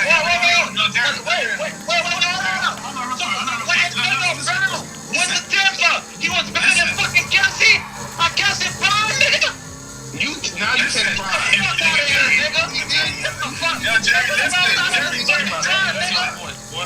Listen.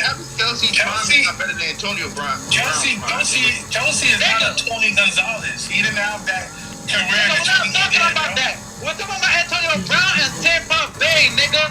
So he in 2020, Antonio Brown was better than Travis Kelce. In 2020, Antonio, nigga, get the fuck out of here. That's what, nigga, that's making records, nigga. Get out of here, nigga. Get out of here, nigga. That year, calm down, bro.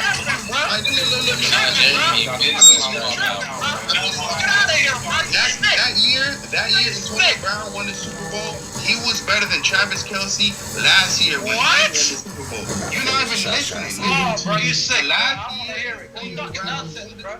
So don't even talk. You sick, nigga. Nigga, then when it got rough, nigga. Then when it got run out of retirement, nigga, Justin was killing shit, nigga. Get out of here, nigga. Justin was offensive player of the year that year, nigga. Get out of here, nigga. Right? Hall of Famer, right? They gotta put offensive player of the year that year, nigga. Hall of Famer. Nigga, you sick. Hall of Famer. You tripping, bro. Hall of Famer. Antonio Brown was not better than Kelsey. EVTV.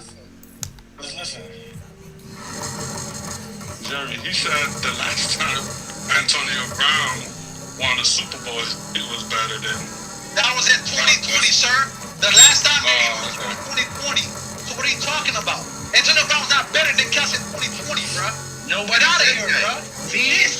Nobody said that, man. I never said that. Oh, my God. You're not listening. You said the last time he won a championship. The last time he won a championship was 2020. No, I did not. What are you talking about? Now you didn't say that. I said the year he won the Super Bowl. If you compare that, you're not even talking. Listen, just listen, and then you can make a decent argument. I said the year Antonio Brown won the Super Bowl he was better than the last year Travis Kelce won the Super Bowl. I'm not saying compare 2020 AB to 2020 Kelce. No, I said compare his Super Bowl run. No, I didn't say that, but you're not listening, nigga. You're just trying to respond, nigga. This the third time I've repeated myself, nigga. And you finally heard it.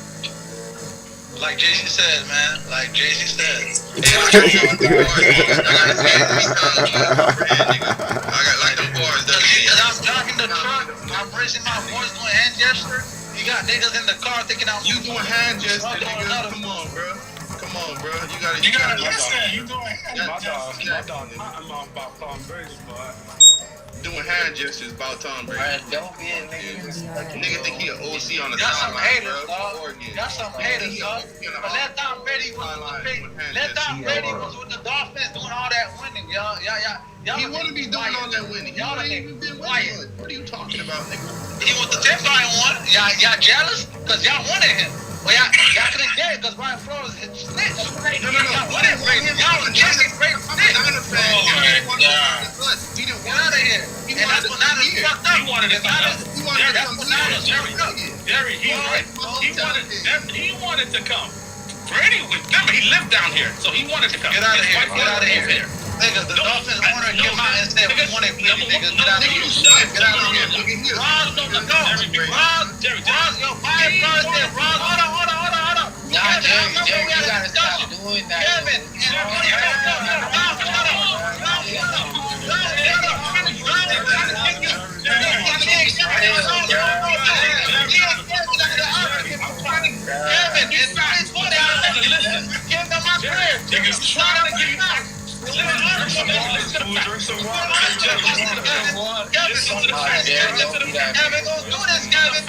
He did that. Kevin, I'll show you the article, Kevin, I'll show you the article. You said, Kevin, stop it. Nigga, I showed you the article. You came to my fucking crib. We were discussing that. We were arguing about that. I said it won't be a bad move. You said I don't want that small fucker on my team.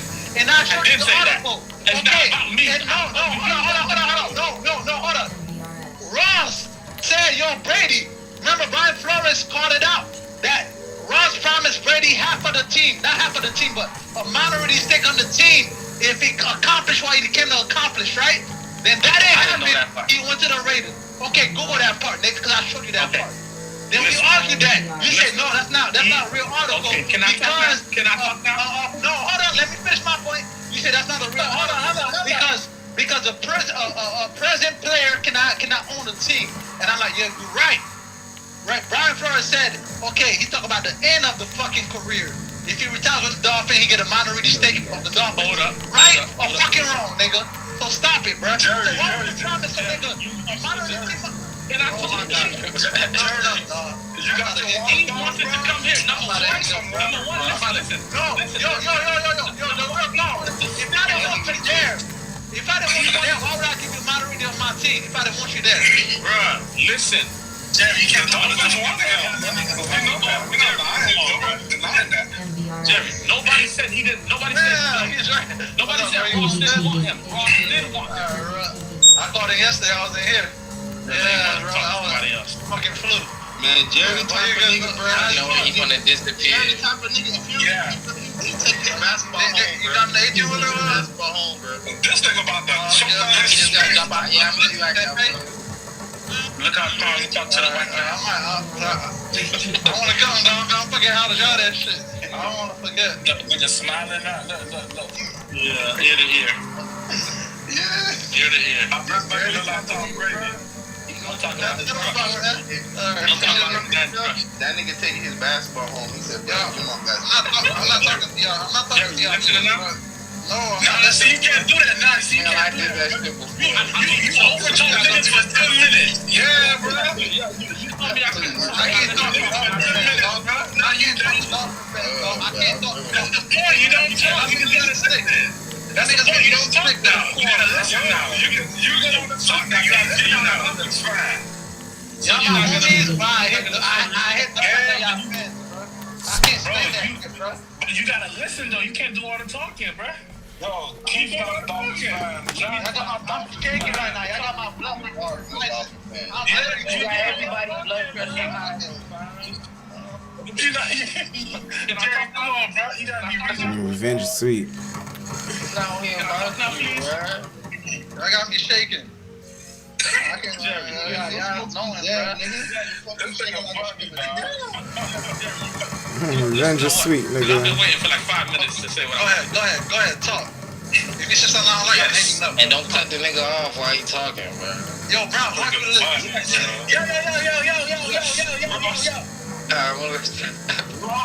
Ross wanted Brady, yes. As Ross getting old, he wanted to win a Super Bowl. But Brady wanted to come here. Number one, so he could stick it to the Patriots because he felt like they tried him. So what better way to do it than to go to the rival? He wanted to come here. And Ross wanted him here, but Flores didn't want it to go down. That's why it didn't go down. He can't So all keep the up other with shit me. you're I'm talking about is this shit, irrelevant. nigga. Y'all wanted him. Yes, Ross wanted him, but he wanted to come here too. Because he lived here. His wife told him a little bit. No, Kevin, let me tell you, Kevin, let me tell you where he got it wrong. Again, let me tell you where he got it wrong, Kevin. He wanted to go to the 49ers, right? But your point is right. Two things can be right. But first, it was the 49ers. He wanted to play for his hometown, San Francisco, right? His home team. He loved the 49ers. That's his dream team. That was one of his right? Okay. Then when the 49ers, when Shanahan was in his gut, because he didn't want Brady, because he wanted Brady to get all the credit when they were winning, he said, nah, I don't want Brady. So he went. So Ross was chasing his ass. Oh, come over here. It's sunny here too. Blase, you know, tropical, blase. Come over here. Hey, if you bring this out for special I'll give you occasions, a man. minority of the Dolphins. We bring this out for special occasions. that Bring is- flames like that. They don't deserve him.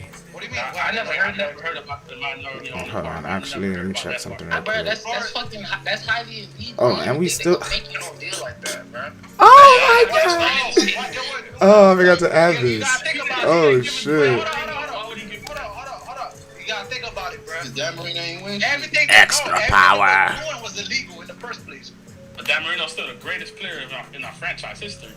I'm saying everything they were doing was illegal in the first place. When they were talking to Brady at that time, all that shit was illegal. That's why Brian Flores brought it out. Everything that comes a part of what Brady is illegality, bro. Not illegal. Oh my shit. gosh! That's all he doing. That's all he doing. I know business, bro. That's how you have business, bro. Legally. That's how you do it, bro. You gotta make sure he ain't cheating, man. This nigga want to do all the talking, and when he can't, he leaves, bro. No, we're big, bro. I bought banged it. That's not Brady have no. Illegal, man. That's not good. The nigga live illegal. Your superhero live illegal. Oh. That's how the nigga live, bro. Why you mad at? Yo, what happened? Get back to the Discord. I'm on Discord. I'm on mute, bro. I'm here. Oh, I ain't seen that. Yeah. You might shut off mute. That's why. Yeah, I'm on Discord, bro. That shit was funny, bro. That boy Gary left. I'm coming back. Yeah. PCSA. What the fuck is wrong with me, man? PCSA. PCSA.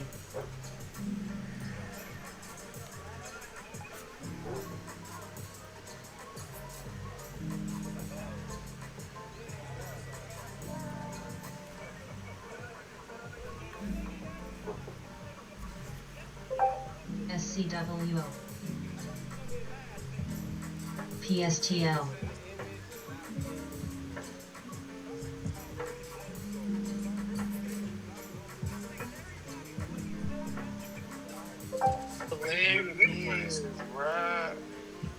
What? That's the thing. No, Every Tom Brady, that's what he do. ball boy before the game, and they let them know what it is. Yeah, everybody knows that. Nigga cheated, fool. It's okay, we know that. Y'all niggas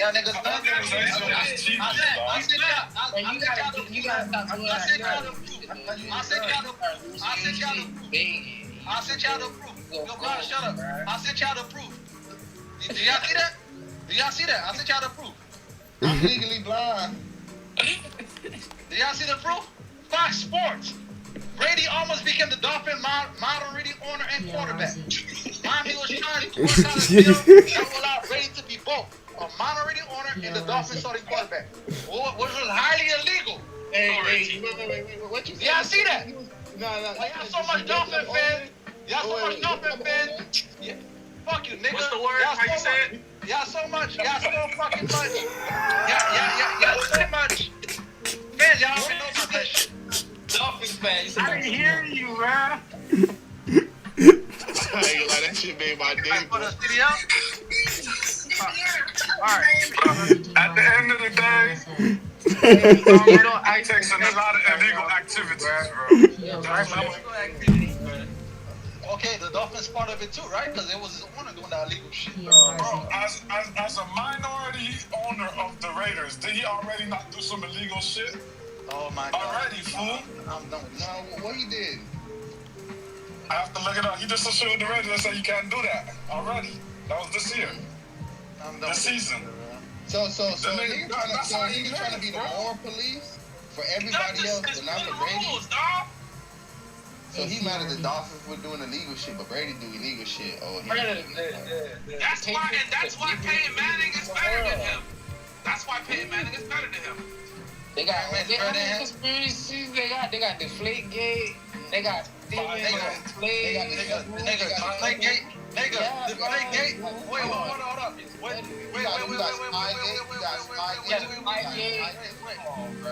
Deflategate, nigga. Everybody's ball. Everybody's ball that season was out of overinflated. Where you can't tackle the nigga underneath they leg, the QB, the Brady rule. So that's cheating. So that's I'm just saying. They just cater everything to help him win. That's not cheating. They're just down on the ground. You can't tackle the nigga.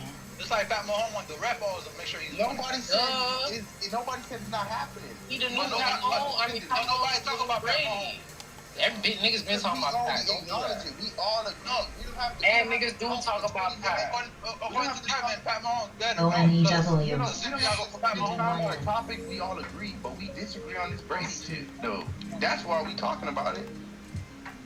The same can be said for Pat Mahomes. Okay, and we all agree. If anybody disagree, okay then. So threatened as a Brady fan about Patrick Mahomes. Kevin disagrees. I think it's subconsciously. Consciously, you know he's better. Tom Brady knows he's better too. Even Tom Brady knows. Of course they're gonna be better, bro. They're a new, they're hybrid. Now it's a force. Bro, because they're a new form of quarterback, bro. The new form is always better than the old form. Dan Marino is old. Dan Marino is old, and he's still better than Brady. He's better than Brady. Yeah, okay. Go ahead. Go ahead. Talk about Super Bowls. PLRZANTX. What y'all arguing, the talent, the physical talent of the QB? Yeah, who's a better quarterback? We know. Yeah. It's no secret who got the best resume, but they forget to say who got the asterisks. Yeah. Who's a better quarterback? Who's better? You have to talk about talent. How else can you judge off who's better? Like, I can say this one player is better than this, but Robert Horry. It's easy to look at numbers and say, yo, he's better. I can't say Robert Horry. My mom knows nothing about football. I can put both resumes like this one's better. You feel me? You know what I'm saying? Like, I can't argue Robert Horry. Everybody would say I'm an idiot, right? But Robert Horry has more. CPSH. You feel me? So you can't just go by based off accolades or Robert Horry better than Derrick Rose. I told him it's not even close. Talent-wise, Dan Marino and CPSH. It's not even Peyton Manning, not even close. And that's what I said. I can probably name 20 quarterbacks that I'll take over Brady. Talent-wise, yeah. It's a lot of guys talent-wise. Even in his own era, bro, he was never even top 3 when it comes to talent. Imagine wasn't cheating how many rings Roethlisberger and Manning would have if he wasn't cheating. Oh yeah, that's a. People don't account for that. Manning will have more rings than him. Roethlisberger might have more rings than him. Yeah, Ben was my guy. I'm mad. I didn't get it done more often, man. I fuck with Ben. Cheating. He had to go against this cheating. That's why he can't get it done. I go get that cheating ass nigga. Oh my god. That's some real good cheaters, bro. Oh, it's some real good cheaters, bro. You can't deny that shit, dog. Maybe I should try it. Maybe some type of way. Peyton Manning just keep it classy. Imagine how many rings Peyton Manning got. Imagine how many rings Peyton Manning would have if this nigga wasn't cheating, bro. Yeah, okay. Yeah, he knocked them out like 3-4 times, right? Yeah. Maybe I should try cheating, nigga. CPSH. Alright, get me to the NFL and I'll cheat. Maybe the Dolphins should try cheating, bro. Garbage ass. I agree. They should try to cheat too. Garbage ass niggas, man. Y'all some haters, dog. Y'all should be hating why y'all team sucks so much. Don't hate on why team's in the playoffs. My team's in the playoffs. What are you talking about? I can't. Nigga, your team's in the playoffs just to be in the playoffs. They ain't going nowhere like they always do. They make the Super Bowl. They crumble down the road. When's the last time y'all been to the Super Bowl without Brady? We going this year. Oh, we got the 7 speed. We going this year, nigga. Yeah. 100 years, probably, bro. 100 years, nigga. Get the fuck out of Slim Reaper. It's only 8 years. Yeah, exactly.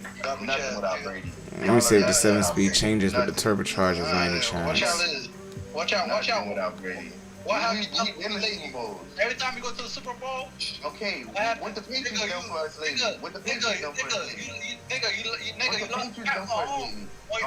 You the game. Yeah, nigga, get out of here. What do for us lately? Your same argument. What the Patriots did? Nigga, we gotta go to the Super Bowl. Exactly. A whole bunch of nothing. Whole lot of nothing. Like that's. You gotta be the Texans on the wild card round. Head to the Super Bowl, nigga. Whole lot of nothing, nigga. Like beat the Bills in the championship and go to the Super Bowl. That we always do. Nigga, we back. Nigga start hating. Always do. What do you mean Brady's not there? I don't know about. I know since he gone, y'all ain't do shit. Nigga, Drake May better than Brock Purdy. That's all I know. Game manager, man. That's what fucking. Let me check something. Let me see. Game manager. He's a game manager? Yeah, you know why? Because he was mid last year. A new offensive coordinator came back. What this is? This is the Barracuda 70, right? Yeah, because they have game manager. I ain't gonna lie, I think Drake May is better than Brock Purdy, though. No, you could say that, but I'm just saying he's a game manager. So what's Brock Purdy? Yeah, probably. A game manager.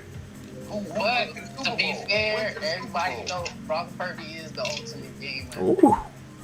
No, Tom Brady's the ultimate game. He's the best game manager. Bro, I remember this nigga. Can't say that. Tom Brady. Oh wow. Am I lying? Yeah, you know why? I'm gonna make a point. You know why? I'm gonna make a point. Oh wow. Because this is I not don't own this already. Yeah, once you have a this defense is like he different. does, and you're not asked to score too many points, and half of your Super Bowls are won by a field goal, what does that say to you? And then you have another Super Bowl that's won from the defense that you didn't need the quarterback. What does that tell you about that team? The kicker. Don't forget the kicker. That's what I said. I said half the Super Bowls were won by the kicker. So that means all you had to do was not lose us the game and get us a field goal. Sheesh. Oh, This is okay. Wish your Dolphins could do that? I'm not a Dolphin fan. Don't show your 49ers could do that? You still mad? The truth hurts. Let me see if I have any lost. He's the best game manager. That's what I know. He's the best game manager. Wow, this acceleration might be something. GGM. That's what it is. What it is, but that's the truth. I ain't gonna lie. I can't talk on the goat like that, bro. For real, bro. I'm gonna be real. I don't even like Pat Mahomes better than Brady for real, bro. But I don't know, bro. And plus, you watch both of them play, and you say. No, here the thing is, bro. The thing is, I see Pat Mahomes. I just see dumb fake shit happen with him, so I don't even give him credit for real. Like, nah, he got the refs on it. Nah, bro, he be having the refs on his side. I don't be fucking with that. So Tom Brady. I'm not saying Brady did it. Dog, the way. And towards the end, the Chiefs, that shit started looking like, bro, what are you watching, his first 2-3 years of starting, he was that nigga. But yeah, then the refs started helping way too much. Yeah, bro. I don't want to see that. So Tom Brady didn't have the refs help. Are we gonna play this game? I'm not saying he probably did it, but I'm saying the way, bro, like the tuck rule. They lost to the Raiders, and then you got the tuck rule. Now they get a chance to win. You talk about shit like that, right? Where they damn near lost the game and one call and win. Bro, Whitefield. They got to the point where, okay, it's 3rd and 12, right? All I gotta do is I know they're playing man is throw it to a certain guy, and I know the ref gonna call pass interference. That's what it became. That's why I stopped watching this shit, bro. The Chief does that. I can't watch this shit. I got a real question. I hate watching games where the ref decide the game. The Chief does that shit a lot, right? Clutch, you a Dolphin fan, right? Yeah. The most American. I got a question. If you a Dolphin fan, if the draft started today and you had to draft between Patrick Mahomes or Tom Brady, fuck their career. All you was judging off talent. Who'd you pick for the Dolphins? There's a reason Brady went 6, 7, whatever round he went 6 rounds. Exactly. The game was different back then. No, it's different. Oh, it wasn't. It was. He had No. He's right. You didn't need a running quarterback. You didn't need a mobile quarterback. Yeah, but guys like Drew Bledsoe was still going number 1 overall. He was a pocket quarterback. Exactly. You know why Drew Bledsoe went number 1 overall? Because he looked like Dan Marino. Gee. And I give more cadence to me saying you didn't need a mobile quarterback back then like you do now. And Tom Brady still was the last pick. So what does that tell you? My bad, hold on.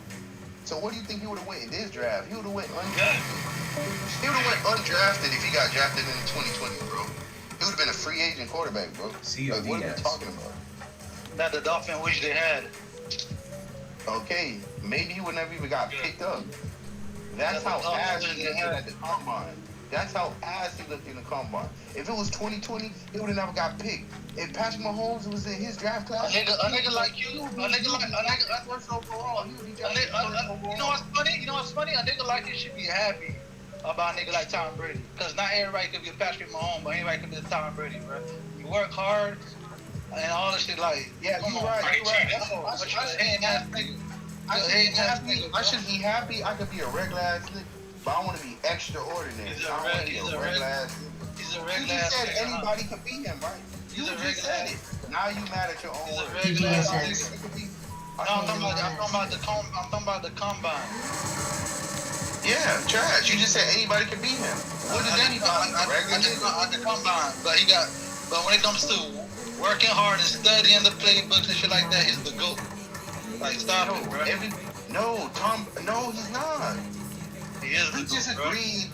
audibles came from Peyton Manning. You can't say he's the best at studying playbooks if audibles literally came because Peyton Manning. And what Peyton Manning do with it? And Tom Brady. And what did Peyton Manning do with that shit? He gave him credit. And what did Peyton Manning do with that shit, though? Because he didn't have a Patriots defense cheating for him. What? But he had the different because Tom Brady cheated and Belichick cheated, he didn't win as much Super Bowls as he was supposed to. Yeah, but like Kevin, like you said last time, right? That nigga Peyton Manning was a turnover machine when he first started out, right? That's his rookie year we talking about. That's it. Oh no. But he can brush out under the fucking table. You gotta talk about it. But I don't. Any rookie quarterback can throw their rookie season away. That's why Tom Brady. Except for Tom Brady. I told you people about y'all rookie quarterback. He might not be able to kick continue what he's doing. He wasn't good enough. Yeah, he was. Tom Brady was meant to be a clipboard holder. It was hard for like Tom Brady was meant to be a clipboard holder. That's what they drafted him to be, a clipboard holder. Yeah, you a hater, nigga. Man, your quarterback don't got 7 rings. That's what they envisioned his ass at. Yeah, your quarterback don't got 7 rings, nigga. You imagine your quarterback don't have 7 rings. Hey, put the jacket on Drew Bledsoe, man. That's what he was drafted to do. You imagine your quarterback don't got 7 rings, nigga. Paying ass, nigga. Drew Bledsoe would have won the same amount. Yo. Yeah, what? Patrick Mahomes would have won more. Yeah, okay. That nigga Patrick Mahomes got a Hall of Fame tight end, a Hall of Fame head coach, he hasn't won shit. I like the car, but I don't love it. Like, I don't love it like I love my other cars, man. I'm gonna be real. I love this car, man. I love this car. What do you mean? He made that team. He made that team into what they are. You talking about Antonio Brown, one of the best weapons of the decade? Antonio Brown, right? He was on Kyrie Hill to Rashid Rice to Xavier Worthy. Antonio Brown better than all of them. Antonio Brown better than all of them. Randy Moss better than all of them. Stop Randy it, Moss bro. better? Randy Moss better? That nigga had Randy Moss for 1 year, nigga. Stop it. Antonio Brown not better? And did Tom Brady have prime? Did he have prime Randy Moss? Did he have prime Randy Moss? Are they better? Did he have prime Randy Moss? Did he have prime Randy Moss? It's a fucking better. Are they better? Are they better? Yes or no? Answer the question. Answer mine. Did he have prime Randy Moss? I'm gonna ask it again. Did he have prime Antonio Brown? Did he have prime Antonio Brown? Did he have prime Antonio Brown? Why you not answering the question? You know the answer. You're not answering the question. He didn't have prime Randy Moss or prime Antonio Brown. He didn't have prime Randy Moss or prime Antonio Brown. You're a hater, bro. They got a Hall of Fame tight end, bro. But the nigga had gruff. Hall of Fame head coach. Okay, answer the question. Answer the question. Right. Because you brought up. Hold on. You brought up Randy. Wait, hold on. You brought up Randy Moss. You brought up Randy Moss and Antonio Brown. What they at their prime? Tom Brady played with Hall of Fame linemen, bro. Oh my God, bro. Yes, they were in the prime. BNCI. Yo, Kevin, you a hater. You just won. Once you answer my question, I said they were at the back end of their prime. Yes. Randy Moss. Moss. Ask no question about it, bro. I don't want to answer at the back end of his prime, and Antonio Brown never got out of his prime. Antonio Brown was always a really good receiver. SKBL. Hey man, I never got to see the First of all, yeah, is Randy Moss? Is Randy Moss and Antonio Brown better than Tyreek Hill? Is he right? I just want that one question asked. Is Antonio Brown Randy Moss? He Rice? I just want to know. Outside of their prime? HP. You talking about end of prime? No. Who's better? No, there's a difference. Are you asking 2020? Are you asking 2008 Randy Moss? All right. ACRB. What are you talking about? We're talking about prime. All right, let's go there. That season Randy Moss played, did he look like he fell off? Did he look like a bum? Yes or no? Oh, you see how you go? HPK. SQNS. Nigga went undefeated with Randy Moss, but he out of his prime. It's crazy, and I'm the hater.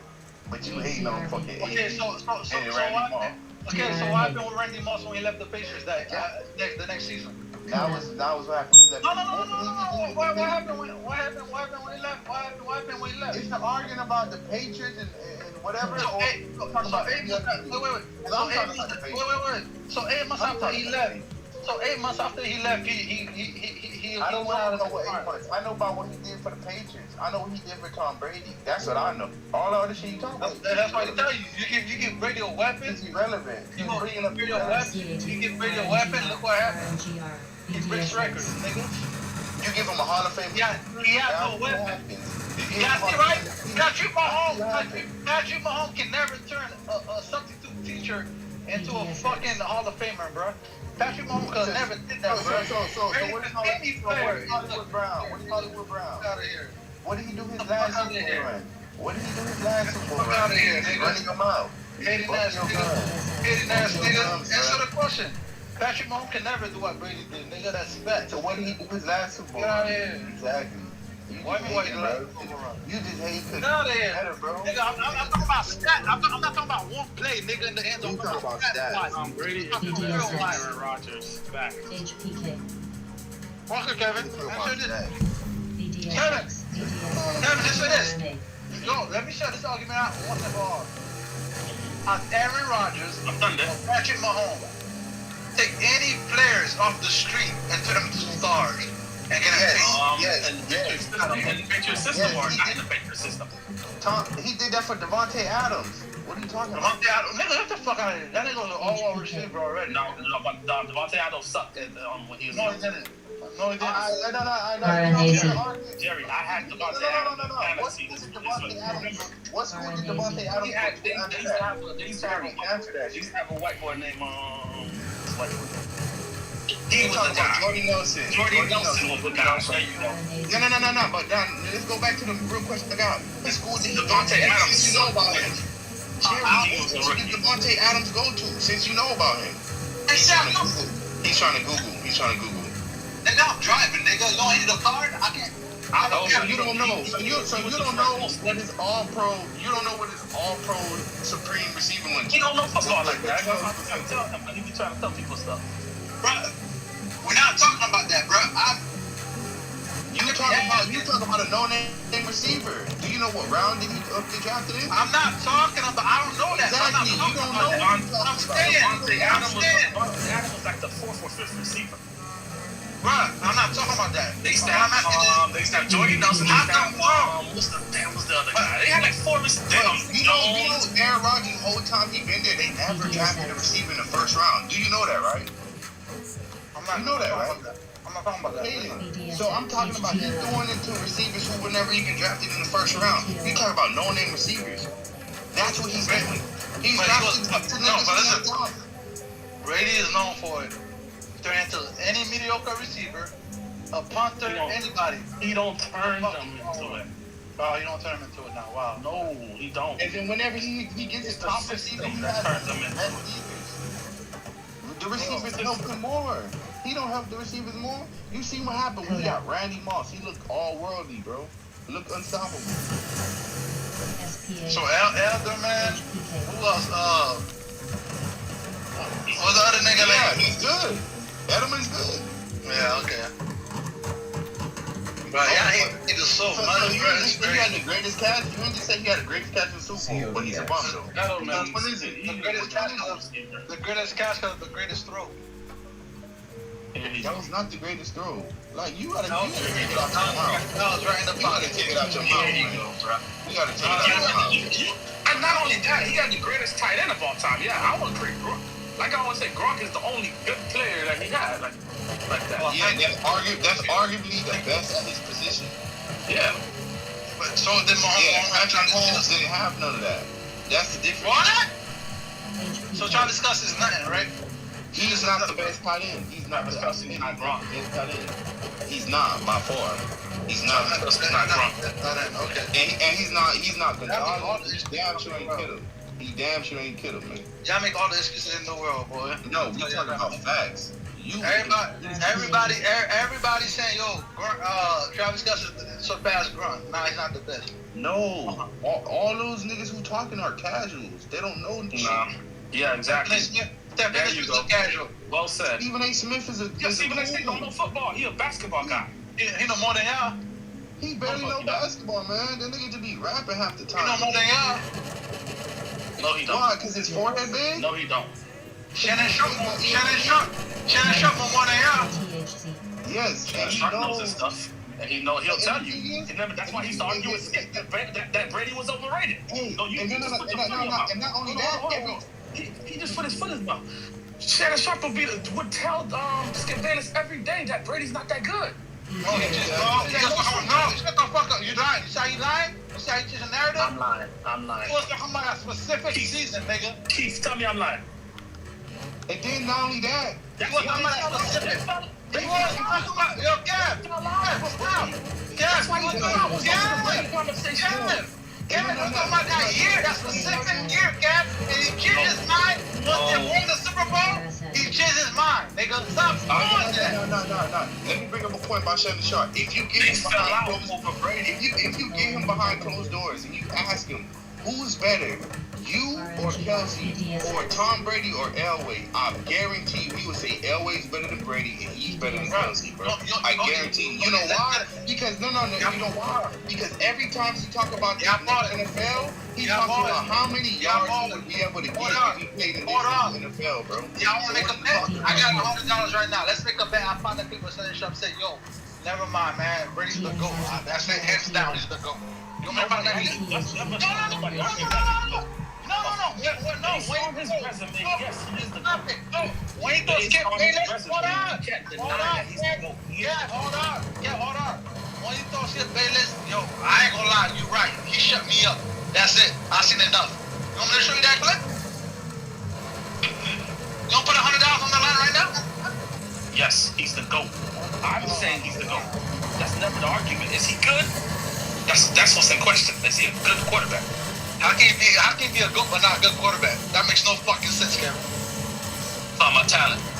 We're not talking about resume. We're talking about talent. So knowing what the defense is gonna run before he runs it, that's not talent. That's cheating. That's what that is. That's cheating. That's not talent. Yo. That's like an open book test. If you fail open book test, you gotta be a dumb motherfucker. So you was cheating when he played the when he knew what the honey badgers. So you was cheating when he knew what Tyrann Mathieu was doing, what Christian was doing. I was cheating. All of it is cheating. Okay, I'm done with this nigga, right? Let's not talk about that. Next subject.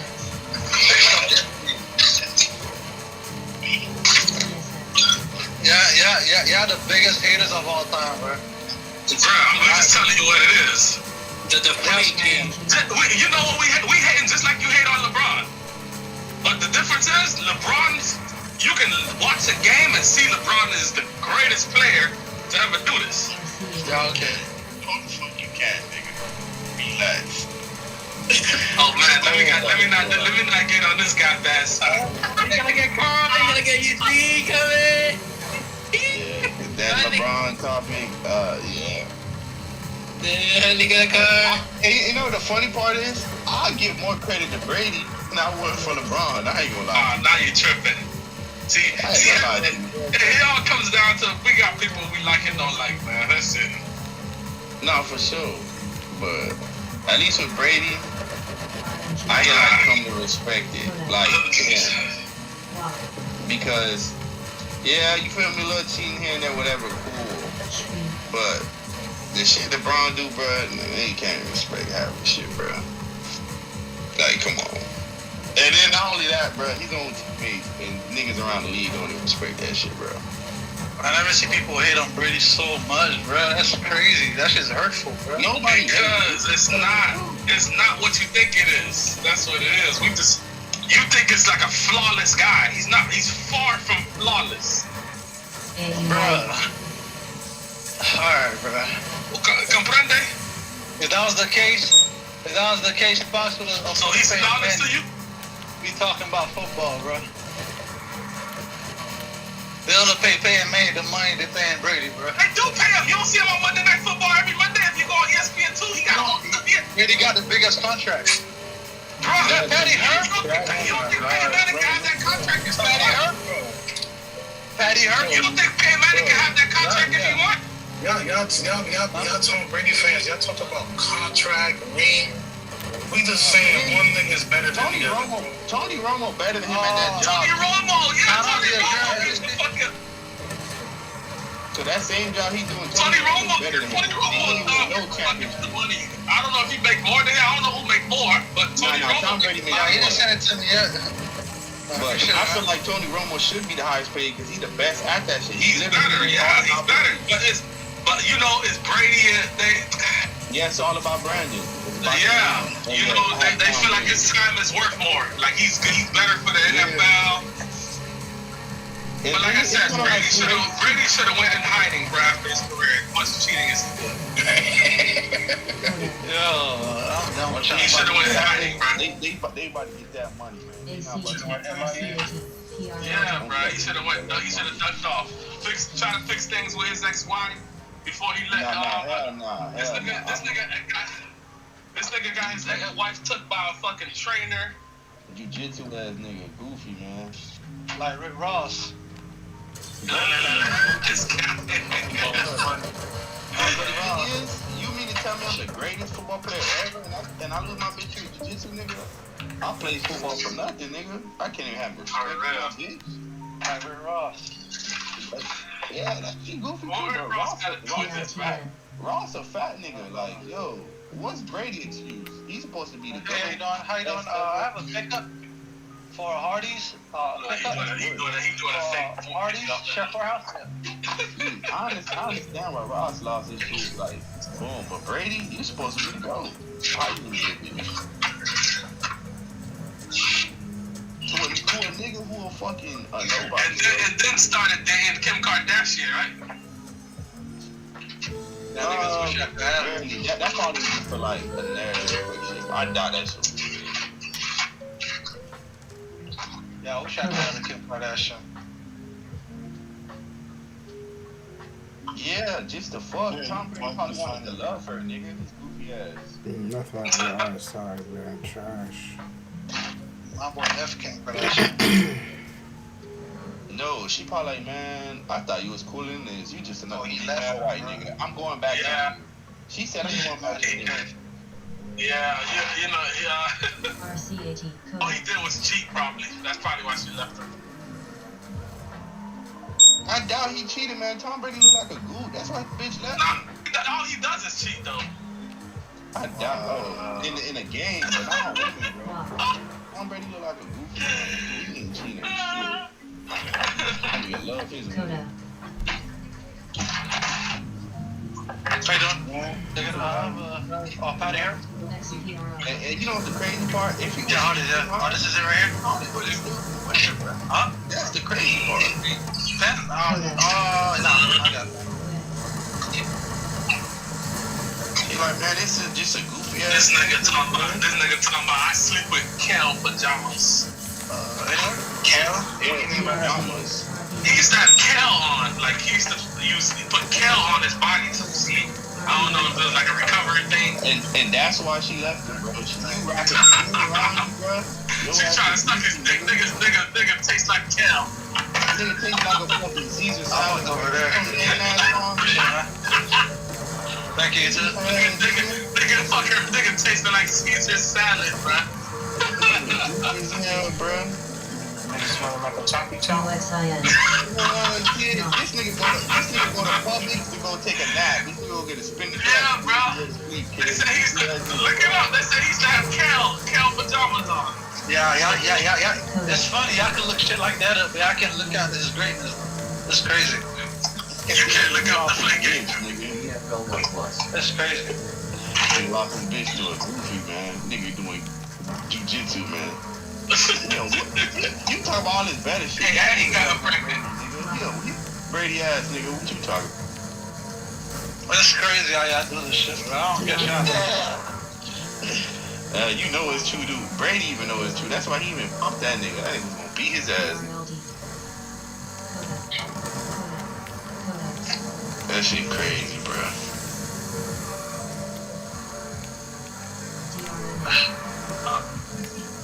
He should have been learning jiu-jitsu, man.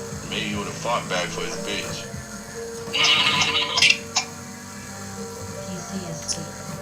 I'll be dumb hot, kid. I'm gonna fuck. I can't believe y'all. The greatest Y'all said that y'all know the game of football. That's what hurt me the most, dog. Y'all say y'all know the game of football. Y'all disrespect a nigga like that, bro. Like, everybody y'all listen to that know the game of football, they respect that nigga, bro. No, you think he's flawless. That's why. I didn't say he was flawless, bro. Niggas ready for Ghostface, man. Y'all say he cheated. Like, how can one nigga have the power to cheat? That's all I'm saying. Like, y'all gotta stop that bullshit narrative, bro. So That's what one I thought. nigga got the Jerry, power. it wasn't all him. It wasn't all him. No, but y'all make it seem like it was all him. It's more like Bill Belichick is the mastermind. Okay, so Bill Belichick. Don't take credit away from Brady. Yes, you take credit away because he would not have it if he would. Like I said, if he got drafted by the Jaguars, he wouldn't be who he is today. How do we know that? It's not if. You cannot because it wasn't good. If it happened. Because quarterbacks that typically get drafted in the 6th round are not good. Bruh, so you went to Tampa, he ain't show you nothing. Jameis Winston, who would you say is better than Tom Brady, right? Talent-wise, he's better than Tom Brady, right? Answer the questions. Is Jameis Winston better than Tom Brady? He has more talent, right? No. Oh, now, no, that's crazy, bro. Nobody. Jameis Winston was the #1 player in the country coming out of high school. He was the #1 pick in the NFL draft. Okay, so based on your criteria, he's better than Tom Brady. No, nigga, don't, yo, Jack, be quiet. Cause this nigga said he's a 6th rounder, he wasn't good in the combine, blase. Jameis Winston was good at all them shit, right? So based on your criteria, and he won the national championship with FSU, so based on your criteria, he's better than Tom Brady. Yes or no? So you want to judge what he did? No. So y'all can use that argument. But I can use that argument. No, yo, Jaguar. Yes, he did it. Yo, Kevin, you didn't make that argument? Didn't make that argument? You brought that up. Wow. So I brought up him being a 6th round pick, him being the combine. That was Jaguar. He would have failed if he got drafted. I said he would have been a failure if he got drafted anywhere else. He would have been a career backup at best. Okay. So but since you denying it, but I still remember you saying that. So based on your criteria, Jameis Winston was with Tampa, right? Then the following year, they got rid of his ass and got Brady, right? So what was the difference? It was the quarterback that was the difference, right? I'm gonna tell you. I'll answer your question. His years in New England, right? He mastered a system. He bought that system over to Tampa with him. He mastered the system. When he first got to Tampa, he was running Bruce Arians offense. It was a total failure because he's not legit like that without that system. After the failure, after he failed the first two games, Stop right there. He said, okay, fuck that. Stop right there. Hold on. Stop right there. So you talking about the biscuit or biscuit system, right? Did any quarterback succeed under that fucking system? Yeah. Who? Ben Roethlisberger. That's how Bruce Arians became a head coach because he coached Ben Roethlisberger and he coached I think he coached Peyton Manning too. Ben Roethlisberger. Bruce Arians was a quarterback. Hold on. Let me give you a little lesson. Hold on. Because you don't know, Bruce Arians is a quarterback guru. I don't know if you know that. I heard of John Gruden. I never heard of Bruce Arians being a quarterback guru. Bruce Arians put John Gruden to shame. Bruce Arians is a quarterback guru. Carson Palmer with the Cardinals. That was Bruce Arians. Okay, but hold that thought real quick, right? So his system, right? I'm talking about the greatest quarterback of all time. His system didn't work for him. Hold on, nigga. Wait, my nigga. You're not getting out. Wait. You're not getting out of this shit so quick. Bruce Arians who also have Mike Tomlin next to him, right? Who also had Antonio Brown, right? And Mike Tomlin. you saying? OCC. Ben Roethlisberger, who had an arm, right? Who's also regarded as one of the greats, right? But there's a check and balance there, right? With Matt Tomlin and Bruce Arians, right? Who was the check and balance when he was at Tampa? Oh, never mind. He was the head coach. So it was his way or the highway, right? What I'm trying to tell you is by the time Brady got the Every player was already. Right, every player said that. Bruce Arians was his way or the highway, right? Yeah, but the reason why they won is because they implemented a bit of Tom Brady offense in the They let Tom Brady run the show. Bruce Arians took a step. He said, "Yo, do your thing. Since you can't do it my way." Because he's the GOAT. But every other quarterback who played under Bruce Arians couldn't do it his way. Think about that. They couldn't. Yeah, but Tom Brady was the only one who could not do it. What do you mean? So Jameis Winston could have did it? Jameis Winston did it? I mean, Jameis Winston he played. But he also threw a lot of touchdowns too. Because that was Bruce Arians' way. Bruce Arians' way was to push the ball down the field. Tom Brady doesn't have the arm strength and talent to push the ball. That's crazy to say, knowing that he led the league in passing. Consistently. He's not that. Yes, if you give Tom Brady a system where you run, play action, short shit, and then you eventually take a shot down the field, yes. You know what? It's crazy. I remember Wait, Jabba, I remember having a conversation with Kevin. You know what he told me? Oh, when Brady started throwing the ball down the field, I was like, oh my gosh, I didn't know he could do that. I didn't know he had that in him. He's a totally different player. So now he changes his mind because we're arguing. Stop that shit, nigga. I never said Brady don't have an arm. Kevin, you never said that? Yeah, he does. He didn't throw it down the field. Most of his whole career was throwing the Edelman short, throwing the Wes Welker short, and throwing to running back short. That's how he made it. That's what he did. He was never a playmaking quarterback. But I'm saying when he was the Tampa and started throwing the ball down the field, what did you say? He had Mike Evans. He had Mike Evans. He pushed the ball down the field with Randy Moss and Mike Evans. That's the only two other favorites. Because they were good at what? Getting separation and going down the field. Okay, why didn't they get those receivers? Is that his fault? Is that his fault? He was stuck to the teachers? That couldn't do that? No. That's just okay then. Well, stop doing that, right? Yeah, blaming Brady because of a weapon he didn't have. That's it. No, it's just much easier to throw to Gronk. Gronk was unstoppable. Gronk was like the Shaquille O'Neal of fucking tight ends. But I'm saying though, y'all blaming the nigga for something he didn't have. Nobody blaming him. You gotta do what you gotta do at the end of the day. What do you mean? But you're mad, you don't fit the narrative. No, man, nigga, look. What you mean y'all not blaming him, bro? Y'all niggas literally stand. The obvious. That's not blaming him. That's just saying the truth. You don't the truth, but it's still the truth. Y'all said, oh, Brady is this and that because obviously he didn't have the weapon to do it. No, it's not. I'm sure he could push the ball down the field. That's just how they constructed their team. Listen, the Patriots, okay, you know how most teams, okay, for the Eagles, for instance, you see how A.J. Brown begging for the ball, I need the ball, Patriots culture didn't allow that shit, so they never got those type of receivers. That's why they knew Randy Moss was going to be listen to me.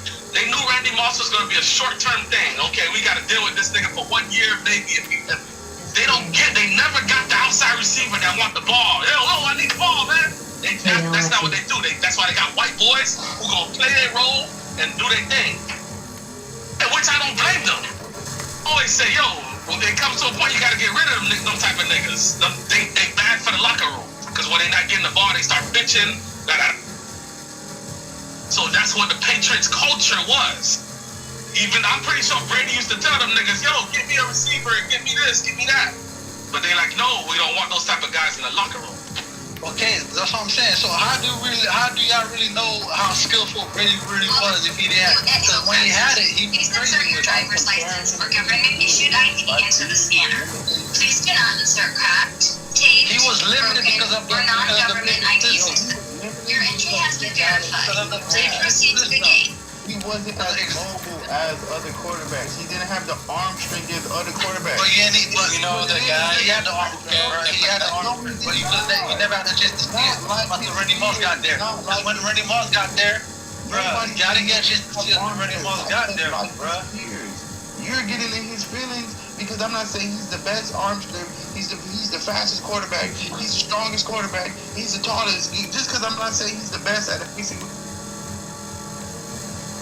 that's not hate. I'm saying his arm, because I don't know about his arm strength that we didn't get to see until Randy Moss got there. How do you have a receiver like Randy Moss? Why did every quarterback work under Bruce Arians except Tom Brady? What do you mean? You keep saying every quarterback. You keep saying every, so Jameis Winston was good. No, listen. To me, Jameis Winston is a good quarterback. That's to you. But when you say work, I'm thinking about Super Bowl. What the fuck do you mean by work? I'm talking about MVP, Super Bowl. You know Brady, the time he was in Tampa, he was running up for MVP twice, right? Okay then, let's stop it. No, stop it. Let's let that stop it. No, stop it, bro. He was running up for MVP. What does that mean? What is that? That means a lot, nigga. No, now what does that even mean now? I'm saying you bringing that up. What point did that happen? Tom Brady is the most talented arm thrower in football. You say we hate because he's not the best passer because he's not, bro. The facts are on our side. The evidence is on our side, bro, not yours. I'm looking at the Nico Collins shit because I follow the guy who does the injuries and he analyzes, you know, how to break your Achilles and it shows all the tendons and everything, how it hits. He analyzed the whole shit when this guy hit his head on the floor, bro. It literally says second in-season concussion. NFL average RTP to return to practice 7 to 21 days, highly variable. Frequently 2 to plus missed games. You heard? For Nico Collins. Based off the angle. Yo, he calculated off the angle, everything. This shit is crazy. That buzz. He about to be missing. And they need him next game too, bro. Yeah, since... All the receivers out for real, bro. Fuck now.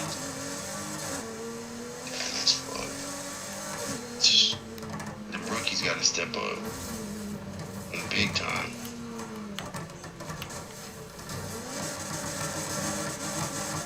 John Morant wants to go to Miami.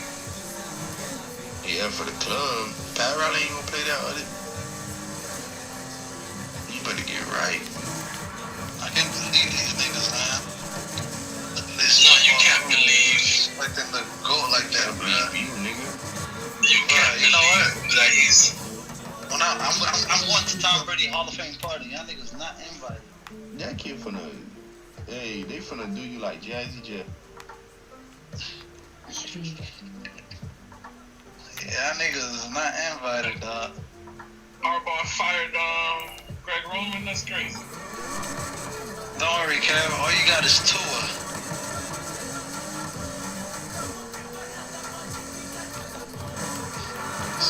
All you got is Tua, Kev. You wish Tua was like Brady. But you're Kevin. That's why you so. That's why you getting at me for. That's why you so mad at me. That's why you so mad at me, because you've been suffering for so long, bruh. You want me to be part of your suffering. Nigga, I suffered for 8 years too, nigga. I suffered for 8 years, nigga. Yeah, I suffered for 20, over 20, 25. Yeah, nigga. So you just mad. You know what's crazy, guy? You know what's crazy? It's always when we're winning, you come up with these arguments, bro.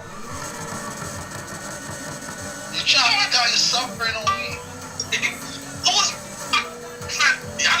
I like Drake, man. I told people in the draft, Drake was going to be the best of the quarterbacks in the draft. I said, Daniel, I told Keith, ask Keith. I said, Daniels jumped out being the best, but I know Drake. I like Caleb overall, though. Well, Caleb got coach, so he worked it out. Yeah, but hey, but it's a fair That's good. That's a good quarterback class right there. All three of them made the quarterback. All three of them made the quarterback going to make the playoffs within the first 3 years. They got their coordinators. Drake May got McDaniels, which him calling got dude who came from the Lions. Now you see how they looking. And Boston they got Kingsbury, Jaden Daniels. He should be having a bounce back year next year because he about to have a lot of weapons. I think he about to have. I forgot what running back that was. Looking like he might try to go over there. Or Brandon Ayuk trying to go over there. Yo, we keeping Fletcher? He said he coming back. Mark Fletcher? He said he's coming back. And Brown too? I don't know, man. After he been balling in the playoffs, so shit. When he checked his draft stock, it might have probably went up. So how do you check that? You got like a phone on your list that tells you like, oh, I moved up. No, like it's a committee that you just submit. It's a committee that tell you like they get scouts. They get all the scouts together and they be like, oh, they kind of like give you an idea. Some people see you as a second-round pick. Some people see you as a fifth round. So all the players, everybody got an agent since they're in college, right? So they have agents that call them, and the agent is the one that let them know. No, you can only get an agent. Find out like where they can be. Once you get the draft, right? But for now, they don't get an agent. That's you personally. No. They have agents in college now because of NIL. They have agents. That's why I was just about to say. NIL, there are agents. People don't use the same agent they use in college. Yeah. They used to be, because I know one of my friends, he's an agent. So he had people from college. He sends players to the NFL and shit like that. But he get paid dumb bang. Yeah, because he be hanging out with them. Like, he's getting like 50 bands, 60 bands, 80 bands for whichever player he's taking care of. Because he get a percentage. He get a percentage. Bro, I went out with that man. Bro, that man lives in New York. That man came here. He was like, yo, where you what's up, man? You want to slide for the shit? I said, I'm coming. Man took me, I went out. I ain't know this motherfucker spent 15 bands at Club Live, then tell me to get on the boat. We got on the boat, then we go in the Vendome to the next club. I'm like, yo, this man spent 45K. He's showing me. I'm like, yo, I ain't even paying shit, bro. This shit crazy, bro. Where you get all this money? Yeah, I know an agent for this nigga. Bro, I went on with an agent. This shit crazy. And I know this. I know Chansey from the Buccaneers. Yeah, I got him as a client. And then my homie, his client is Justin Jefferson and James Cook.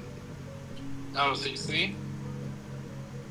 They must work for Rosenhaus, right? I don't know what the shit name, but I know for JJ, that nigga he from down here. But I don't know what he started it with, but like he started, I think that was his like first client or some shit. Or he started that shit on his own. That shit crazy, man. Them agents. Them boys, those people are hilarious, bro.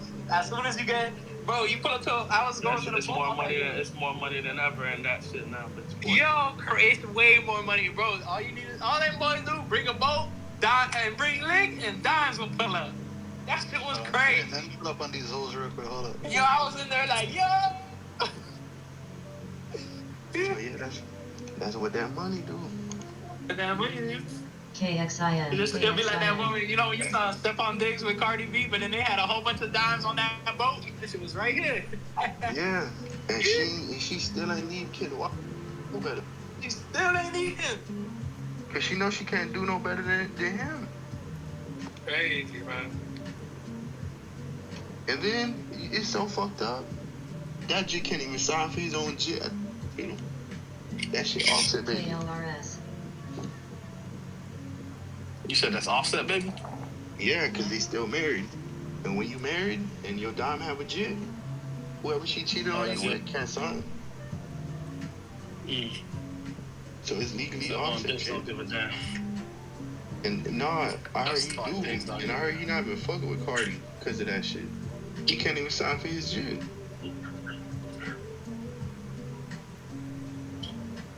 She's crazy, man. That shit sad how I'm doing that. It's curious. Okay. No. All right, have a good one. These guys be cutthroat, boy. Thinking you got the one, and they hit a corner. They sad part is, she did that shit to go be with a nigga who got way more. Who the worst? Not only he cheating on you with niggas, he cheating on you with niggas and bitches. That's why I learned. That's crazy. But that's what Candace Owens be talking about. When she be talking about, oh, don't glorify women like Cardi B. Like, look at her decision making. You want this to be a role model for minority women, bruh? It's like you said, like, okay, you married Offset, you had the right idea, right? He's sliding on you, okay, leave him. No, don't even leave him. Stay with him. Accept. No, but I'm saying that you leave him to get with Stephon Diggs, who's gonna do you worse. Like, he should have even left, in my opinion. Yeah, if you're gonna go with Stephon Diggs, stay with him. That's what these dumb, like, Joe, just say you bored and you want a new nigga, bro. Don't try to use that as an excuse. And this is why I say niggas shouldn't get married. And then guess what the people in doing? Girl, yeah, girl. Yeah, oh yeah, he played too many times, girl. Like, bruh. SUGP.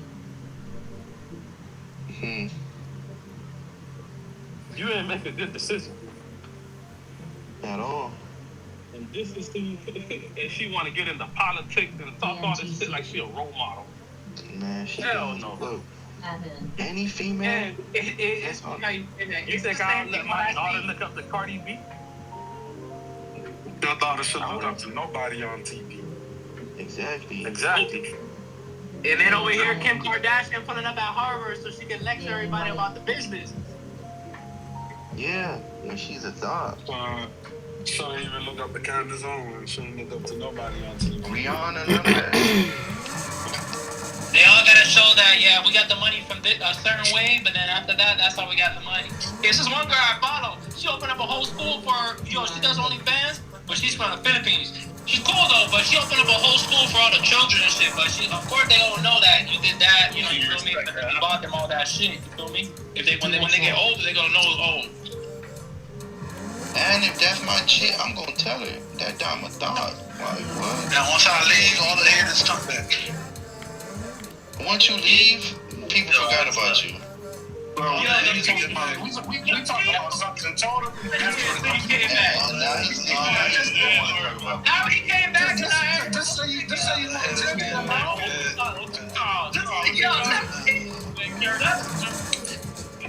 all the haters came back. I said once I leave, the haters came back. I ain't say nothing else. You talking about dying? I said once I leave, all the niggas come back. Nigga, the only down y'all niggas got. All the down y'all niggas got is 10 cents in y'all pockets, nigga. Stop it. Y'all niggas got. There you go. Ladies and gentlemen, Jerry.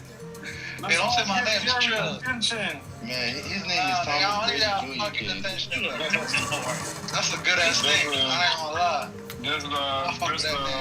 Whatever Discord starring Jerry, bro. Damn right, nigga. Thomas Brady Jr., nigga. That's my new nickname, nigga. Hey, this nigga Biggie, David Ruffin, and we the Temptations. They gotta be starring. Yo, it's not, nigga. I'm Slundab, bro. That's the reason I'm Michael Jackson. Y'all niggas Tito's, nigga. Y'all the Jackson 5, man. So you laying in bed with boys. Nigga, that's a legend. See, all the greats, y'all always got some shit to say about all the fucking greats, dog. It's like y'all hate when the niggas is great, bro. Why y'all talking about great niggas, bro? You don't think yourself up to that, bro. What's the problem with great niggas? I got a problem with great niggas. So what's Michael Jordan? What's the shit y'all got? Mike Tomlin stepping down. Yep, breaking news. Tomlin stepping down. Mike Tomlin stepping down. Mike Tomlin stepping down. I told you, we said that earlier. It's gonna be a mutual party. Yeah, they're not gonna fire him. They're not gonna fire him. That's mutual party and win. Yeah, he's stepping down, bro. That's crazy, Mike Tomlin. Yeah. You gonna fire him? In the same season as John Harbaugh. John Harbaugh leaving after 18 years. Yeah. He retired? Why? They would just said you was retired. They would not say you stepping down. Yeah. No. I'm talking about A-Rod. If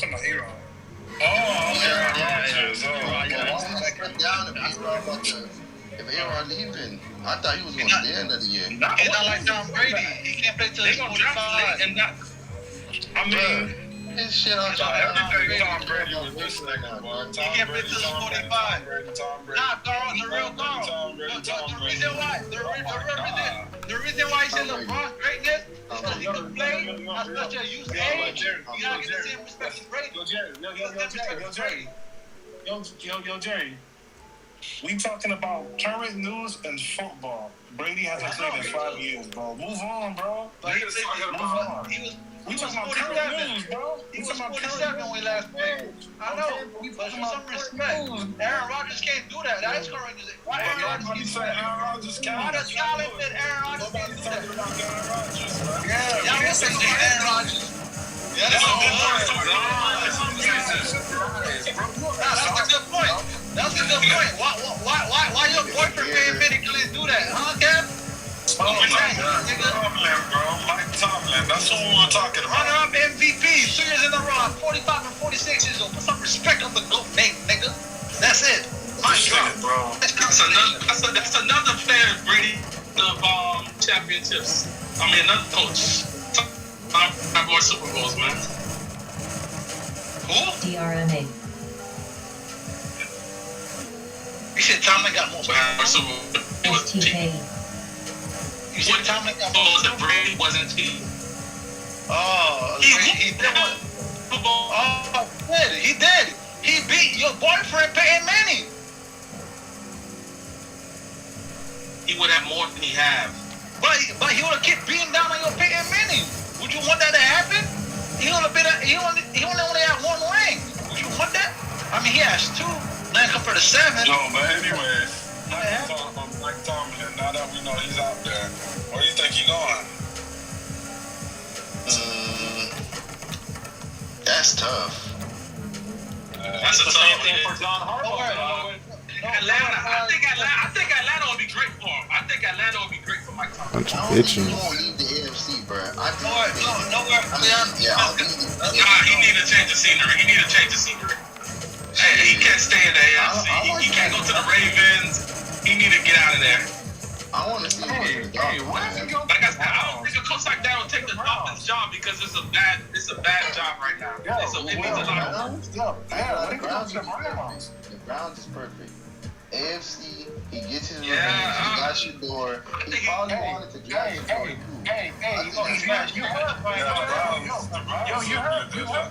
You heard what he told Shador, right? What? After the game, he said, "Keep grinding, young man." That's a perfect fit. I like it. Yeah, the Browns would be a good spot. The Browns. The Browns don't got no quarterback. Atlanta would love a black. You know, they want this a black city. They got Shador. Your man's who Brady was part of that. That's not. Shador, the nigga that stump on his own feet and sack himself. You right. You're funny, dog. They got left foot. You know he like black players. The nigga got 2 left foot. The nigga got 2 left feet. Nigga, how's it my fault? Man, we're about to be in a new era of football starting next season, bro. This is gonna be crazy. Tom Brady New era, bro. Brand new era, bro. For everything. The only way he'll go to the Browns is Deshaun Watson come back, bro. They ain't on the fucking Browns for Shador, nigga. Fuck out of here. Why I'm wasting my career trying to help? Why you hate Shador so much? Why you hate Shador? Hold on. Why was my career? No, why you hate Shador? Why you hate Shador? Tom Brady like it. I see that word, develop.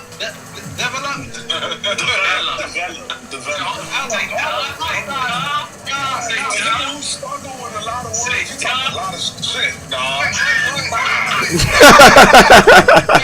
You need to start talking shit in Creole, dog.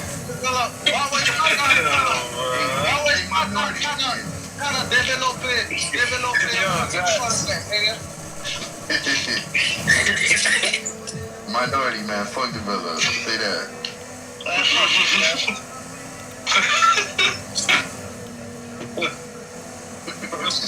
that nigga ass, boy? Don't worry. You don't think Shadon's awesome, bro? Yeah, a little bit. Say dip a little bit. But he's You want me to waste? You want me to waste my prime year trying to dip a little bit? A nigga that think he's better than the This nigga's hilarious, bruh. I ain't got time to do this shit, nigga.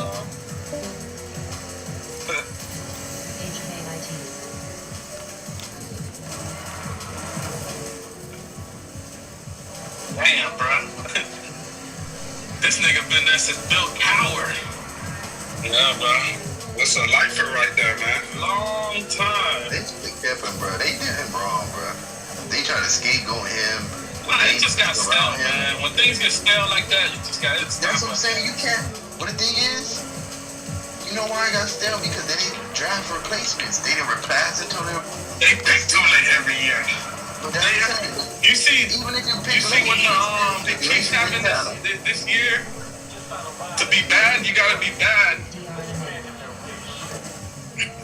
But the thing is, once you have that one piece, you're set. Now Chiefs probably gonna get Jeremiah Love, and their offense gonna be stupid. No, they're not getting Jeremiah Love. Cause they need a running back. But the thing is about the Steelers, they didn't get their quarterback, and they still ain't get him. And he didn't develop. They just didn't. Wait, hold on, time out. What's his name? Penny Pickett. That was his name, Pickett. Oh, Pickett. Yeah, Pickett. Wait, Kevin. He was a left first got another one. They were supposed to try to go get another one. Wait, Kevin. That's what I'm saying. They were supposed to try to get another one. Why would Chiefs try and get Jeremiah Love when the Browns need him probably more? No, they don't. Browns don't need him. It's crazy. They got the fucking high draft pick running back. lineman, bro. The nigga that broke his leg. The nigga that broke his leg. Might not be the same. They also got Jerry. They also got Simpson in that same draft. They're not drafting another running back. Nigga, but I'm saying though, the nigga broke his leg. You think he's gonna be the same? Nobody said he that. might be. We don't know. But they got Simpson too, and they'll get a free agent if anything till he's ready to go. They're not going to draft another running back in the third round like they did Judkins. He wasn't a first round pick, nigga. I know that, but I'm saying though, the nigga, that's a high risk. No, but I'm saying there's a. Okay, so the Browns need a running back. Replaceable position. Don't forget that. Yeah, you can go in free. It's Breece Hall gonna be a free agent. They can go Breece Hall. They can do exactly. Stuff they can do. And they already tried to trade for Breece Hall, but they denied the trade. So they might. Yeah. Yeah, they're gonna get Breece Hall as a free agent. I think they're gonna get Jeremiah Love, but if they get Breece Hall, that's not. So why can the Chiefs do the same? The Chiefs need fireworks, man. They got no fireworks on. Oh, but I'm saying, okay, so the Chiefs don't need the O-line? Isn't the other O-line hurt? Except for that, what's that nigga name? They might get O-line second round. But first round, the Bengals need a best player available. They might get the receiver from USC. They need anybody on defense. They need O-line first, bro. They need O-line. They need O-line, nigga. They have ranked 32 defense in the NFL, bro. And I'll go up. You know, they listen to their players. You know the players. Okay, so you gonna let Joe Burrow keep getting sacked?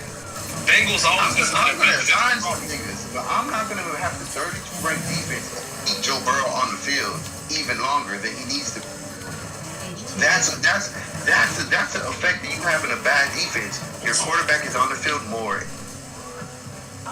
I think Cliff Kingsbury would be a better coach than the coach they got now with the Bengals. Shit, anybody would be a better coach than that. That shit is horrible. They listen to the players. The players told them to keep him. They keep him. Man, the players don't know what the fuck they talking about. Exactly. You don't listen to players. Of course. You know why? Because you got niggas like Jamal. I ain't spit on the nigga. And then he lied. Nigga, anybody would do that, nigga. The fuck? What, lie? Like a coward?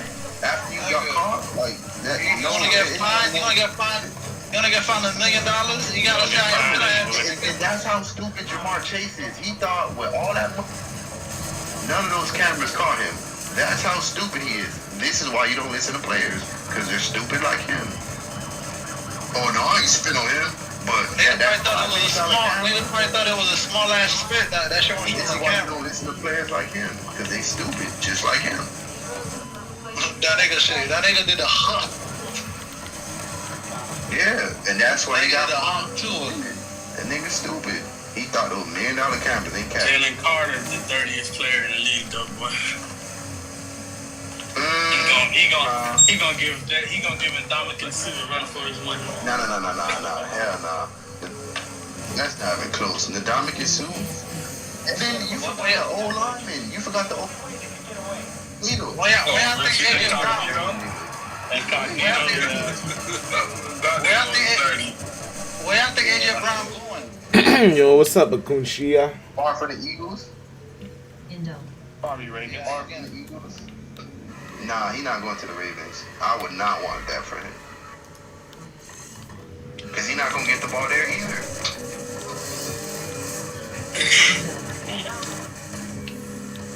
I would like to see AJ Brown. Why'd you not get the ball there? Damn, I just looked like that. Yeah, that's the only team in the AFC North that didn't fire their coach. Because Lamar Jackson is not that type of quarterback who's going to... AHMA. He's not that accurate of a... to be expecting the ball that frequently. Damn. That's the facts. You see nobody's getting mad because I'm saying the truth. Nah, because they didn't hear you. Huntley would have got mad if you heard At least the only Lamar guy. He's the LeBron guy and the Lamar guy. So when you go whichever one, But he can't even argue against my point. That's the truth. Lamar Jackson. Now they got the crack pipe. Probably high as fuck sleeping, bro. He got the pipe. He got the pipe in his hand. Nah, I'm listening. I'm just busy. I'm just busy doing something. I'm listening. oh, there he is. There he is. Off the weed. That shit frying your brain. Whenever it's LeBron or Lamar Jackson, you gotta return to the line. But AJ Brown, I would like to see him. To the Bengals. No, not the Bengals. I would love to see him with the Chargers or the Chiefs. With a good quarter. Or I'm trying to think of a quarterback with no record. Rashid Rice might be out too. They got a pick. Yeah, so I like he hit her. But I would say the Commanders. He fucked that girl up, but I seen that photo. To get IU. And then he got they in a big time star too now. So you know she hot. Oh, Ruby Rose. Rashid Rice. Who he name? Ruby Rose. Ruby Rose. There you go. Yeah. That's just on last 2 weeks. Nigga, I'm hard. I'm supposed to be with him. Like, yo, he's just trying to get in. Yeah, Ruby Rose on that list, bro. She mad as fuck.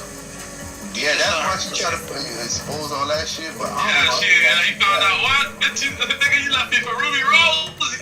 You're done. I'm gonna beat myself up.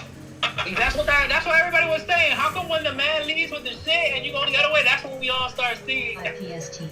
I don't know. Gee, I don't believe in these dimes, bro. They be cap. Rashid Rice is leaving. What else they gotta pay? What they gonna do? Yeah, they got a lot. Yo, the chief is all fucked up, bro. Rashid, that's why they needed a reset, man. Yeah, they do. They need a tight end. Bill's gonna have to do the same thing. So these quarterbacks can't play Superman like that. No, you have to get them some help. Just like the Patriots, remember, Kev? They get and that's why we knew the Patriots was cheating, because sooner or later it's just like the economy. No, listen. It's like the economy, dog. No, listen. Take a listen. It is. It's like the economy, dog. Sooner or later you need a reset. Just go crazy. That's you need a reset. Am I lying, Carl? Kev, remember? Am I lying? Them niggas was able to sustain 2 months without getting called for holding. I couldn't believe that. Because Tom Brady. How the fuck, man? But that's what I'm saying. They win 3 rings, and after that, they go on a 10-year hiatus until they win another ring. Yeah, niggas be mutting shit, bro.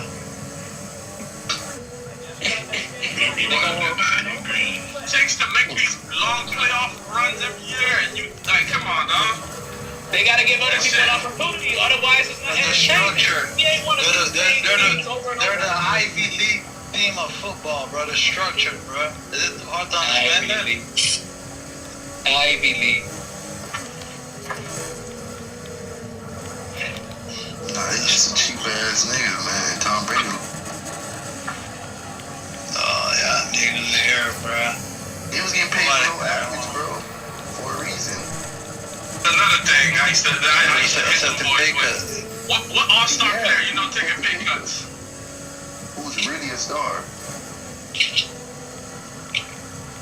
But you know why? Bill Belichick used to be like, yo, if you don't want to take this pay cut, you get the fuck out of here, and I can do this shit with Garoppolo. No, Bill Belichick said that's what he's doing. You be making top dollar, so you gonna do this shit. They gonna take his pay cuts, bro, for the better. Because I can do the same thing with Garoppolo. And what the Niners did. What's Garoppolo right now? Yeah, backup for the Chiefs, I think. No, he a backup for some of my Rams. He had the Rams. Yeah, he been left the Raiders. One injury turned this nigga back into a career backup. So he is a backup. That nigga fucking trash. I used to tell my homeboy that's the 49ers fan, this nigga ain't it, bro. I said, Jimmy ain't it, dog. They got a perfect system. That's what I'm saying. Yo, watch the Jimmy Fast Snapper go down. That's crazy. Listen to this. This is how crazy football is, right? They traded the 2nd-round pick for Jimmy. They got the other quarterback, Trey Lance, number 3 overall. And they got Purdy in the 7th round, and that's what's working. Irrelevant. The last pick. That's what's working. Talk about blessed by the gods, bruh. That's what's working. The 7th round. I'm glad Trey Lance didn't pan out, bro. Fuck. I thought Trey Lance was definitely gonna pan out, but he didn't play a lot of games. I think he only started like 6 games in college, and then he came from a small college. That was a big mistake. But that kind of was like the Josh Allen thing. Similar. Nah, for Josh Allen played a lot of games. Yeah, but similar, the guy who breaking in starting college, but you look at their from North Dakota State. It was another quarterback. Ricky News, the Dolphins are trying to get. That's what it was. Ricky News, the Dolphins are trying to get. Carson Wentz somewhat worked out, but then he just flamed out. I don't know what the fuck happened. Ricky News, the Dolphins are trying to get Anthony Richardson. Yuck. You lying. If they trying to get him, I see why I'll never be a Dolphin fan. Shit like that. If they try to go get that bum nigga, bro, I could never be a fan. Yeah. Because Richardson is trash. For real, man. That's Kevin guy. Like I was telling you, love that dude. You know me, I fall in love with physical ability, dog. The nigga played for my team. Kevin used to send me videos of this nigga. I was like, this nigga sucks, dog. Good, dog. Hey, you know what he got me? It was a free game one time. This nigga did a backflip with no hands. He just ran through. I said, damn. What I gotta do is throw the football, bro? What I gotta do is throw the football? Then I saw him throw the football. He can throw that bitch like 80 yards. He could. What I gotta do is accuracy part of it. Give it to Kevin. He's more talented. Definitely more talented than Brady. Oh my God. Yes, we're not denying that. Talent. He's more talent, but yeah, just because you're talented don't mean you're talent. Yeah. That nigga said that college was easier than the NFL. See how that shit. Oh yeah, he said that shit. Yeah, look at that. Oh my God. I can't believe he said that shit, bro. He made like $30 million, dog. I don't know if they're gonna give him a second contract because I don't see him being. What he should try to do is show like he could be like a running quarterback or move to tight end. Yeah, he better be a Taysom Hill. Yeah, but like a Taysom Hill. But he get injured too much to do that. The nigga acted just like a Miami nigga. Just like a Miami nigga would. Get injured, get money, then two, you know what I'm saying? Like, it's like Lamar Jackson to me. Sound like Lamar Jackson to me, boy. Nah, you ain't did nothing. You not on that. Like, work on your game, dog. You wanna rap with your little brother. You know what I'm saying? All types of shit. That nigga started a label with that signing bonus. Work on your game, man. Your game is important, fool. Why you denying that part of, you know what I'm saying? Work on your game, dog. You can't live on God-gift physical abilities. Niggas that was tricking you in college, you was throwing pick sixes against Georgia. You know what I'm saying? NFL niggas is monsters, right? They done put me on that field. Them niggas will beat your arm talent, dog. That fucking cannon. Niggas, they just gonna sit on it. Like, that nigga's an idiot. Watch this. I wonder what made him say college was easier than NFL. You mean NFL was easier than college, or college was easier? I mean, yeah. He said NFL was easier. Yeah. I wonder what made him say that shit. Nigga foolish, man. Nigga felt confident. Nigga thought he was on top of the world. It's a foolish guy, man. It's crazy. Mike Tomlin really done with the Steelers? Oh, that's crazy. Don't cry, nigga, don't cry. Cry? Fuck, I'm crying for nigga. You a grown man, man. I feel sorry. How you became a 49ers fan, man? Low key, the funny part is, I used to rock out with the Steelers too before that. But when I like picked my team, I like, man, I'm rocking. But I don't know if many like them. There's a lot of 80s babies that's 49ers fans. If you are in the 80s, there's a lot of them. I'm not even in the 80s. No, I know, I'm just saying. It's a lot of 80s babies that's 49ers fans. 49ers is, 80s babies is Dallas, 49ers. That's it, right? And Steelers. Don't forget the Steelers. Steelers. They got a lot of 70s and 60s babies. That's Steelers too. And Cowboys. Steelers and Cowboys. They had like the most success from like the 70s, 80s, 90s, and the 90s 49ers. 80s 49ers emerged.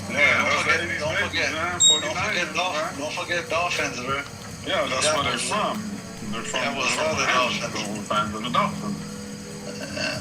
I'm born in the 70s. Majority of people I know that's Dolphins and 49ers fans, they're born in the 80s. Fans, bro. Like, come on, bro. Come on, man. You know you lying. You know it's like 10,000 of us strong. We hate them, we still watch. So you admit you're a Dolphin fan, Carl. I thought you said you were done with them. Lucky to walk away from that one. I'm done emotionally. I'm still a fan. Emotionally, huh? That's the word now. Emotionally. This nigga selfish. Emotionally. Yeah, man. See, I could. Dolphin, Steeling fan. How to draft, bro. As long as Bacon man.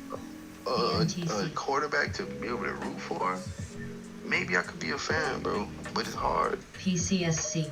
It's hard to be a fan. Like if they would have got, would have been a fan.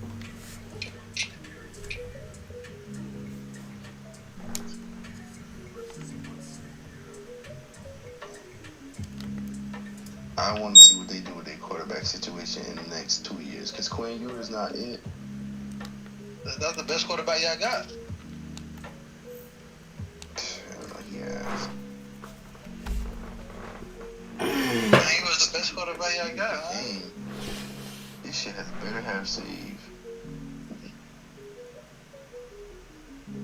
I think it did. But I had this nigga 35-3 at halftime. Bro. Damn, gas is $2.79, bro. Gas prices keep going up, man. Once the Patriots won the Super Bowl, that shit going down. Just Yeah. UNCY. The world will be a better place, huh? How about when the page go to Super Bowl, gas price went down? No. The world will be a better place once we win the Super Bowl, bro. Guarantee. BDSX. I'm drinking like 5 packs of beers, dog. Right now? Once they win, bro, I might end up in jail, my nigga. Shit, good thing you ain't gotta go. Cause they ain't winning.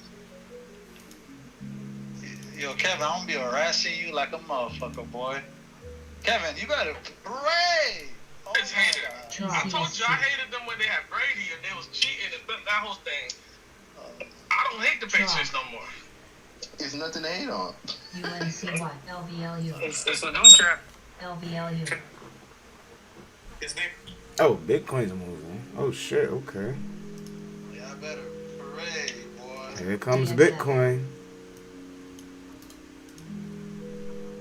Bro, this nigga just conceded at halftime, bro. I didn't know he could concede at halftime. Yo, Keith, you a Commanders fan. When's the last time you sniffed one? BDSX. Bro. Draw. He wanted to accept King, bro. BDSX. He needs a win right now. He needs a win. Don't eat a brownie. Don't eat a brownie. CTNM. Don't eat a brownie. Don't eat some Whipped cream on it.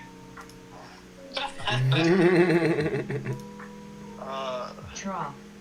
Can I get that the Drill Pod and the 2-pack for $11.99? Yeah, tobacco. Yeah, it don't matter. It don't Last matter. year, right? Against the Eagles. Yeah, tobacco. Virginia tobacco. Yeah, 5%. Yeah. Drill trucker, dog. This nigga here, bro. PCSC. Nigga, chew tobacco, eat brownie, and then the nigga eat gas station hot dogs. Nasty ass nigga, bro. 12.98. Real truck driving. Eating gas station hot dogs and chewing Gas station. He got the big 7-Eleven cup. That's what he spit it back into. Nasty ass nigga, kid. Oh, I need an empty cup. Some tea. You have an empty cup? Empty cup? Oh, you have a cup? Nah, nigga, get out the window, nigga. MRCC. I can't. I got my Virginia tobacco. To some Polio Tropical. Damn, everybody's excited for the NFL season next week, bro. I just can't wait. That's literally a whole new era. Only losers are excited. SPAI. SPAI.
TXMT. Knob.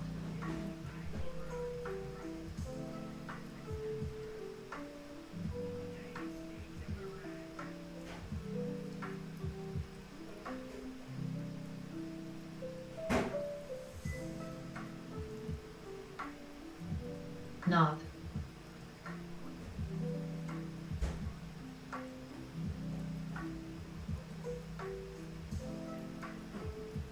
Coda. TXMT.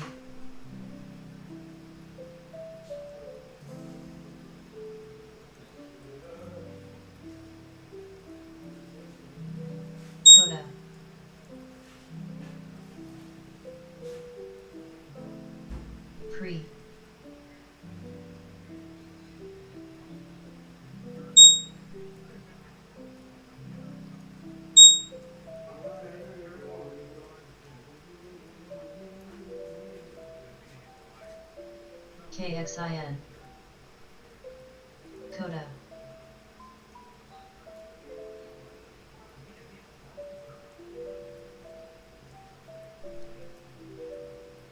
WKSP.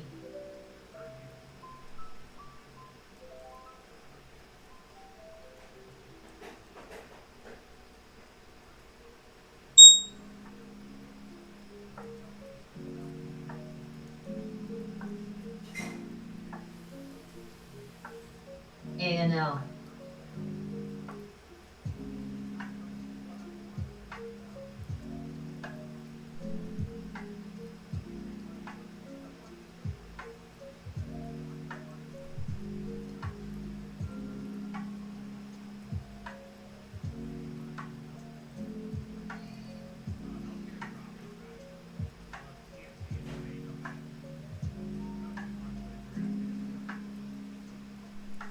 MVO. NOP. LVLU.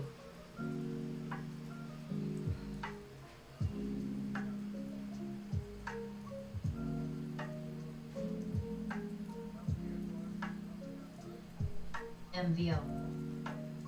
SPAI.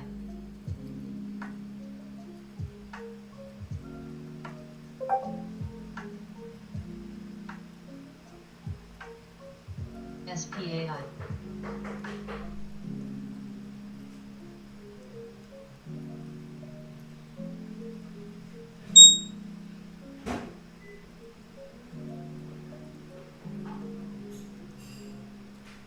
MVO.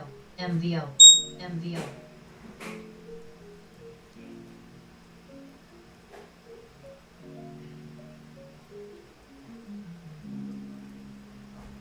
Serve. Serve.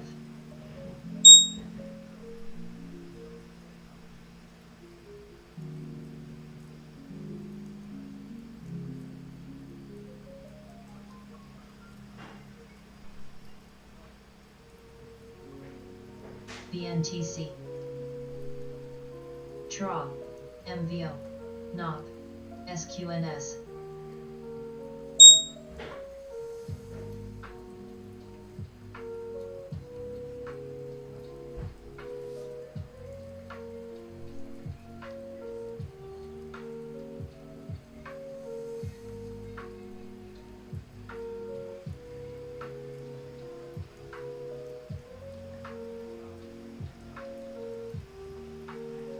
NOP.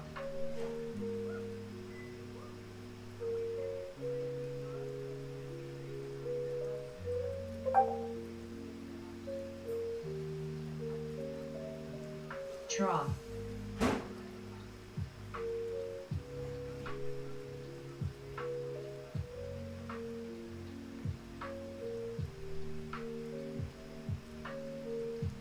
TRA. TRA. Add in.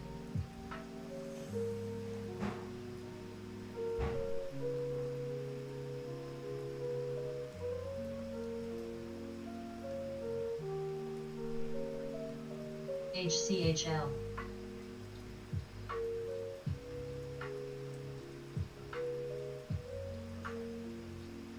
BDSX.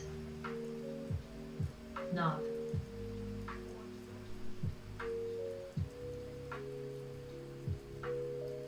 BDSX.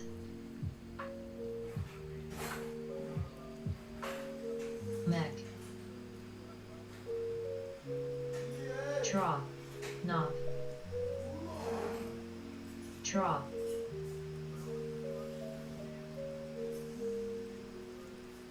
TRA. ACT.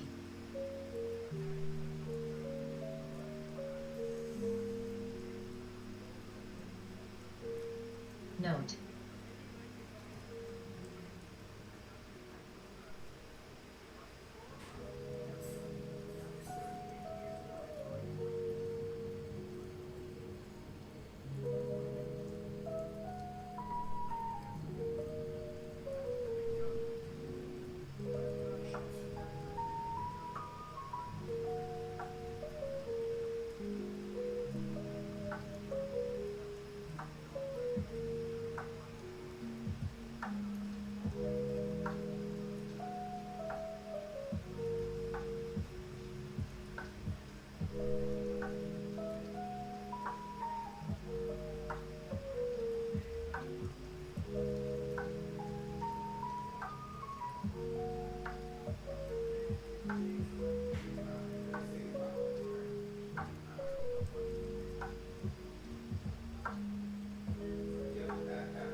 RT.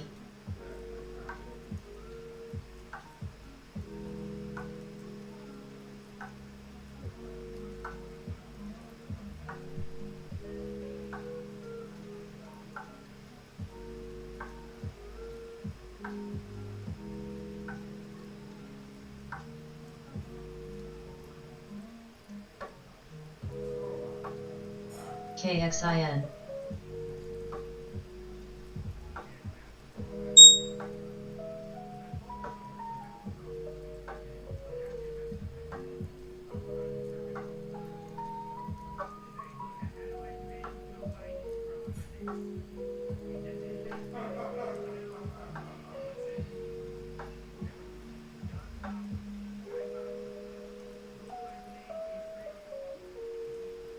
SQNS.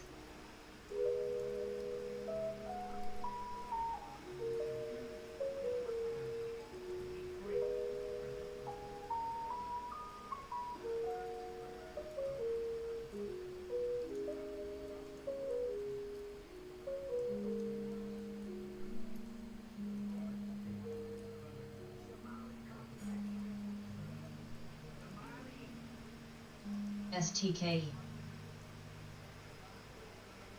Aureus.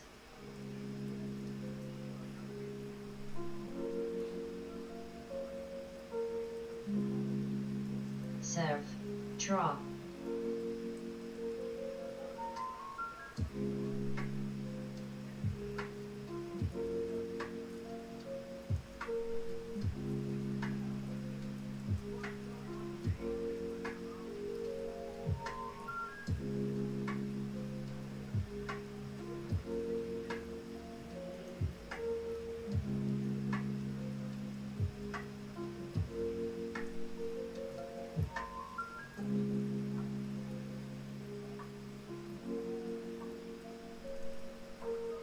LESL.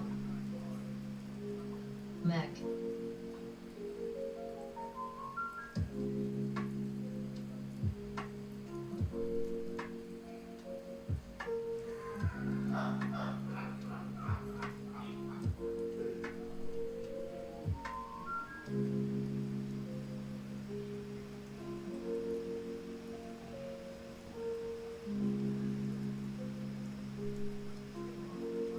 KXIN.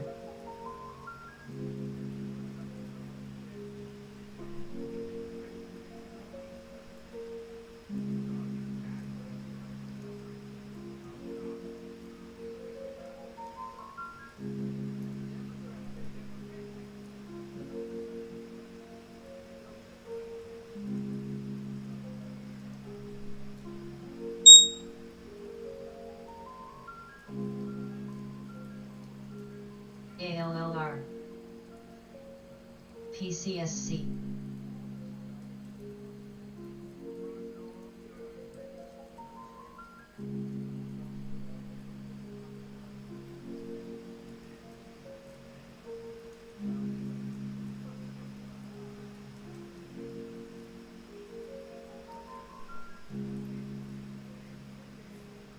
MVO.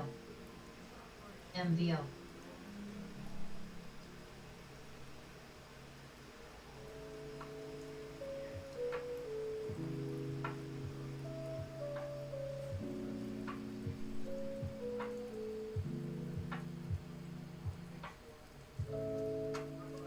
BNTC.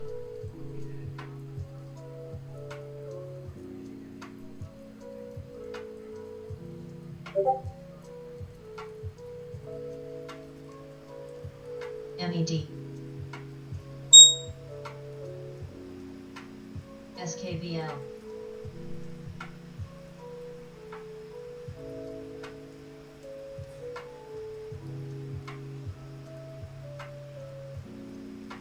Tra.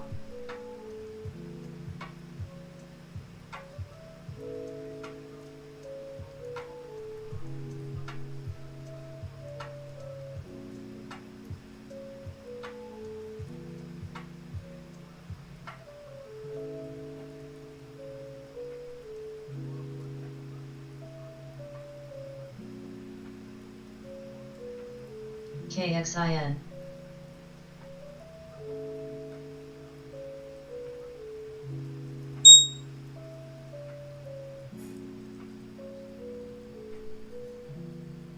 PWA.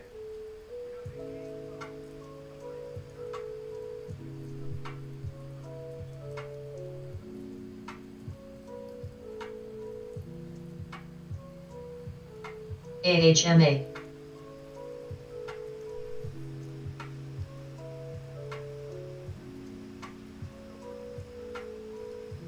KXIN. DTIL. CONL.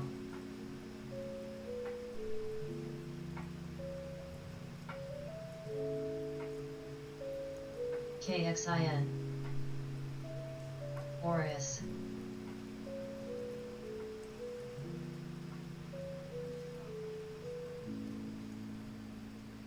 KXIN.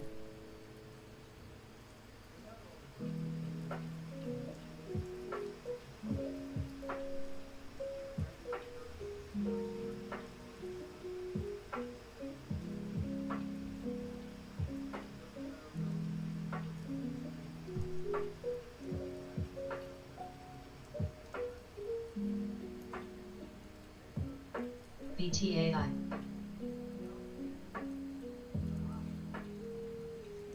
KXIN.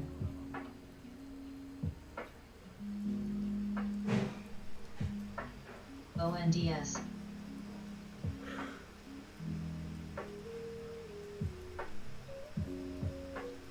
AHMA. CONL. ROLR. Draw.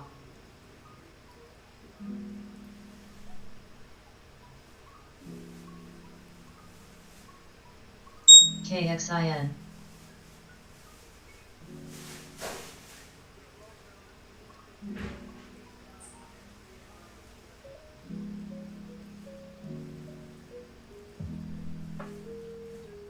AHMA.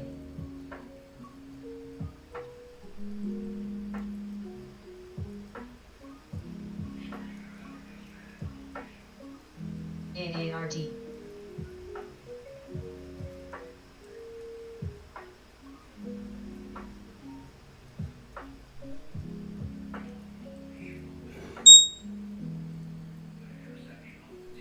Aureus.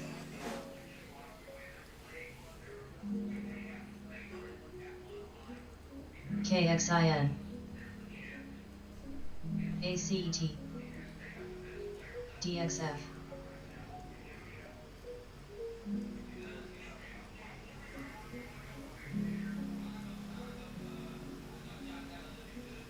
AHMA. AHMA.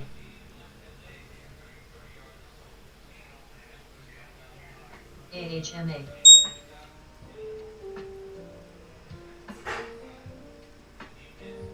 ONDS. BTAI. DXF.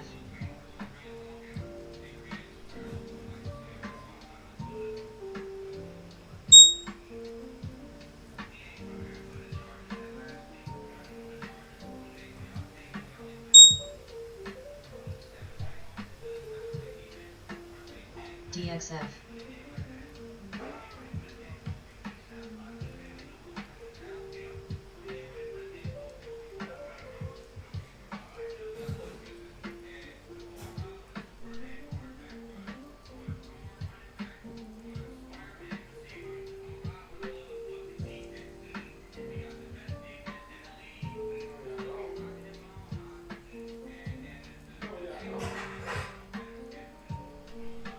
Serve.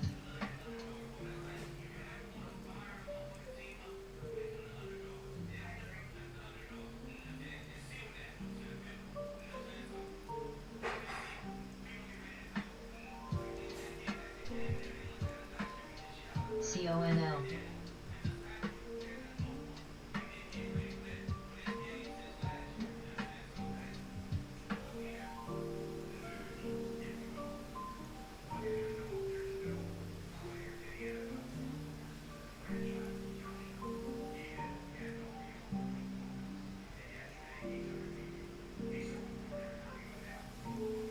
ACT.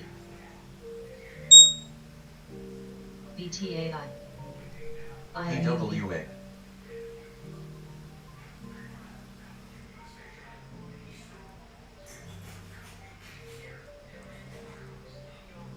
AVTX.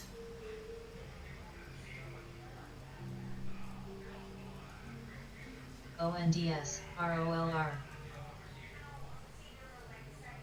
AVTX.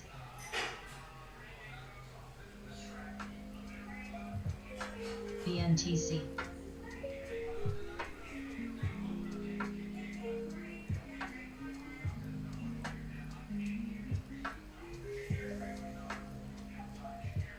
Serve.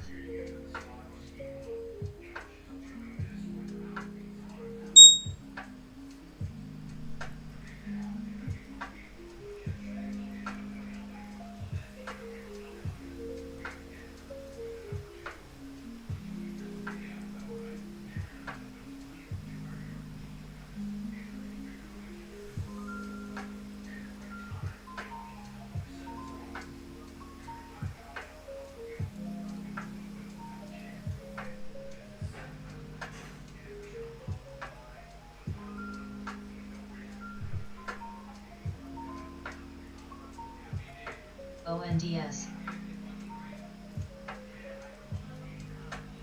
AHMA.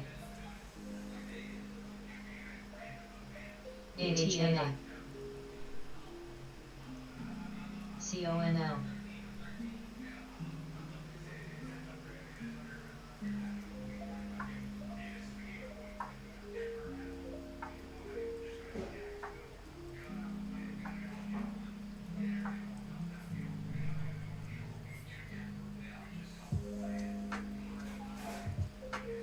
VRME.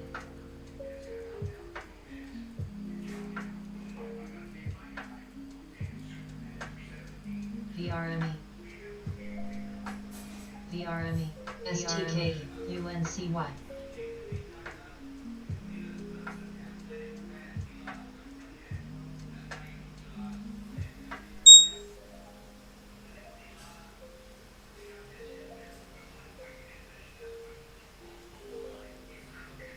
SPAI. INTZ.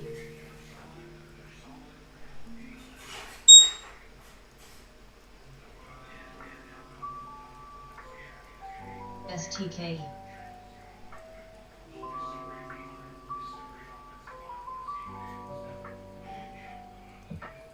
ORIC.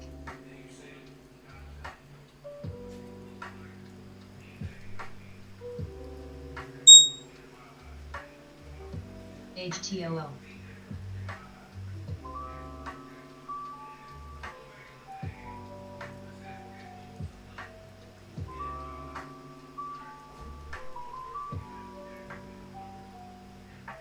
BDSX.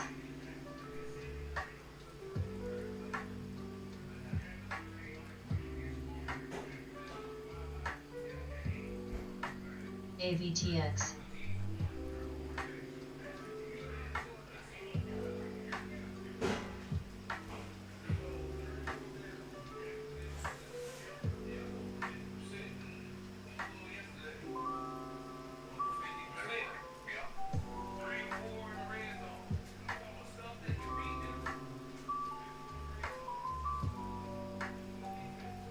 SPAI. SPAI.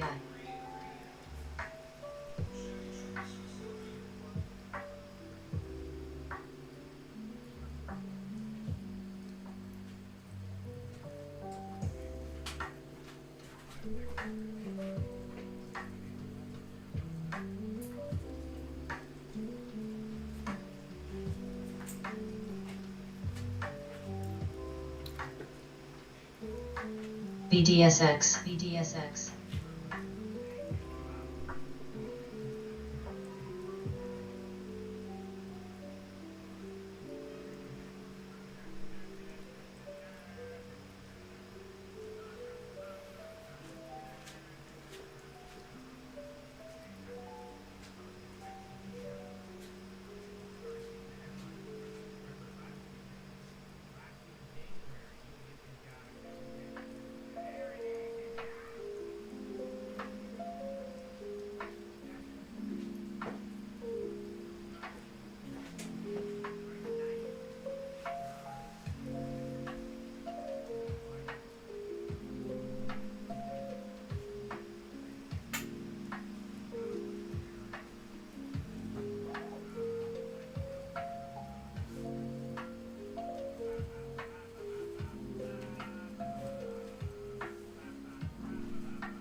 Admin. HTOL.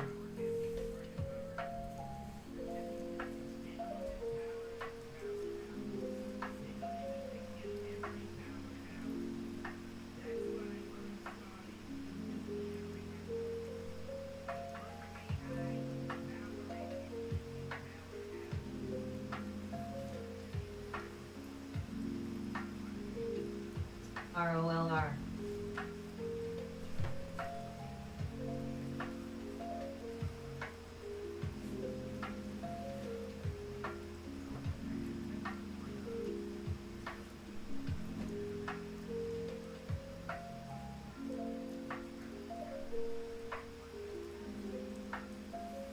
SPAI.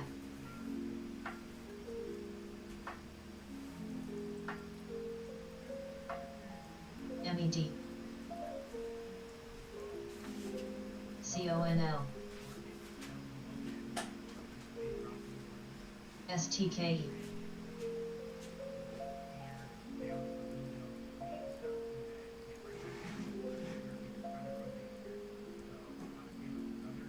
SPAI.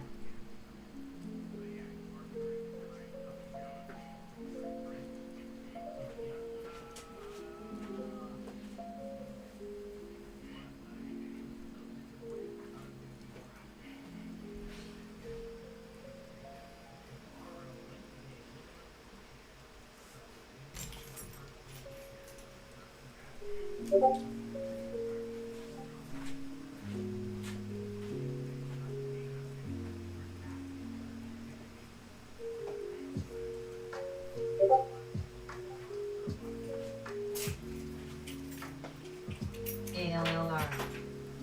BDSX. BDSX.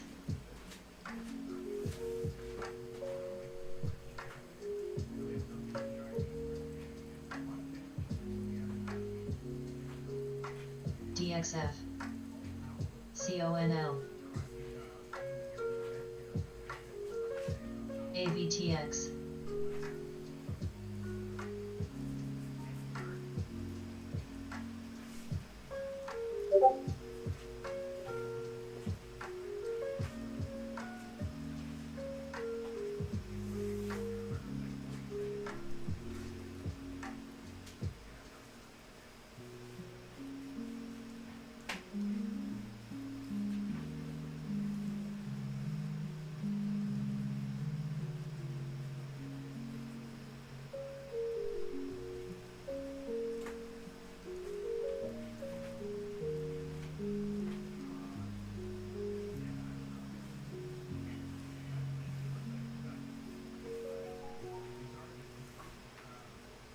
Cone. LHAI.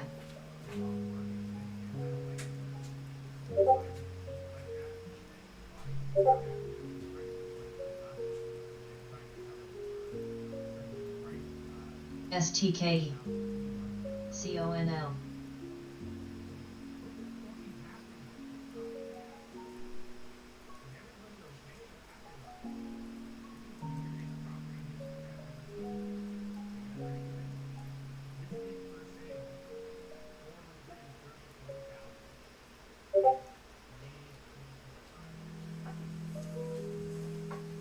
INTZ.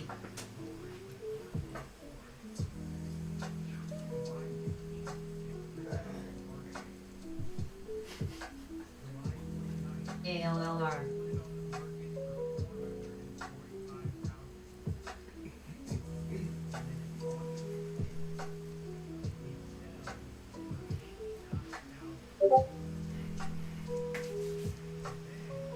ALLR.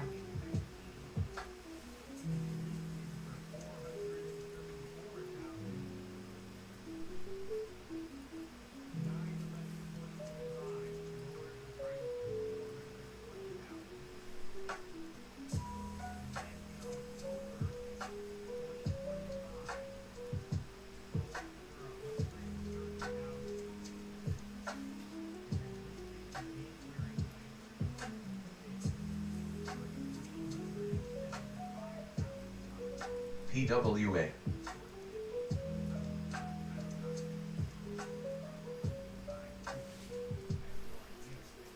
CONL. CONL.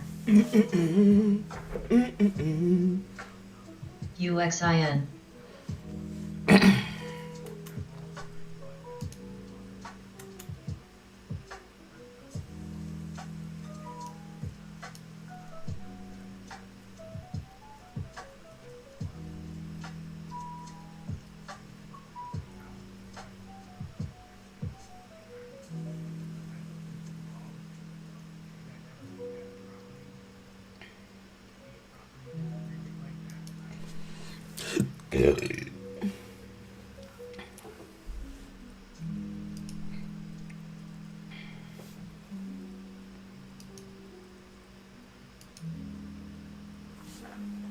SGVX.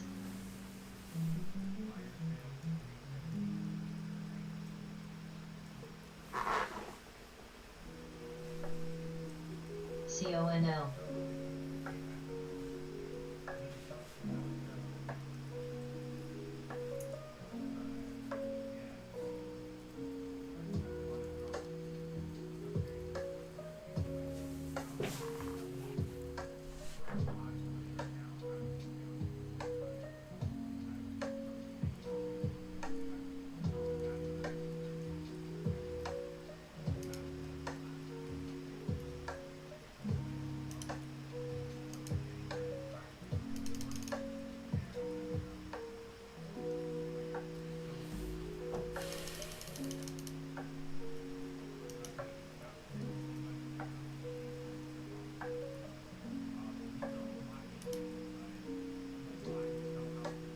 ALLR.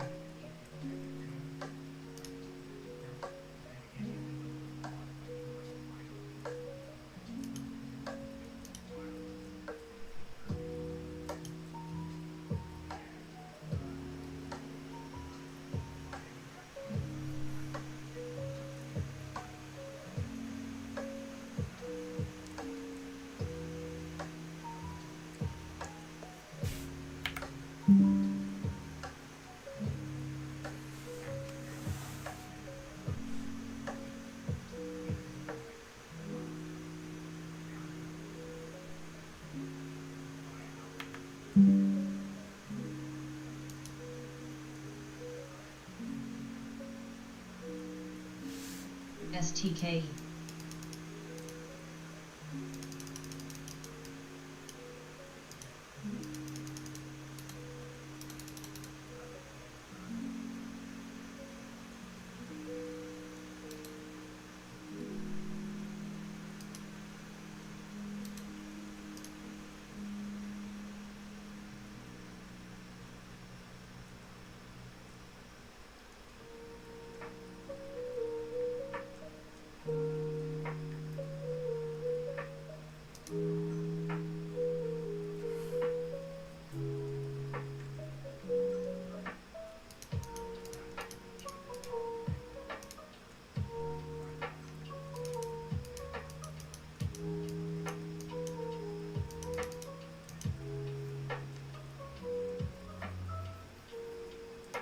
ACT, admin. ACT.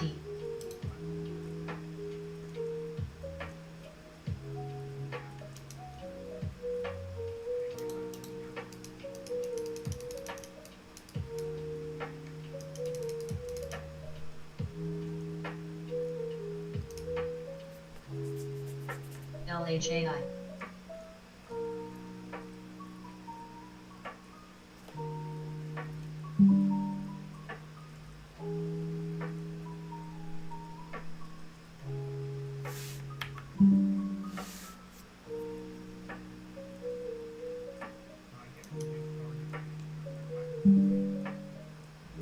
BNTC. TVRT. YHC.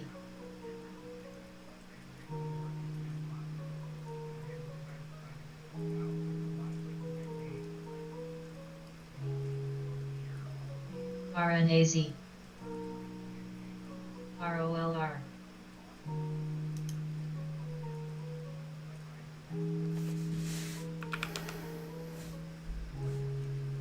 YHC.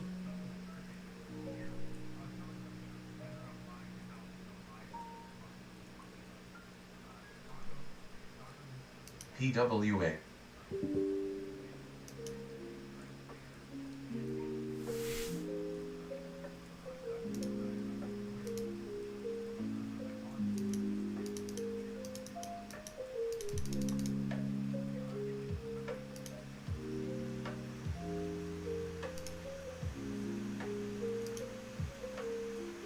Admin. I am an N.